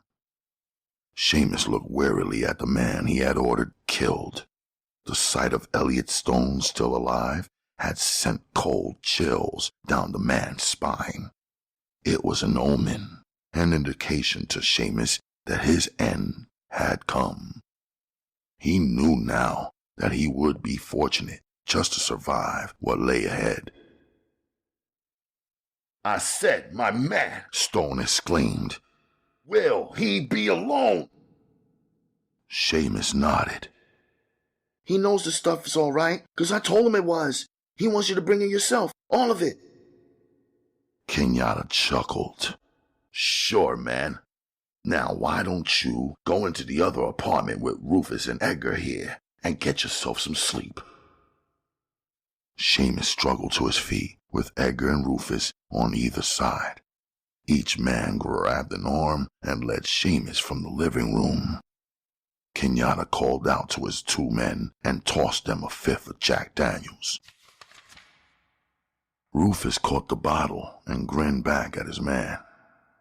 Thanks, my man. Gonna be a long f***ing night. Kenyatta walked around behind the bar and rested his elbows on the fine mahogany. Well, I don't really know. I'm going out there tomorrow night with Elliot here right beside me and a backup car on the road. Aside from that, I can't tell nothing till we know who it is that we're meeting with. I could dig that, Ken, Stonewall said. But we're getting pretty fucking close to the main supplier, ain't we? I mean, shouldn't we lay down some kind of precautions? Kenyatta stroked his bald pate for a moment before replying, "You're right, my man. I was thinking that each of you should get your people together and prepare them for traveling. Get your cars filled with gas. Get your rods together. All the shit you need." Is that it, man? Sims asked. "Yeah. Just be ready for a phone call from me. I'll call you dudes at Stonewall's place." Where do you think it'll be coming down, Ken? Sims asked. Kenyatta took a long sip from his drink, then placed the glass gently on the counter. He looked to Stone. "Where do you think, Elliot?" Stone did not hesitate. "Las Vegas. The way things are looking, the man's bringing the stuff in by car. It's the dude we saw those times out front of Seamus's place. No doubt that the pickup was close by. Now, with the desert scene happening out there in Barstow, I will lay odds it was Vegas." "That's about the way I see it too," Kenyatta added. "And that's where I hope we finally get. I mean, if this dude's willing to come out all the way to Barstow, then we'll hit him there if we can. If not, we'll get him in Vegas. But we got to be sure first." The four men on the couch stood up and made ready to depart. Listen, Kenyatta, Sims said. If you need a damn army, we'll have one waiting for you, you dig? Kenyatta smiled and grasped Sims's hand. "Yeah, dude, I dig where you're coming from. Let's get it moving. You're gonna hear from me tomorrow night." The men shook hands all around, and finally, only Stone and Kenyatta were left in the living room. Kenyatta poured another round of drinks, and the two men drank in silence. "You know something, Elliot?" Kenyatta began after refilling the glasses. "After all the shit I've been through, I began to think that finally it's going to pay off." "I see where you're coming from," Stone replied. "Yeah," Kenyatta continued, his voice softer now. "There was nothing as big as this shit going down in Detroit. I mean, seemed like all we hassled with were a bunch of street pushers and fucked up junkies. But this scene, well, this is something different." Stone nodded. "You think we'll be able to pull it off?" "Shit, man," Kenyatta exclaimed. "Man like me waits all his fucking life to pull something like this off. And he knows he's got to. Ain't no two ways about it, my man." Stone laughed, and Kenyatta joined him. Both men knew within 24 hours they were going up against men who would just as soon kill a man as look at him. They also knew they were going up against men, possibly white men, who had the law on their side. They were the controlling powers, the fatsy who sat back in their leather office chairs, dealing out death and corruption with one flick of their pudgy pink fingers. These were the men whom Kenyatta had always been after, yet men whom he had never really seen. The possibility that finally he would be meeting them face to face was an invigorating thought. Kenyatta and Stone drank in silence. Both men thought about the events of that day and what would be the events of the upcoming days. In their own separate ways, they were both grateful that Seamus had hit the OEO house when he had. Finally, Kenyatta put his drink down and stood erect. "Man, I got me a beautiful woman waiting in the bedroom there." "Ain't no better way to relieve tension, Ken," Stone said with a grin, realizing how much he himself needed a woman right then. Kenyatta smiled. "I'll see you later, my man. You just make yourself comfortable, dig?" Elliot Stone nodded and watched Kenyatta as the big man strode across the living room and into the bedroom. The room was dark, but the outline of Betty's naked figure beneath the sheets was visible as some light poured in through the window outside. Kenyatta stood above the bed and stared down at her brown flesh, her slightly parted lips, and her smooth, high forehead. "Hey, you awake?" he asked in a whisper. Betty stretched out, pulling her arms above her head. The sheet fell below her large, serious wombs, revealing her silver dollars. As she opened her eyes and saw Kenyatta getting undressed above her, her nipples began to pucker. Soon the carrier's best. "Baby," Kenyatta said as he crawled into bed next to his woman. Betty stretched her long, lean legs out and threw one over Kenyatta's hip. Seductively, she pushed her silver against him. Kenyatta smiled and pulled the woman to him. He drew her mouth against his, and their tongues clashed in a practiced rhythm of moist contact. "Oh, baby," Kenyatta moaned as he rolled over and lifted himself. Betty raised her hips off the bed, then reached down and guided him. Take me, Ken. Take me, Ken, please. Betty cried as Kenyatta drove smoothly and gently. Kenyatta lit a cigarette for both of them after they had finished. He felt deliciously drained, as though all the tension and fatigue of the day had been sucked out of him in one beautiful surge. Betty lay on her back next to him, still trembling from her scam. Ken? Betty began softly. "Yeah, babe." I'm frightened, Ken. I'm scared about what's happening with Seamus. Kenyatta chuckled. She had been through some horrible things with him, and every time she had voiced the same kind of fear. Yes, Kenyatta thought, I would have been worried if she hadn't said anything. I mean it, Ken. Betty insisted. I'm frightened of this whole thing. I mean, you don't really know what you're getting into, do you? Listen, honey, Kenyatta replied. I've gone into things before that I didn't know about. This ain't nothing new. And besides, it's worth it, ain't it? Yes, I suppose. Betty fell into a deep silence. They lay in bed smoking cigarettes, with the only sound being that of their breath as they exhaled. After a while, Kenyatta felt the bed shaking slightly, and he knew that Betty was crying. He reached across to her and took her hand and held it against his chest. They slept like that until morning, when Stone knocked loudly on the door to awaken them. At 10 o'clock in the morning, after a huge breakfast fixed by Betty, Kenyatta was ready to leave. He, Stone, and Seamus would ride in the Cadillac, with Rufus and Edgar trailing behind in the Chevrolet. Elliot Stone sat on the couch, cleaning his .45 and checking the trigger action.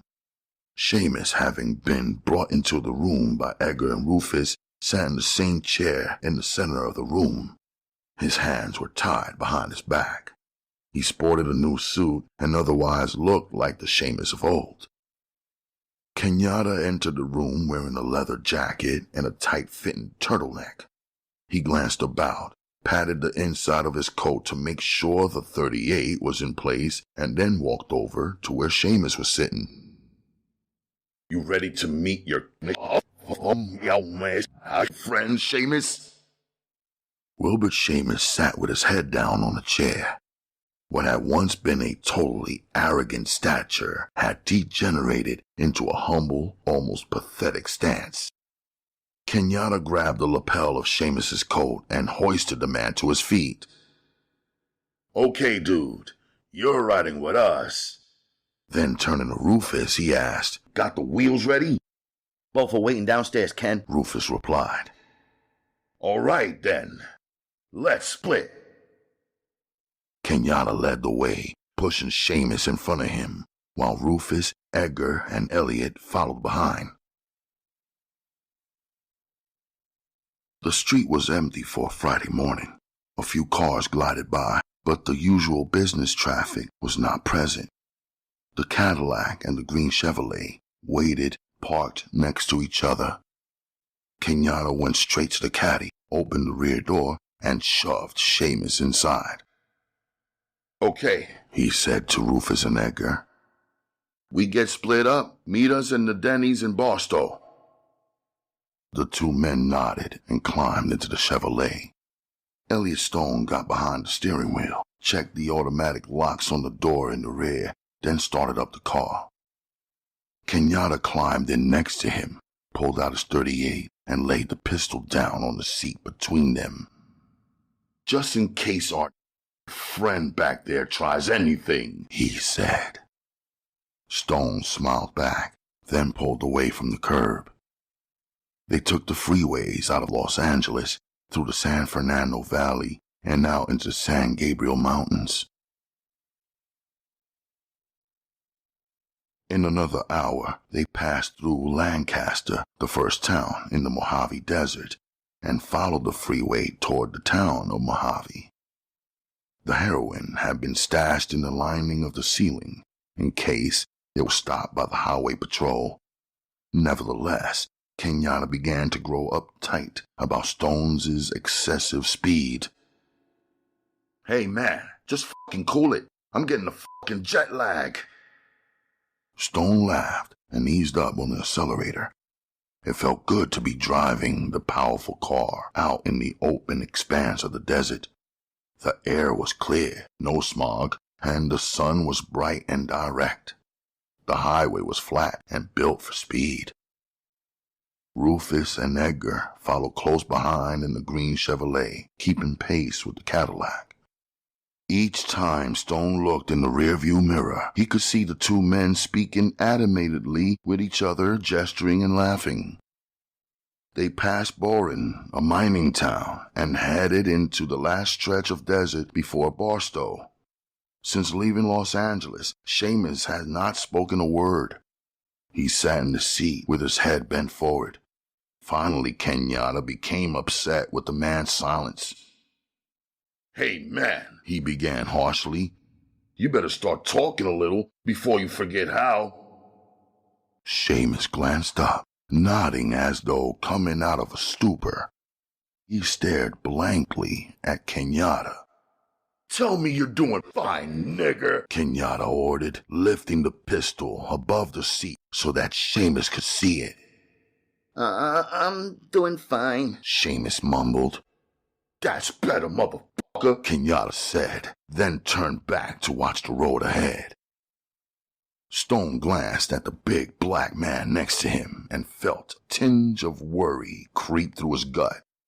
He had never known Kenyatta to be so edgy, so willing to put a man down like he had just done with Seamus. He wondered if, for the first time in his life, Kenyatta was actually afraid. You okay? Stone asked. Kenyatta nodded. Sure, man. No reason not to be. But there was still something in Kenyatta's voice that Stone did not like. A tone that did not express the strength and courage the man usually had. When the small caravan reached Barstow, Seamus directed Stone towards the outskirts of town. They passed through the small city, then turned onto a 2-lane road heading north into the desert. Within 5 minutes, they were in the middle of nowhere. They drove for another 5 miles before reaching an old battered sign that read, Hanson Ranch. That's it, Kenyatta said, pointing out the sign. Yeah. Seamus said. It is fucking desolate out here. Kenyatta exclaimed as Stone slowed down the car and pulled to the side of the road. Is this where we're meeting tonight? Stone asked. Seamus nodded. 500 yards after the sign, that's what he said. Rufus and Edgar pulled up behind the Cadillac and stopped. Both men hopped out of the car and came up on either side. This is it, Stone said to Rufus. Rufus looked around at the desolation and frowned. Up ahead, there was a small rise in the road, but other than that, everything was flat and empty. Man, this is some perfect place for bird dogging. No, ish, Stone agreed. Talk about your wide open spaces. Kenyatta had gotten out of the car and was scanning the area. Finally, he moved to the front of the car and spoke to Rufus and Edgar. Tonight, I want you dudes up on the hill. You dig where I'm coming from? Yeah, Rufus answered for the both of them.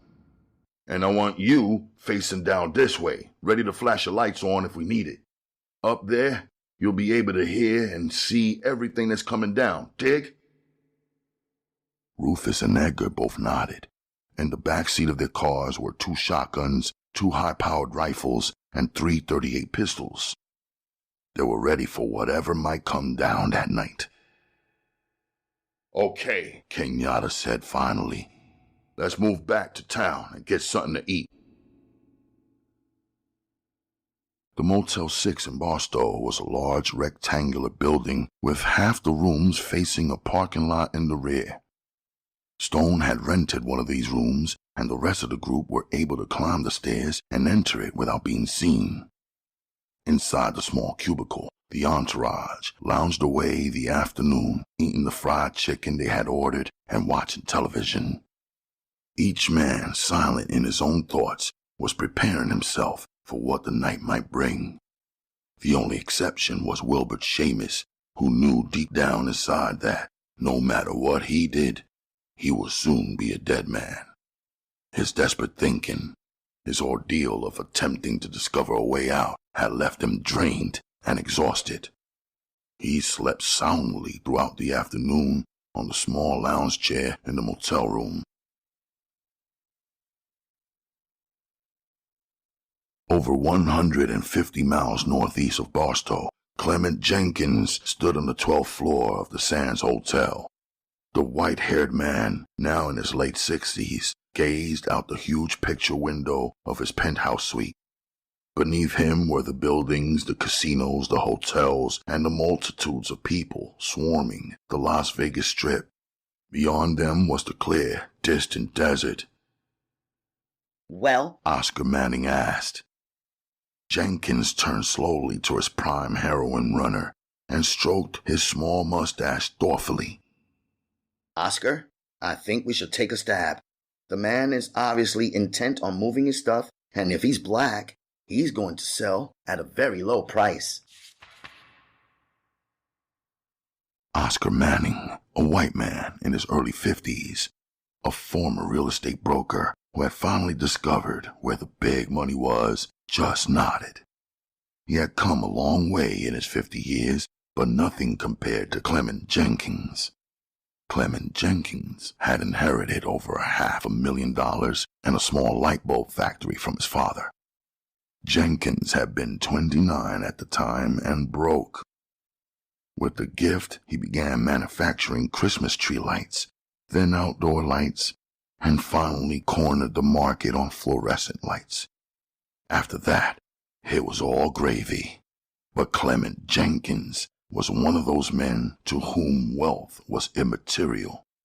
It was the making of the money that counted, the continual process of gaining more and more, stockpiling it until there was nothing left to do but count it. Thus, Jenkins had begun importing rare and exotic narcotics. 20 years ago, he had begun with hashish. During the 50s, he had graduated to cocaine. When the 60s arrived, he had financed a young chemist in San Francisco to produce huge amounts of LSD. Then finally, Clement Jenkins had begun selling, importing, and dealing in heroin. Of course, one of Jenkins's motivations for this line of business was personal. Clement Jenkins had been a heroin addict for the past 10 years. But sitting atop the Sands in his privately owned suite, Clement Jenkins was considered by everyone to be the most upright, honorable citizen in Las Vegas. He supplied jobs for thousands of people with his casinos and nightclubs, and his effect on local politics was powerful and certain. For Oscar Manning, Clement Jenkins was the top man, a man who made it himself. Thus, it was with hesitation that Manning asked his boss the next question. Are you sure it's worth dealing with a black? Jenkins looked at Manning, then sat down slowly in his leather chair. Oscar, there are some things better left to certain people. The French and Italians for many years have been supplying us with top-grade stuff, but the political pressures raise the prices and the smugglers hesitate to take the chances without sufficient compensation. With blacks, it's different. They'll take the chances because they don't have a future anyway. They dislike themselves so much through conditioning that they'll submit to the most lucrative deals. In other words, Oscar, they are the easiest race of people in the world to give the shaft to. Manning laughed. Yeah, Clement, I can see your point. Yes, Oscar, Jenkins mused. I think we will deal with this man. After all, a pound of heroin is a pound of heroin, and a black is a black. Manning watched his man as he spun around in his chair and returned to his panoramic view of the desert town of Las Vegas. At precisely 9 o'clock that night, Oscar Manning, along with 2 armed bodyguards, pulled to a stop on the Hanson Road 500 yards beyond the sign. The night was bright around them. The stars glistened, and the desert was quiet. 5 minutes later, Kenyatta's Cadillac pulled up alongside Manning's limousine. Seamus climbed out of the back seat, and Kenyatta emerged from the front. Manning climbed out of the back of the limousine and confronted both Kenyatta and Seamus in the small space between the cars. The huge size of the bald-headed black man shook Manning, and he found himself backing away even before the men began speaking. It's all right, man, Seamus said, his voice shaky and uncertain. Listen, man, Kenyatta said quickly. I'm here to deal, that's all. Manning looked past Kenyatta and into the Cadillac. All he saw was Elliot Stone. He looked fairly harmless. Okay, Manning said. talk. You know what's happening, man. You know what I got. I want the bread in cash. Half deposited at a bank in Algiers, half in cash. Payment upon delivery, you dig? Yes, I understand. Manning replied. 700,000? 800,000, Kenyatta replied quickly. 775, that's the limit. The men stood silent for a moment. Kenyatta shrugged his shoulders. Just a minute, man. I gotta speak with my partner. Kenyatta turned away from the men and leaned into the car. He knew it was safe because Rufus and Edgar had their high-powered rifles trained on the 2 men. Seamus would not dare to make a move. What do you think, Elliot? Kenyatta asked. Stone leaned across the seat so that he could be heard. In a whisper, he said, The dude is Oscar Manning, the runner. We had both of them get in the pictures, Kenyatta. Kenyatta smiled at Stone. Thanks, man. Seamus and Manning waited between the cars, with Manning attempted to make pleasant conversation with the former big wheel from Watts. Kenyatta stepped between the 2 men and spoke to them both at the same time. I dug it, Kenyatta began in his coldest voice. That you were taking me to the fucking top, Seamus, and not to some white runner. You dig where the fuck I'm coming from? Manning could feel the cold sweat forming quickly on his body as Kenyatta spoke. As a reflexive action, he turned back to the men sitting in his car. Kenyatta grabbed the white man's shoulder and spun him around. I wouldn't do that, man, Kenyatta warned. I got 2 high-powered motherfuckers is sitting on that hill up there ready to blow your motherfucking brains out. Okay, Manning begged. Please. Kenyatta laughed sardonically, then released his grip. Okay then, he began. You take me to the man and no one else, and I'll deal. But we never... Manning began. You never what? Bullshit. This is a new fucking day, Jack, and if you want what I got, we deal with the man. You dig? Manning shrugged. I'll call him.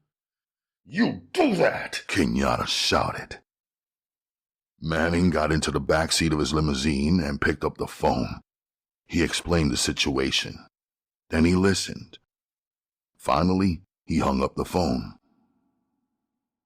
He wants to see me before he deals with you, Manning explained weakly.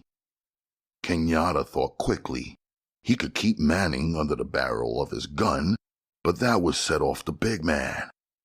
The closest he would ever get to the source would then be one of his flunkies. He would have to take the chance with Manning and hope that the man was as greedy as he thought he was. It was his only chance to get to the top.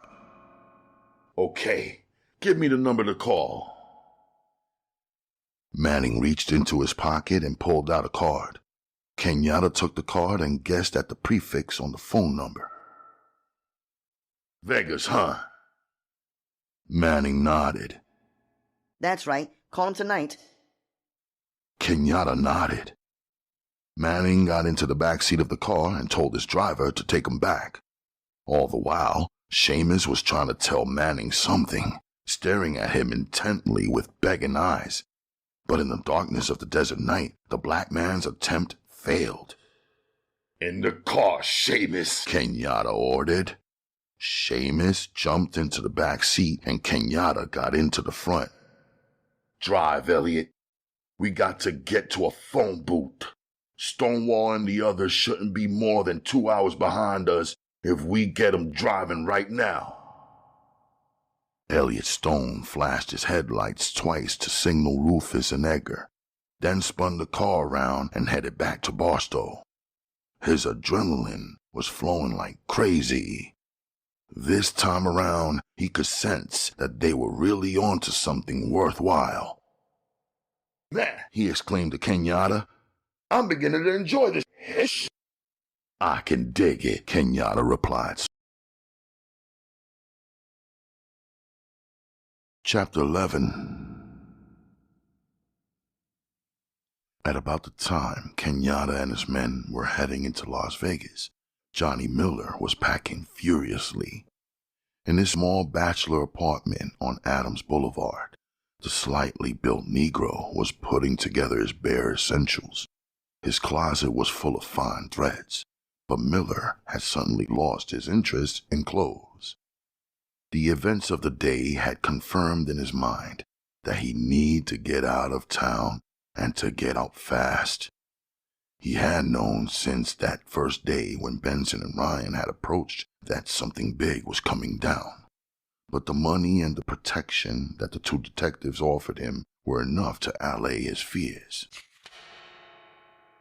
Not so anymore. Not with those 6 corpses lying motionless and twisted in the morgue. Miller tightened the last strap on his bag and took another long swig on his bottle. The effect of the booze was getting to him, allowing him to relax and feel mellow. But even though his body was easing off, his mind was screaming at him, warning him to get the f*** out. The knock on the door came abruptly and without the usual warning of approaching footsteps. Miller spun on his heels and faced the door. Yeah? He shouted without thinking. Miller? Johnny Miller? The voice called out. Who's there? Miller asked. Stein. Lieutenant Stein. I was with Benson and Ryan earlier. I just wanted you to confirm one photograph. Miller breathed much easier now. He recognized the man's voice and knew it to be Stein. Quickly, he opened the door and stood aside as Lieutenant Stein pushed his heavy frame into the apartment.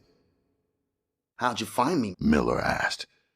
Benson. He gave me your address, Stein replied, surveying the room, his eyes finally coming to rest on the suitcase lying on the bed. You leaving, eh? Yeah, Daddy, Miller replied quickly. Things getting to be just a little hot out west. Stein smoothed down his thinning hair and smiled. Probably a good idea after what happened today, you know? I could dig it, man. Now, if you'll just get on with it, I can get myself grooving. Stein reached inside his coat pocket. Miller watched him closely. Suddenly, the slim black man was standing face to face with a police special.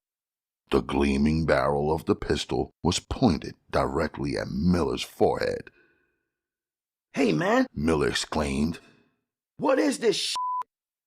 You little n***, Stein said coldly.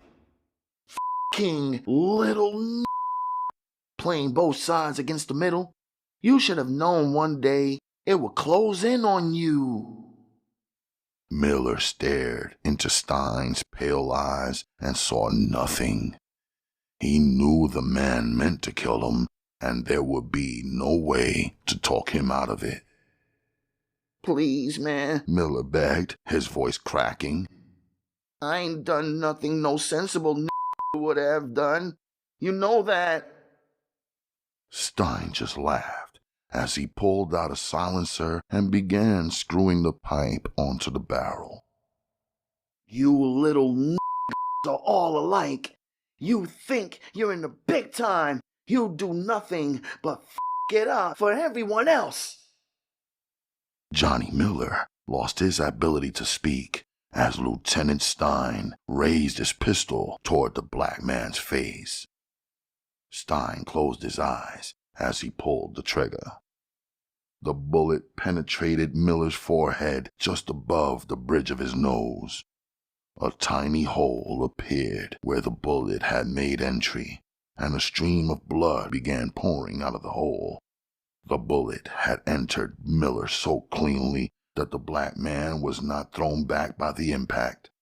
Instead, he stood weaving in his place, his eyes still open with the look of horror that had invaded them when Stein had raised his pistol.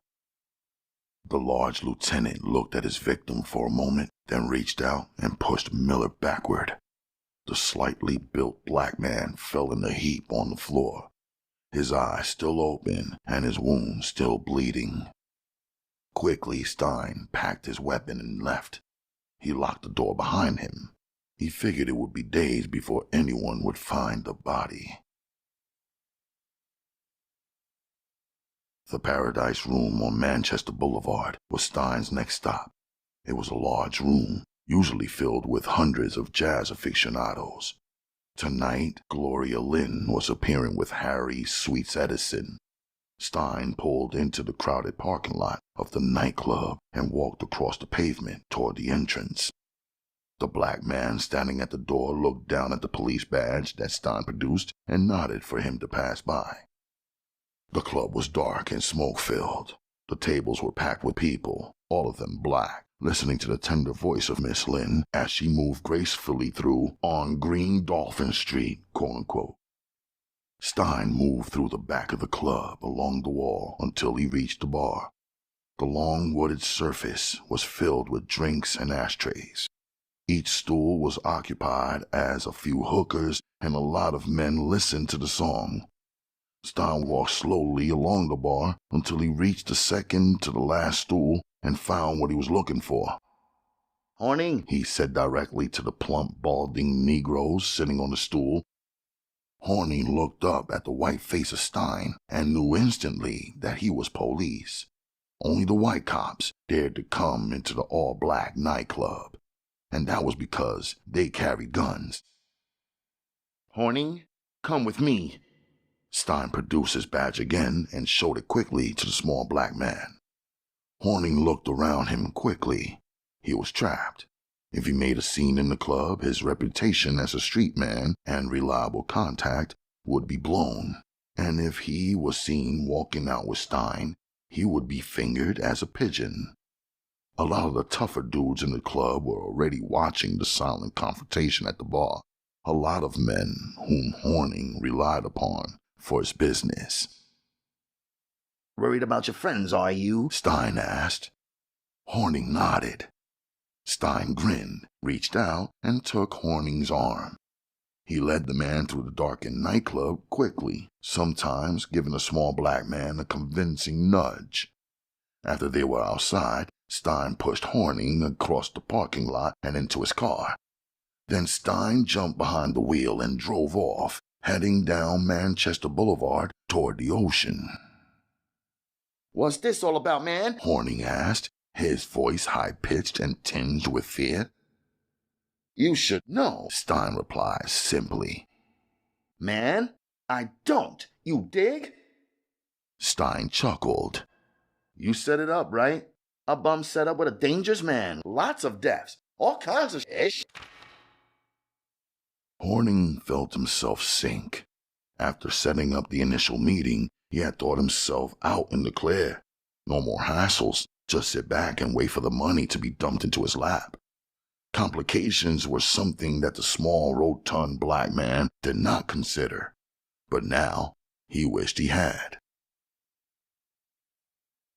Stein began humming a tune as he drove farther out toward the ocean. He took Horning through Hermosa Beach, then turned left on the Pacific Coast Highway and headed toward the gigantic oil refinery in the distance. A pretty sight, eh? Stein asked jovially, as if the two men were on a sightseeing trip. Horning looked at the massive structure, the lit beams of steel, and the huge smokestacks. The prettiest sight the man could hope to see now would be his own life, secure and with a future.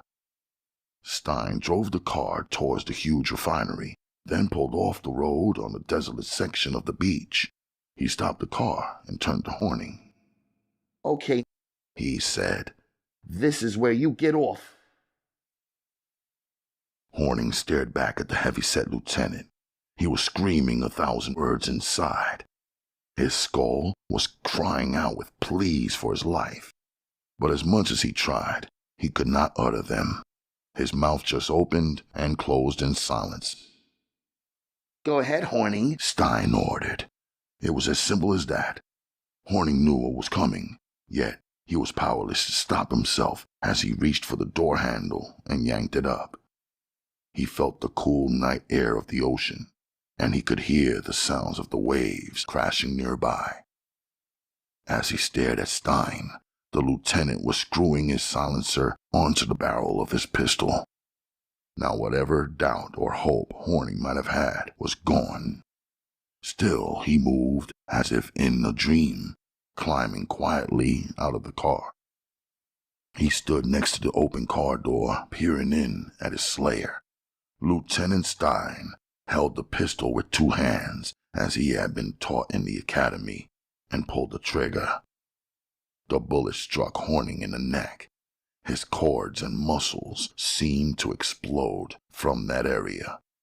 Red seeped down across his upper chest, and the black man fell backward onto the sand. Stein pulled his pistol back in his shoulder holster after removing the silencer. He leaned across the seat, groaning loudly with the strain of the movement, and pulled the door closed. As he backed up, his headlights drifted across the still twitching body of Horning. The black man was crying and uttering guttural sounds that drifted with the wind. Stein smiled to himself and drove back onto the Pacific Coast Highway toward the airport. His job was finished, and Stein felt an incredible sense of relief flood in his mind. He had taken the orders from his man, the go-ahead to eliminate the two blacks who had set Seamus up with Kenyatta. After those were carried out, Stein would then take his long trip to Mexico. Upon his return, the whole situation that had blown way out of proportion in the Los Angeles ghetto would be solved. The turnoff to the Los Angeles International Airport was empty. For a Friday night, it was an odd state of affairs, but Stein welcomed it. He drove quickly down Century Boulevard and into the circle roadway that would carry him to his terminal. He turned into a parking lot opposite the Mexicana Airlines terminal and parked. His luggage was in the trunk. Hurriedly, Stein pulled it out. Just as the police lieutenant was about to slam the trunk door, he heard footsteps behind him. 2 men were approaching quickly, the intent in their walk unmistakable. Stein whirled on his heels just in time to see one of the men raising a sawed-off shotgun towards his head. The huge explosion was muffled in the heavy sea air, and the second round seemed even less noticeable. Stein did not have time to react. The first shell hit him directly in the face, ripping away the flesh around his mouth and cheeks. The entire lower part of his face became a seething mass of blood and bone tissue. The second shell hit just a little lower, around the neck. Basically, it took the man's head off, leaving only one muscle cord to keep the large head attached to the body. A second after the 2 blasts from the shotgun, a 747 jetliner took off. The thundering roar of the plane's engines covered any trace of what had happened.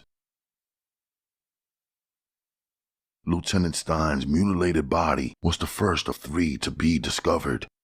An elderly couple, returning from their terminal after seeing their children off to their home in the east, stumbled onto the remains of the police officer. While trying to comfort his fainting wife, the old man called the police. The word of Stein's death spread quickly through the Los Angeles police building. It was quickly picked up by Detectives Ryan and Benson as they were leaving headquarters. The 2 officers raced across town on the crowded freeways toward the airport. When they arrived at the parking lot, the scene of the killing was cordoned off by uniformed police and airport security. FBI agent Comstock was standing just outside the small circle of men when Benson and Ryan managed to push their way through the crowd of the morbidly curious. It looked like a hit, Comstock said as he led Benson and Ryan to where the body lay. Stein's fleshy figure was plastered against the open trunk of his car. Half of his head had been shot off. Blood, excrement, and urine covered his frame in equal parts. Jesus, Ryan exclaimed when he saw the body. They weren't fooling, were they? You find anything else? Benson asked Comstock. The tall black agent turned to the black officer and frowned. In the file, we found the inside man at the department. Benson nodded. He had suspected it all along.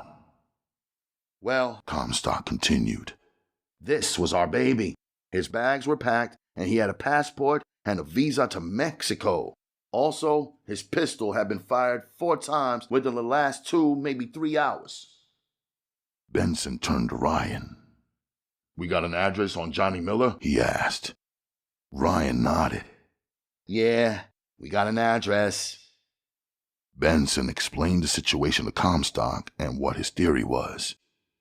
Basically, the black detective said, the bastards are cleaning their house. They're hitting everyone who could place the ring in jeopardy. And if we don't get there before the f***ers are all massacred, we lose, right? Comstock tensed. Benson stared at the ground. That's right, Comstock. It's coming down fast, and we're still a couple of steps behind. Benson and Ryan left Comstock with the body of what once had been a policeman, a respected man of the community.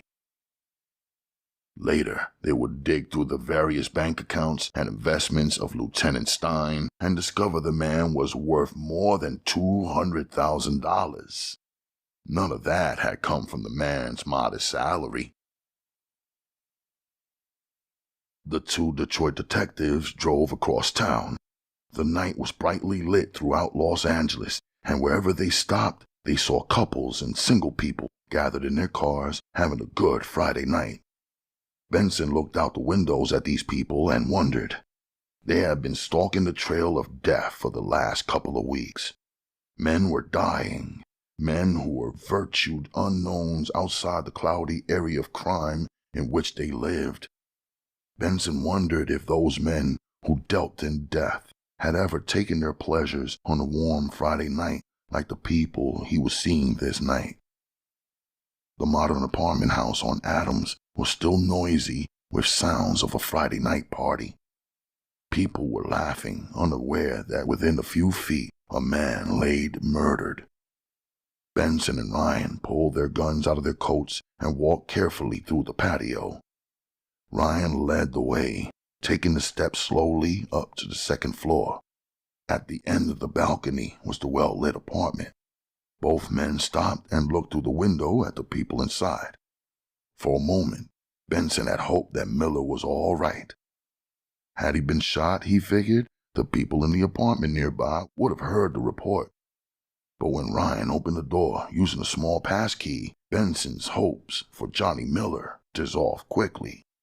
The slightly built black man lay sprawled on the floor. His body was riddled with the results of the gunshot. The small hole in the man's forehead had coagulated and remained just a tiny, crusty brown spot. "Another hit," Ryan said softly, leaning down over the body of Miller. "Looked like he was leaving too," Benson said, picking up the man's traveling bag. "Man, the dude sure dug his clothes." The closet was still full of Miller's threads. Benson looked at the patterns and the colors, remembering how the little hustler had been weary of taking a role as an informer. The feelings toward what was coming down in Los Angeles had been too rampant at the time. Even little Johnny Miller had felt the tension, the aura of violence that had been building. The two detectives called the coroner and the investigating officer.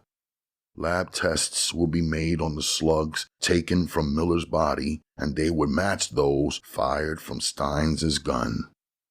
Benson and Ryan would remember the scene in the county morgue the day they brought in the 4 bodies from the warehouse massacre. They would remember Miller identifying the corpses and Stein leaning against the wall listening. It was an hour after the discovery of Miller's body that Benson and Ryan received the call that Horning's body had been found on the beach in Santa Monica. The detectives drove back across town and examined the remains of the round, balding black man. Benson and Ryan stood in silence, looking down on the dead man as the wind blew in off the Pacific Ocean. Inside, the two men were feeling the same frustration and rage. It wasn't the fact that these 2 men had been killed. It was more that they were always cleaning up after the slayers, following them through a trail of mutilated corpses where they were the victim of an overdose or a recipient of a bullet. God, Benson exclaimed as he climbed into the car with his partner. I've seen some fucking vendettas in my time, but nothing like this. Yeah, Ryan agreed. wherever Kenyatta is and whatever he's doing, he's dealing with some big motherfuckers. Benson leaned back in his seat and lit a cigarette. His mind traveled back to his warm house in Detroit. He hadn't seen his wife in some time. He missed her warm brown skin, her gentle and easy manner in bed. But most of all, he missed dealing with a human being, a woman who was not involved in the bloodshed and insanity that had been his life for way too long now. Man, Benson said as Ryan pulled out onto the Pacific Coast Highway. I got to get home. I know what you mean, partner, Ryan replied. and I have a feeling it isn't going to be too long. Everybody's dying, pal, and all we do is go around and pick up the bodies. Ryan chuckled, a sardonic, almost wicked laugh. That's what we're paid to do, Ben. Nothing more, nothing less. Benson sighed. There's got to be more, he said quietly. Ryan looked at his partner and smiled. Don't bet on it, Ben, he said. The two men drove off into the Los Angeles night, no closer to finding the elusive Kenyatta than they had been when they first arrived. The man always seemed to leave a trail of blood behind him, and none of that blood ever came from his veins.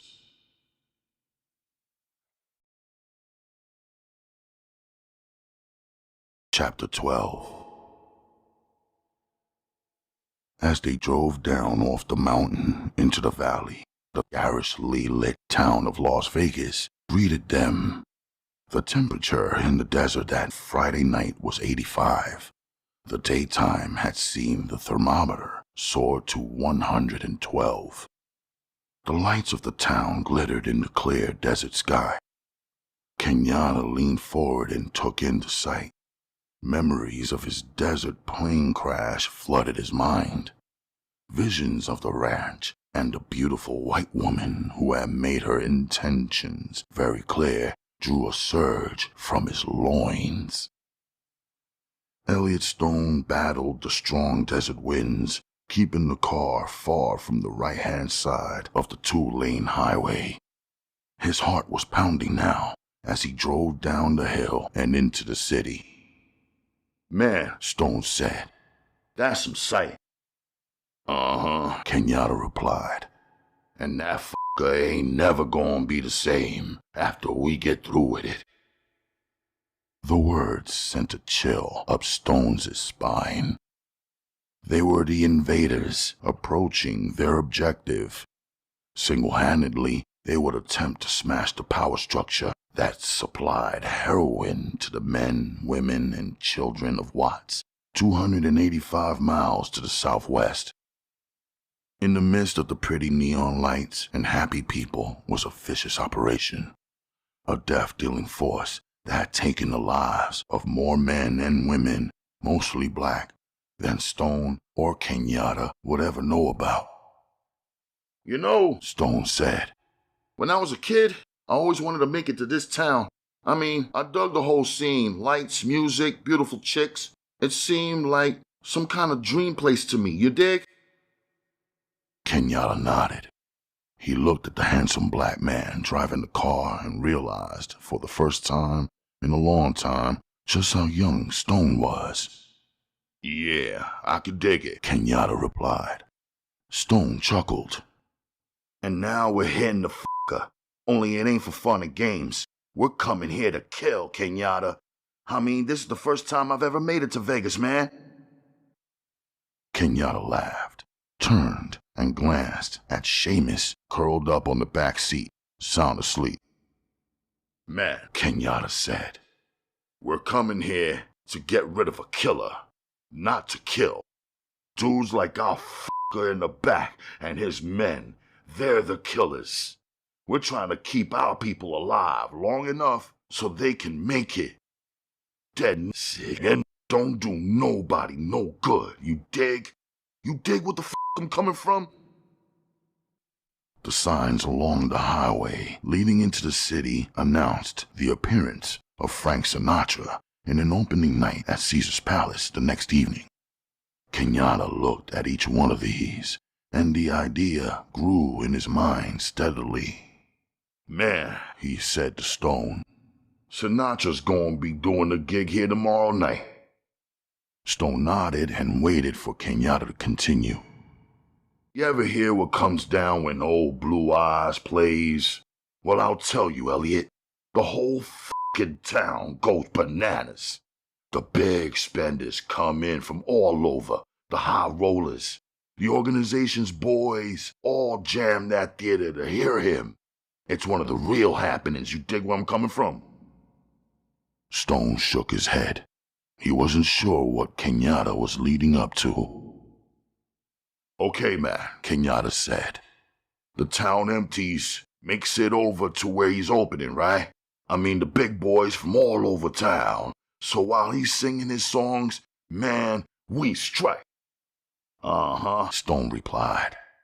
I could dig it, Kenyatta, but we have to make a hit right down the street, man, and those cats will be right on top of us. It depends, Elliot. Kenyatta replied. I mean, we don't know where the meeting's taking place, right? No matter. As long as it's in the town and not in the fucking desert somewheres, we'll be dealing with a lot less security. They'll be covering Sinatra and his audience. Man, Stone chuckled. Seems like everything's working right down the line for us. I mean, it seems like a stroke of pretty fine luck heading our way. You dig? Kenyatta smiled. Sometimes, Elliot, things just come together in such a way as to make you believe there's a little something else on your side. Stone turned and glanced at the tall, bald-headed black man. There were always more sides to Kenyatta than the black leader would let on to, and it always surprised Stone when he would reveal another aspect to him. It took Kenyatta and Stone a couple of hours to find a room in the jammed town, but finally they located one in a small motel in the northern section just past downtown, which was called The Palms. Rufus and Edgar, following directly behind in the Chevy, took the room next door and a small group settled in. Inside the room, Kenyatta tied Seamus to the corner of the bed, then sent Rufus out for a bottle of Jack Daniels and some fried chicken. The air conditioner droned on, and the men made themselves comfortable. "All right, my man," Kenyatta began, sitting on the overstuffed chair in the corner of the room. "It's about time you made your little call. You dig where I'm coming from?" Wilbur Seamus looked up at Kenyatta, staring balefully at the large black man who had come to mean certain death to the former L.A. hustler. Man, Seamus began in his high-pitched voice. you got yourself a thing going on. Please let me out and I'll make sure you're taken care of. Kenyatta glanced down toward Stone and laughed loudly. "Can you dig this dude, Elliot? This man's about ready to sink, and he's begging for his motherfucking life. I've seen some dudes in my time, but this one is about the biggest motherfucker of all." Elliot Stone moved across the room to where Seamus lay on the floor. He stood above the thin black man and stared down at him with a look that would have melted an iceberg. "Seamus," Stone began in an even colder voice, "you've been making my man uptight.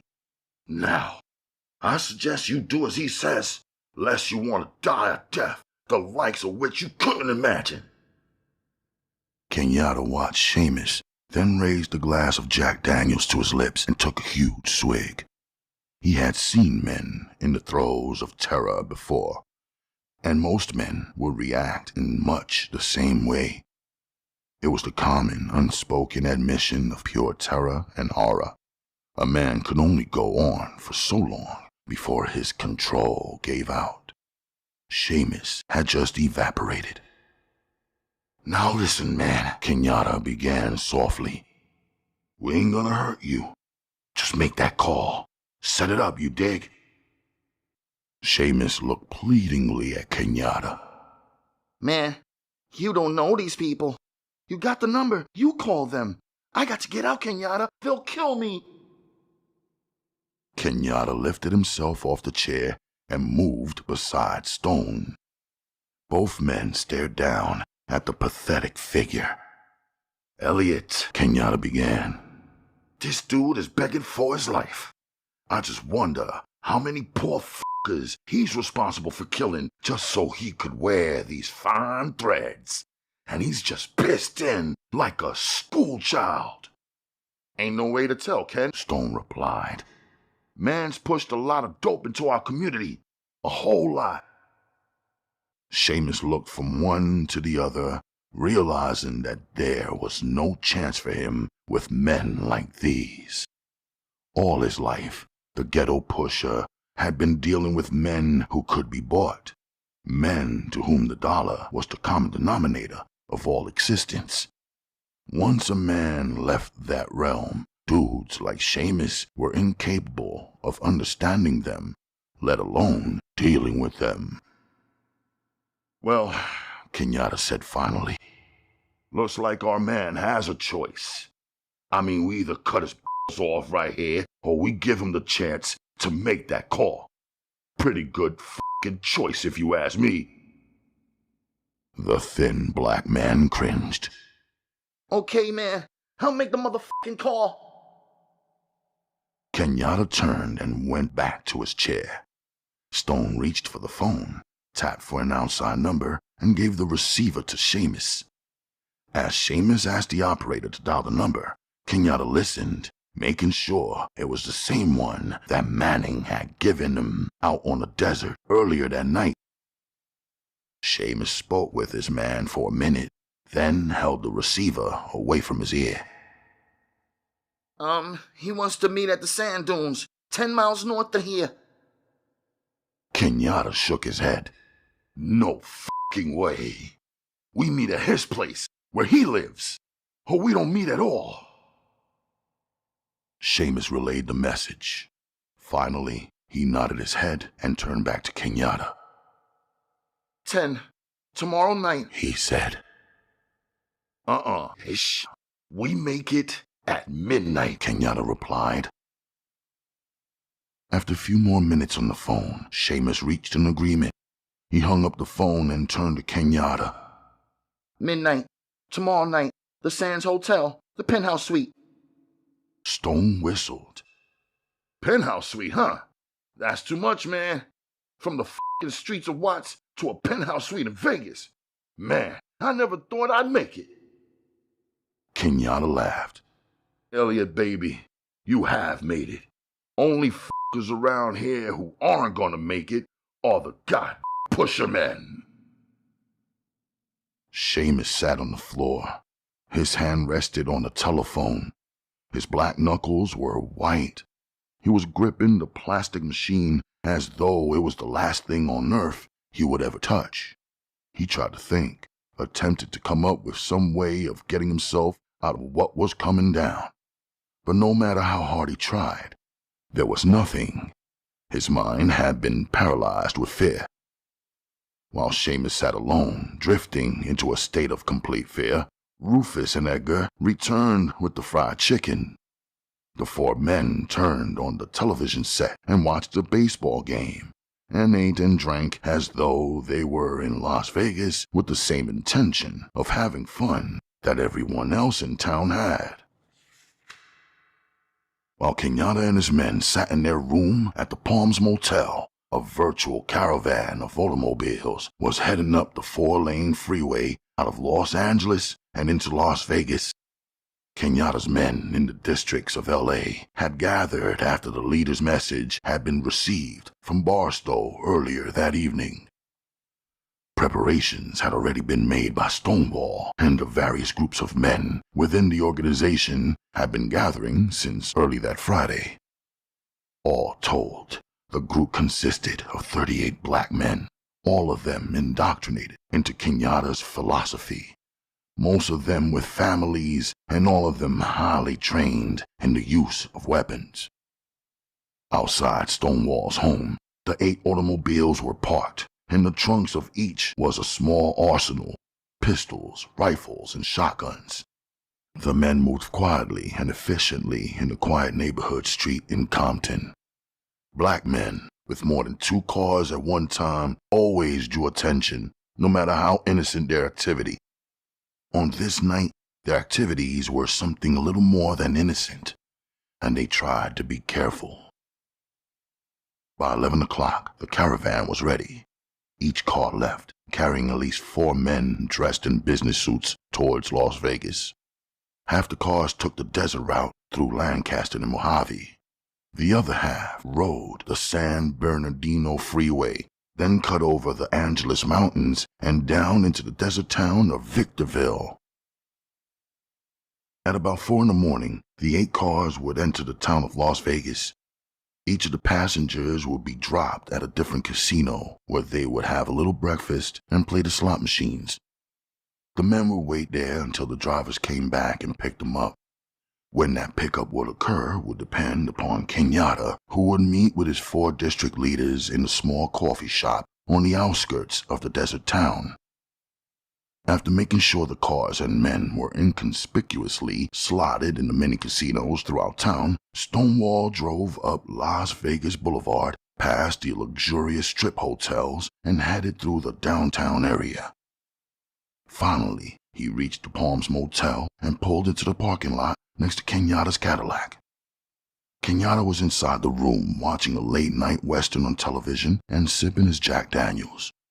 Elliot Stone was asleep on the couch, and Seamus was curled up on the floor, his hands and feet bound to the bed.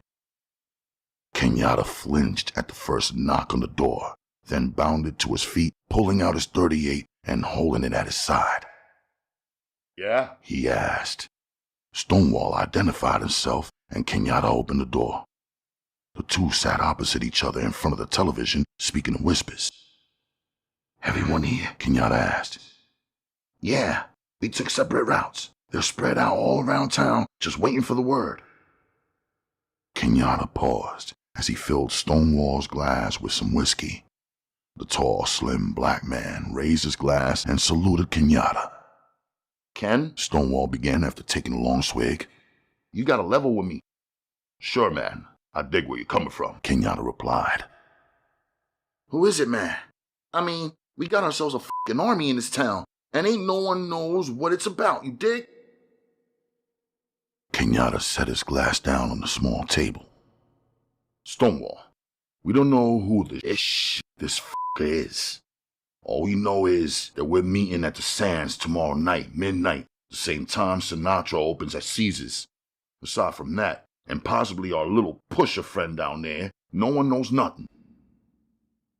Stonewall leaned back in his chair. You mean you got this contact going at the Sands? This dude must be big, man. Gotta be, Kenyatta replied. Ain't no way a man corners a market like L.A. and ain't big, you dig? Yeah, Stonewall mused, staring down at his hands. I just wonder, I mean, the dude's that big? We're walking into the same fucking trap or what? Kenyatta shrugged, then leaned forward, earnestly looking Stonewall in the eyes. Man, we come this far, this close. We got close to 40 men out there, ready and willing. We ain't never been in a better position to get it on than we are now. You're right, Ken, Stonewall replied. but we gotta be careful. The large, bald black man reached for a cigarette and lit it. He exhaled the smoke slowly and thoughtfully. Who we got at the Sands? I mean, right now. Stonewall thought for a moment, then said, Roscoe Baker, good young dude out of Compton. Can you get in touch with it? Kenyatta asked. I mean, right now? Sure, we got a code. I page him, then tell him Gloria is ready. He comes out to the parking lot 15 minutes later. Kenyatta smiled. Okay, page him now. While Stonewall paged Baker at the Sands, Kenyatta woke up Stone. He told him to watch the place for an hour. Quickly, Elliot Stone jumped into a state of total alertness, another aspect of his training with Kenyatta. Kenyatta and Stonewall climbed into the Cadillac and headed towards the Strip. When they reached the Sands, they pulled into the parking lot near the large fountain. How long has it been? Kenyatta asked when they had waited for a few minutes. Stonewall checked his watch. Should be any second now, he replied.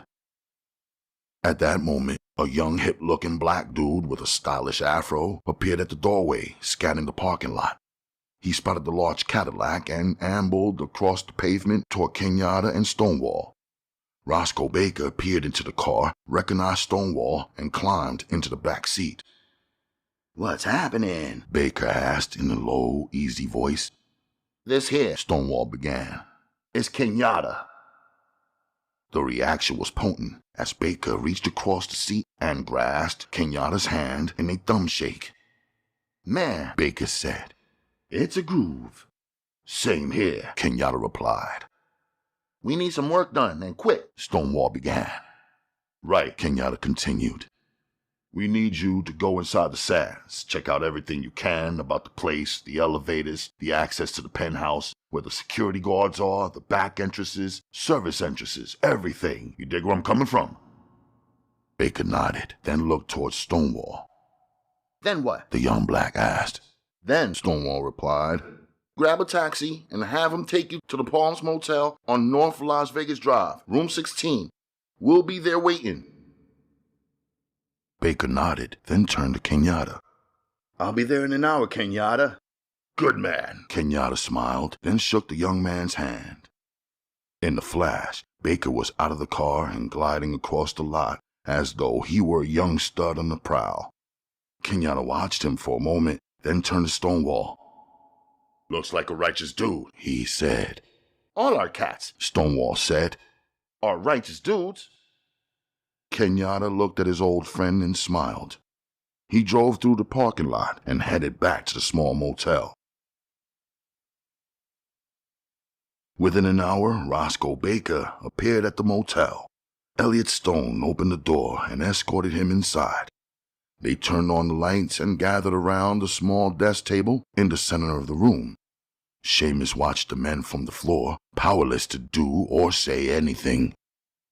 Baker squatted among the group of men, spreading out a large piece of notebook paper upon which he had drawn a map and diagram of the Sands Hotel. This, Baker began, is that Sands first floor. It's as far as the will let me get, but I got enough. Kenyatta stared at the map, tracing the rear hallways that ran behind the casino and the entrances that were behind the hotel. The front elevators and lobby were impossible. What he was after was a more accessible route, some way to get to the top. You see, Baker continued, pointing out the rear parking lot. The loading docks for food are here. Elevators to the third floor kitchen are right there. Stone smiled at Kenyatta, then spoke. Ken, if those f***ing elevators go to the kitchen on the third floor, they must have chutes going all the way to the top. I mean room service and all that shit. You dig where I'm coming from? No doubt, Kenyatta said excitedly. Got to be chutes. I think we got our way inside. Seamus watched the men closely, listened to their conversation, and began to tremble again. His one outside chance of survival would be if Kenyatta could not get his men into the hotel. If that was prevented, then it would be possible for Seamus to sound some kind of warning when he met with Oscar Manning. Otherwise, chaos would ensue, and surely Seamus will become a victim. Outside the small motel room, the sun was rising over the desert. Rays of pink sunshine poured into the room, illuminating the faces of the men gathered there with a strange orange glow. The half-empty bottle of Jack Daniels sat on the desk beside the map of the Sands. Kenyatta, Stone, Baker, and Stonewall sat facing each other, sipping slowly on their drinks. The excitement and the tension were building, and the men gathered inside the room were feeling it. Each man was sitting back as the sun rose, in his own mind, contemplating what was to happen some 18 hours from that moment. Each man knew that this was the biggest attempt at anything he had ever been involved in. The soothing desert sunrise only made their feelings of anticipation and apprehension that much more real. Chapter 13. By 4 o'clock that afternoon, every motel and hotel room in Las Vegas was filled. Thousands of normal, everyday people had converged on the desert town, along with hundreds of wealthy, crap-shooting white men. Frank Sinatra was opening that evening in the gala 12 o'clock show, and when Sinatra opened in Vegas, the high rollers gathered, along with the not-so-high rollers who enjoyed rubbing elbows with the rich. The strip itself was jammed with people as the sun began making its descent in the western sky. The air was dry and hot, and a soft wind blew from the north. In front of Caesar's palace, where huge fountains spurted forth tons of water, thousands of people had gathered. They stood around, dressed in casual polyester and double knits, waiting for a glimpse of the king, or maybe the opportunity of spotting some famous celebrity. As the evening progressed towards midnight, The other casinos and rooms around the strip would gradually empty, the throngs gathering in front of the palace. They all wanted to be where the action was. Kenyatta continued to stare at the happy, thronging people as they drove past. "Man," he began softly, "someday I'd like to come up here, catch a show, bring Betty, shoot a little craps, you know." Elliot Stone did know. They had both resolved themselves to spending the rest of their lives looking in from the outside. Neither man would ever know what the good life was about, what it would be like to live a normal, violence-free life. "Sometimes," Stone said after a long silence, "all this ish, the lights, the beautiful broads, all of it makes you forget where things are really at." Kenyatta nodded. Then he quickly lit a cigarette, and his face became frozen into a mask of determination and purpose. Stone drove down to the hacienda at the far end of the strip, turned around and headed back toward the downtown area and the motel. They would take in a good dinner, but no drinking and no heavy foods, just a steak and a salad. After that, they would shower and shave. Then, like the toreadors of Spain, they would dress themselves carefully and purposefully. Every move, every normal activity from that moment on will be concentrated upon and done with incredible directness. No man really knew whether or not this would be his last day on Earth. At 11 o'clock that night, Stonewall began making the rounds of the various hotels and casinos on the strip. Each group of men was gathered together and put into one of the 8 cars that had come up to Las Vegas.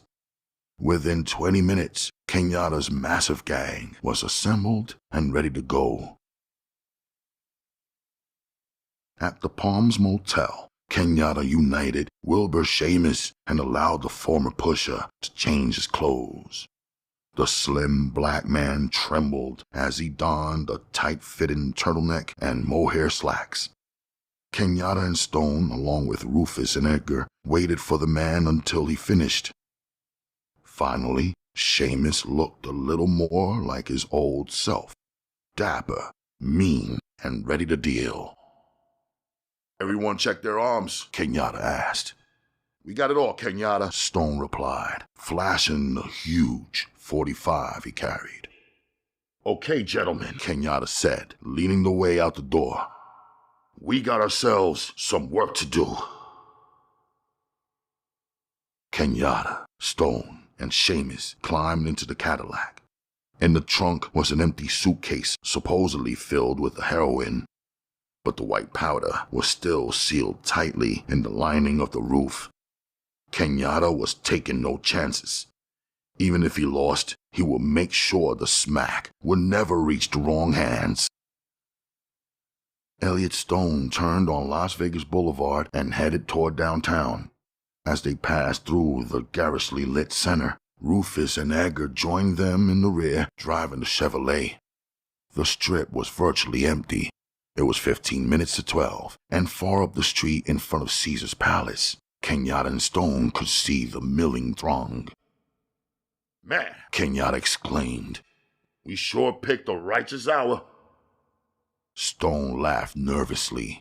The tension was building to a peak inside him. "Just keep those people away from here, and we'll be all right." The Sands was quiet, as were the rest of the hotels on the strip. Stone pulled into the lot in front and parked the car in the self-serve area. Quickly, he and Kenyatta jumped out, then waited for Seamus. "One wrong blink of your eye, Seamus," Kenyatta threatened coldly, "and I'm gonna blow your motherfucking head off." There was no need to threaten the black man. His nerves had been shattered for some time. Nothing was going to make him take a chance now. Slowly, the 3 men walked the entrance of the hotel. Kenyatta carried the suitcase and kept his other hand ready to go inside his coat for his .38.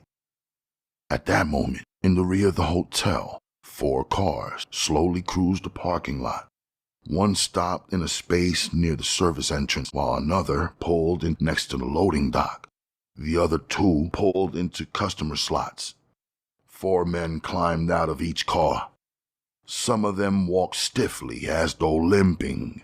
Sawed-off shotguns were held firmly beneath their jackets. At the other end of the building, near the pool area, these men scampered across the small putting green and toward the patio. They leapt the small fence outside and made their way toward the service elevators.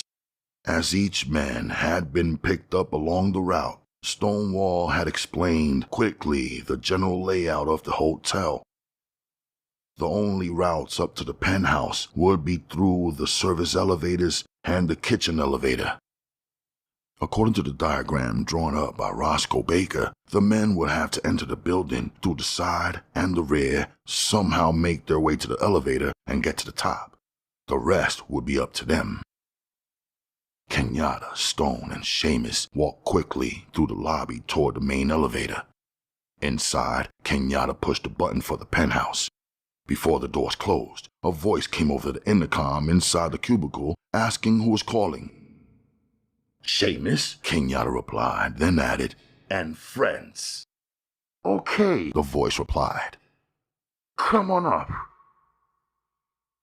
The doors closed, and the elevator began its ascent to the penthouse suite.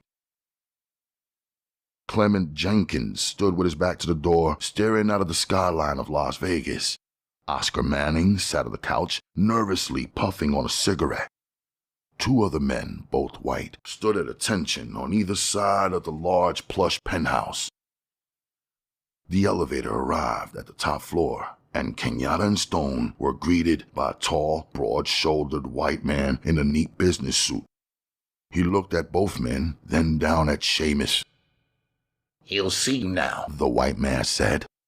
Kenyatta nodded, then gave Seamus a slight nudge and pushed him out into the red velvet hallway. Stone followed immediately behind as the white man led the way to the gold-plated door at the end of the hall. As he approached the door, Kenyatta turned quickly and glanced down toward the other end. There, the service elevator's doors remained shut. He prayed silently that his men were inside and on their way. He would not have much time with the man inside the penthouse. The white man opened the doors to Jenkins's suite and ushered Kenyatta and Stone inside. Seamus followed a few steps behind the 2 men. Clement Jenkins turned from the window and stared at Stone and Kenyatta with cold blue eyes. His mouth was set in a frown, and the maroon dinner jacket he wore did not add much to change the sour aura. Welcome to Las Vegas, gentlemen, he said coldly. Pleasure's mine, sir, Kenyatta replied quickly. His first look at this man, who caused so much death and heartbreak, did not jive with his hatred. The man thought Kenyatta was nothing more than a weak white man, a white who had the benefit of the best education, the most money, and all the opportunities. All he had done was live his life as it had been set for him to walk through it. Kenyatta continued to stare at the slim, feeble-looking Jenkins, then suddenly understood why he disliked the man. Jenkins smelled of death. There was nothing about him that suggested he had ever lived or that he had any intentions of living. The man thought Kenyatta was a death dealer. Let's get on with it, Jenkins said after Stone and Kenyatta sat down on the plush couch. You know I've missed Frank's opening because of this?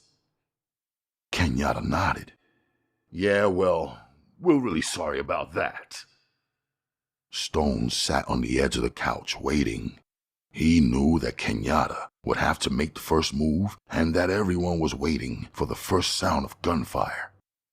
After that, he knew that all hell would break loose. Kenyatta leaned back on the couch and lit a cigarette. He looked directly at Clement Jenkins and smiled.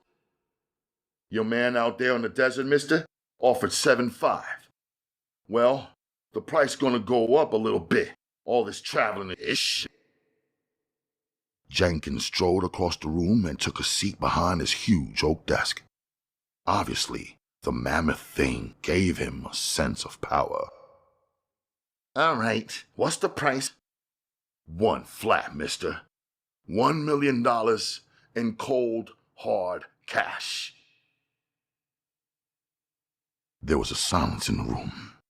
Jenkins looked first to Manning, then to Seamus. Both men looked away. Finally, he turned back to Kenyatta. You fucking little, you come waltzing in here and demand a price like that? I'm surprised your weak little mind can't even conceive of such a high number. Kenyatta felt his blood boiling. You mean you won't take it for that price? He said. You what kind of fool do you think I am, boy? For the first time in his life, Kenyatta knew that he had underestimated his man.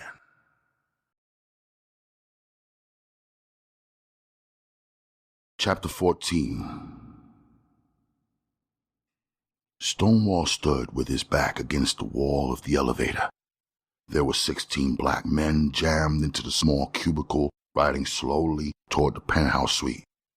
They had managed to sneak by the 2 security guards outside the kitchen, then to make it through the cooking area itself. Once at the elevators, they were safe. Now, with guns drawn and ready, they were riding to the top of the Sands Hotel, where they would fight the battle of their lives. At the top of the elevator chute, suspended by harnesses from the gear system, were 2 white men, both employees of Clement Jenkins, and each of them held a tear gas rifle pointed down the shaft at the roof of the approaching elevator. The 2 men waited, held their rifles at the ready, and finally heard what they had been waiting for. 2 short knocks on the elevator door from outside where the penthouse hallway was. Each man fired his rifle. The explosion was muted by the tiny area of the chute and by the noise of the gears above them. The 2 pellets from the rifles entered the elevator. The explosion was muted by the tiny area of the chute and by the noise of the gears above them. The 2 pellets from the rifles entered the elevator, quickly making 2 tiny holes in the roof as they passed through the wood. When the pellets hit the floor, they exploded again, creating a small invisible cloud of nerve gas, CL-809. One of Clement Jenkins' more lucrative businesses was the development of nerve gases for the United States Army, but his mission was anything but patriotic. As soon as he developed a newer, more lethal gas for the U.S., he would turn around and sell that same gas to Russia. CL-809 was the most lethal yet, creating an instant spasm of the nervous system, causing instant suffocation through strangulation. The beautiful part of CL-809 was that its effects lasted for only 15 seconds. Then it was absorbed into the atmosphere and became harmless. Neither Stonewall nor any of his men inside the elevator ever knew what hit him. In an orgy of convulsions, each man struggled for a split second to retain his life. But that had been only a motor reaction and not one from the brain. They were all dead before any one of them ever had the opportunity to realize that death was coming. The 2 men who had done the shooting secured the elevator in its position by locking the gears, then crawled out of their little harnesses and opened the doors to the penthouse suite. The white man who had greeted Kenyatta and Stone stood in the hallway smiling. Kenyatta's other group of men were hid at poolside near the side entrance to the hotel. After jumping the fences, they had made their way into the lounge area near the pool. There they were greeted by 20 heavily armed white men.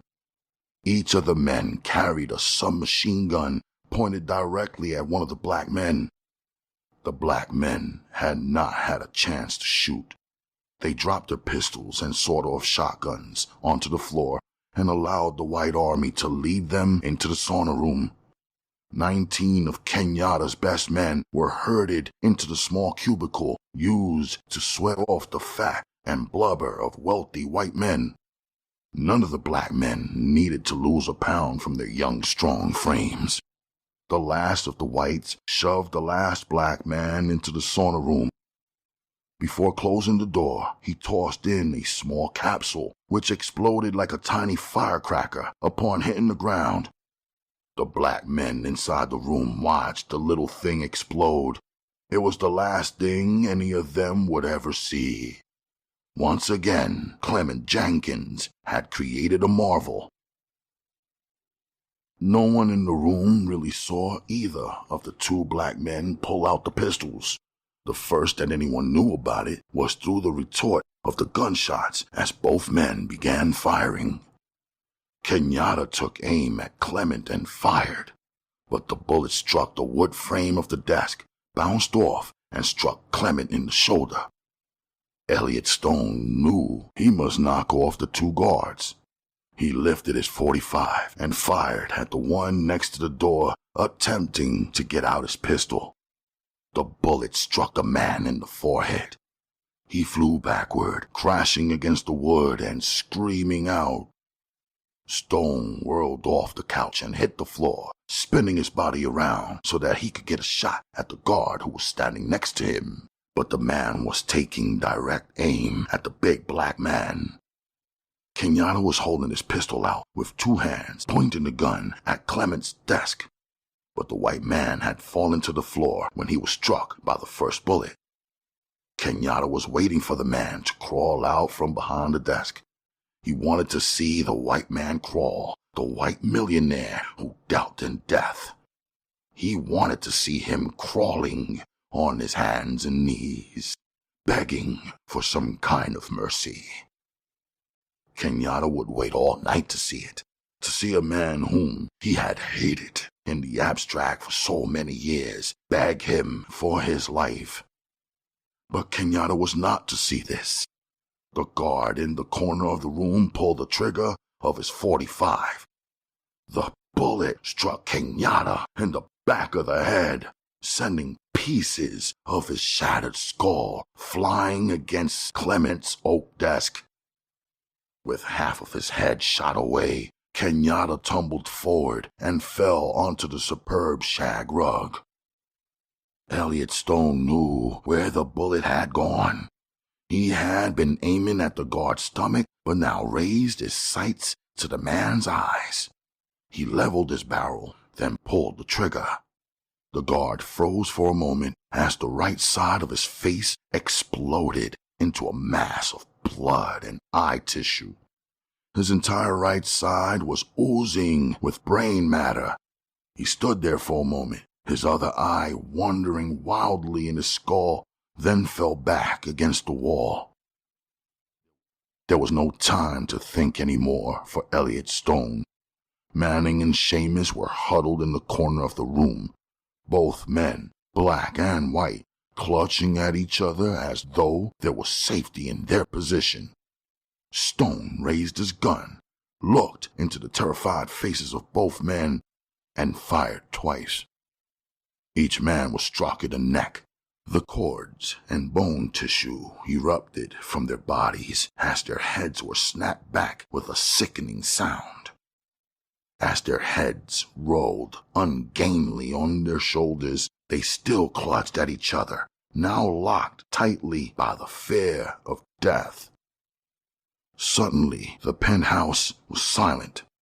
Outside in the hallway, the two men from the elevator and the white man who had greeted them were trying to push the doors open, but the body of the guard was blocking their way. Elliot Stone knew he had a few seconds left with the white man who lay wounded somewhere behind the huge desk. Outside, he could hear the roar of engines. the sound of a huge machine being warmed up. At first, Stone did not know what it was, but after listening for a second, he recognized it as a helicopter. Stone crept along the floor, around the couch, and toward the huge desk. He knew that the white man was armed now, and that he would be killed if he faced him point blank. He moved slowly, cautiously, then threw down a corner table and used that as a shield. Come out of there, you bastard! Stone demanded, now lying next to the mutilated body of Kenyatta. There was only silence from behind the desk. I'm telling you, man! Come out of there! Nothing. Suddenly, the doors burst open behind him. Stone instinctively whirled onto his back and began firing. He hit the white man squarely in the jaw with his first bullet, sending him screaming into the hallway as he was thrown backward. The two men from the elevator shaft began firing wantonly into the smoke-filled room. Stone fired off 2 shots, one hitting one of them in the gut and the other snapping his partner backward with a hit to his shoulder. In the madness of the gunfire, Elliot Stone was hit in the leg. He felt the bullet enter a spot just below his bad knee. For a moment, his mind clouded and he was traveling back in time to the football field, the day he had been injured. The pain was just as great then, just as powerful. But now, lying back against the body of Kenyatta, he felt as though he would not survive this one. That other time, a crowd had cheered him. His teammates had gathered around him to give him words of encouragement. It was different this time. His only friend, the only black man he had come to really know and respect, was lying dead next to him on the floor. A warm gust of air and the thunderous sound of a helicopter engine drew Stone out of his delirium. He sat up on the floor, still clutching his leg. He turned and looked out the picture window. The windows in the suite were open and the warm desert air was blowing into the death-filled room. Crawling, half walking, Stone made his way to the window. Outside was a small patio, but off to the right was a huge space, the roof of the hotel. On the roof was a helicopter. Clement Jenkins was staggering toward the machine, trying with all his energy to make it to safety.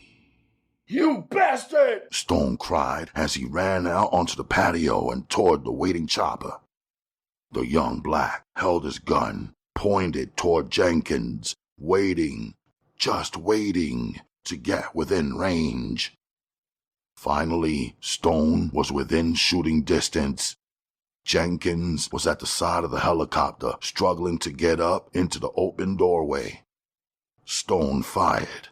A man fell from inside the helicopter and rolled behind Jenkins onto the ground. Suddenly, 2 sets of arms lifted Jenkins into the darkness of the helicopter. Elliot Stone moved as quickly as he could across the roof. The black before him, like the blackness of the Notre Dame line, loomed as a challenge.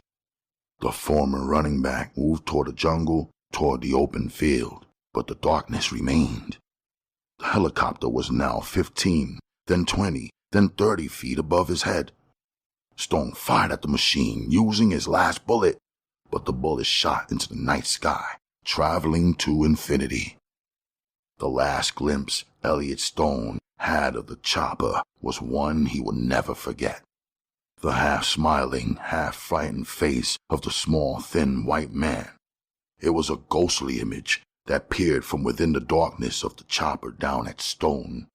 The image of a man who had won again, yet who knew his time was coming. Suddenly, the night became real again. The strong wind blowing off the desert, the light of Las Vegas below, and the penthouse suite across the rooftop. Stone turned, not knowing where to go, and saw the room filled with armed men running around excitedly. Kenyatta was still there, and Stone wanted to go back. But he knew No matter what he did in his lifetime, he could never bring the big man back. He knew he must run. Using the fire escape on the side of the hotel, Elliot Stone managed to escape the small army of Clement Jenkins. The parking lot in front of the Sands was quiet. Stone had expected police to be swarming the place. Instead, just a few late-night strollers passed nearby. Trying to cover his wound, Stone limped to where they had left the Cadillac, fished inside his pocket for the keys, and climbed inside the car. A half-filled bottle of Jack Daniels lay in the glove compartment, and the young black took a long, strong swig. He started the car and drove out onto Las Vegas Boulevard. As he drove out along the strip, he passed Caesar's Palace. Huge crowds milled around the fountains in front, talking and laughing in the warm desert night. Stone clutched his leg and tried to stop the bleeding. It would be a long, nightmarish drive through the desert back to Los Angeles. Detectives Benson and Ryan peeled off their suit jackets and threw them into the front seat of their car. The desert heat was incredible, reaching over 120. It was always hotter in the flatlands 100 miles north of Las Vegas. The two detectives greeted the highway patrolmen and the two special agents of the FBI as they walked across a small sand dune toward a ravine. The five men stood on the crest of the ravine and stared down. Two bodies, both black men, lay side by side in the sand. Next to them stood two officers of the Nevada State Police. "Blacks always being found out here," the state trooper said to Benson. Not like this one, Benson replied curtly. The trooper watched as Benson and Ryan ran down the steep side of the ravine and approached the bodies. Both men stood above the dead body of Kenyatta. Flies were eating away at the black man's shattered skull. His brain matter had turned a sickly green and was still oozing from the wound. My God, Benson said softly. Ryan looked at his partner. He knew what he was thinking because he had been thinking the same thing. Deep inside, both men knew that the wrong man was lying on the desert, but neither man knew who the right man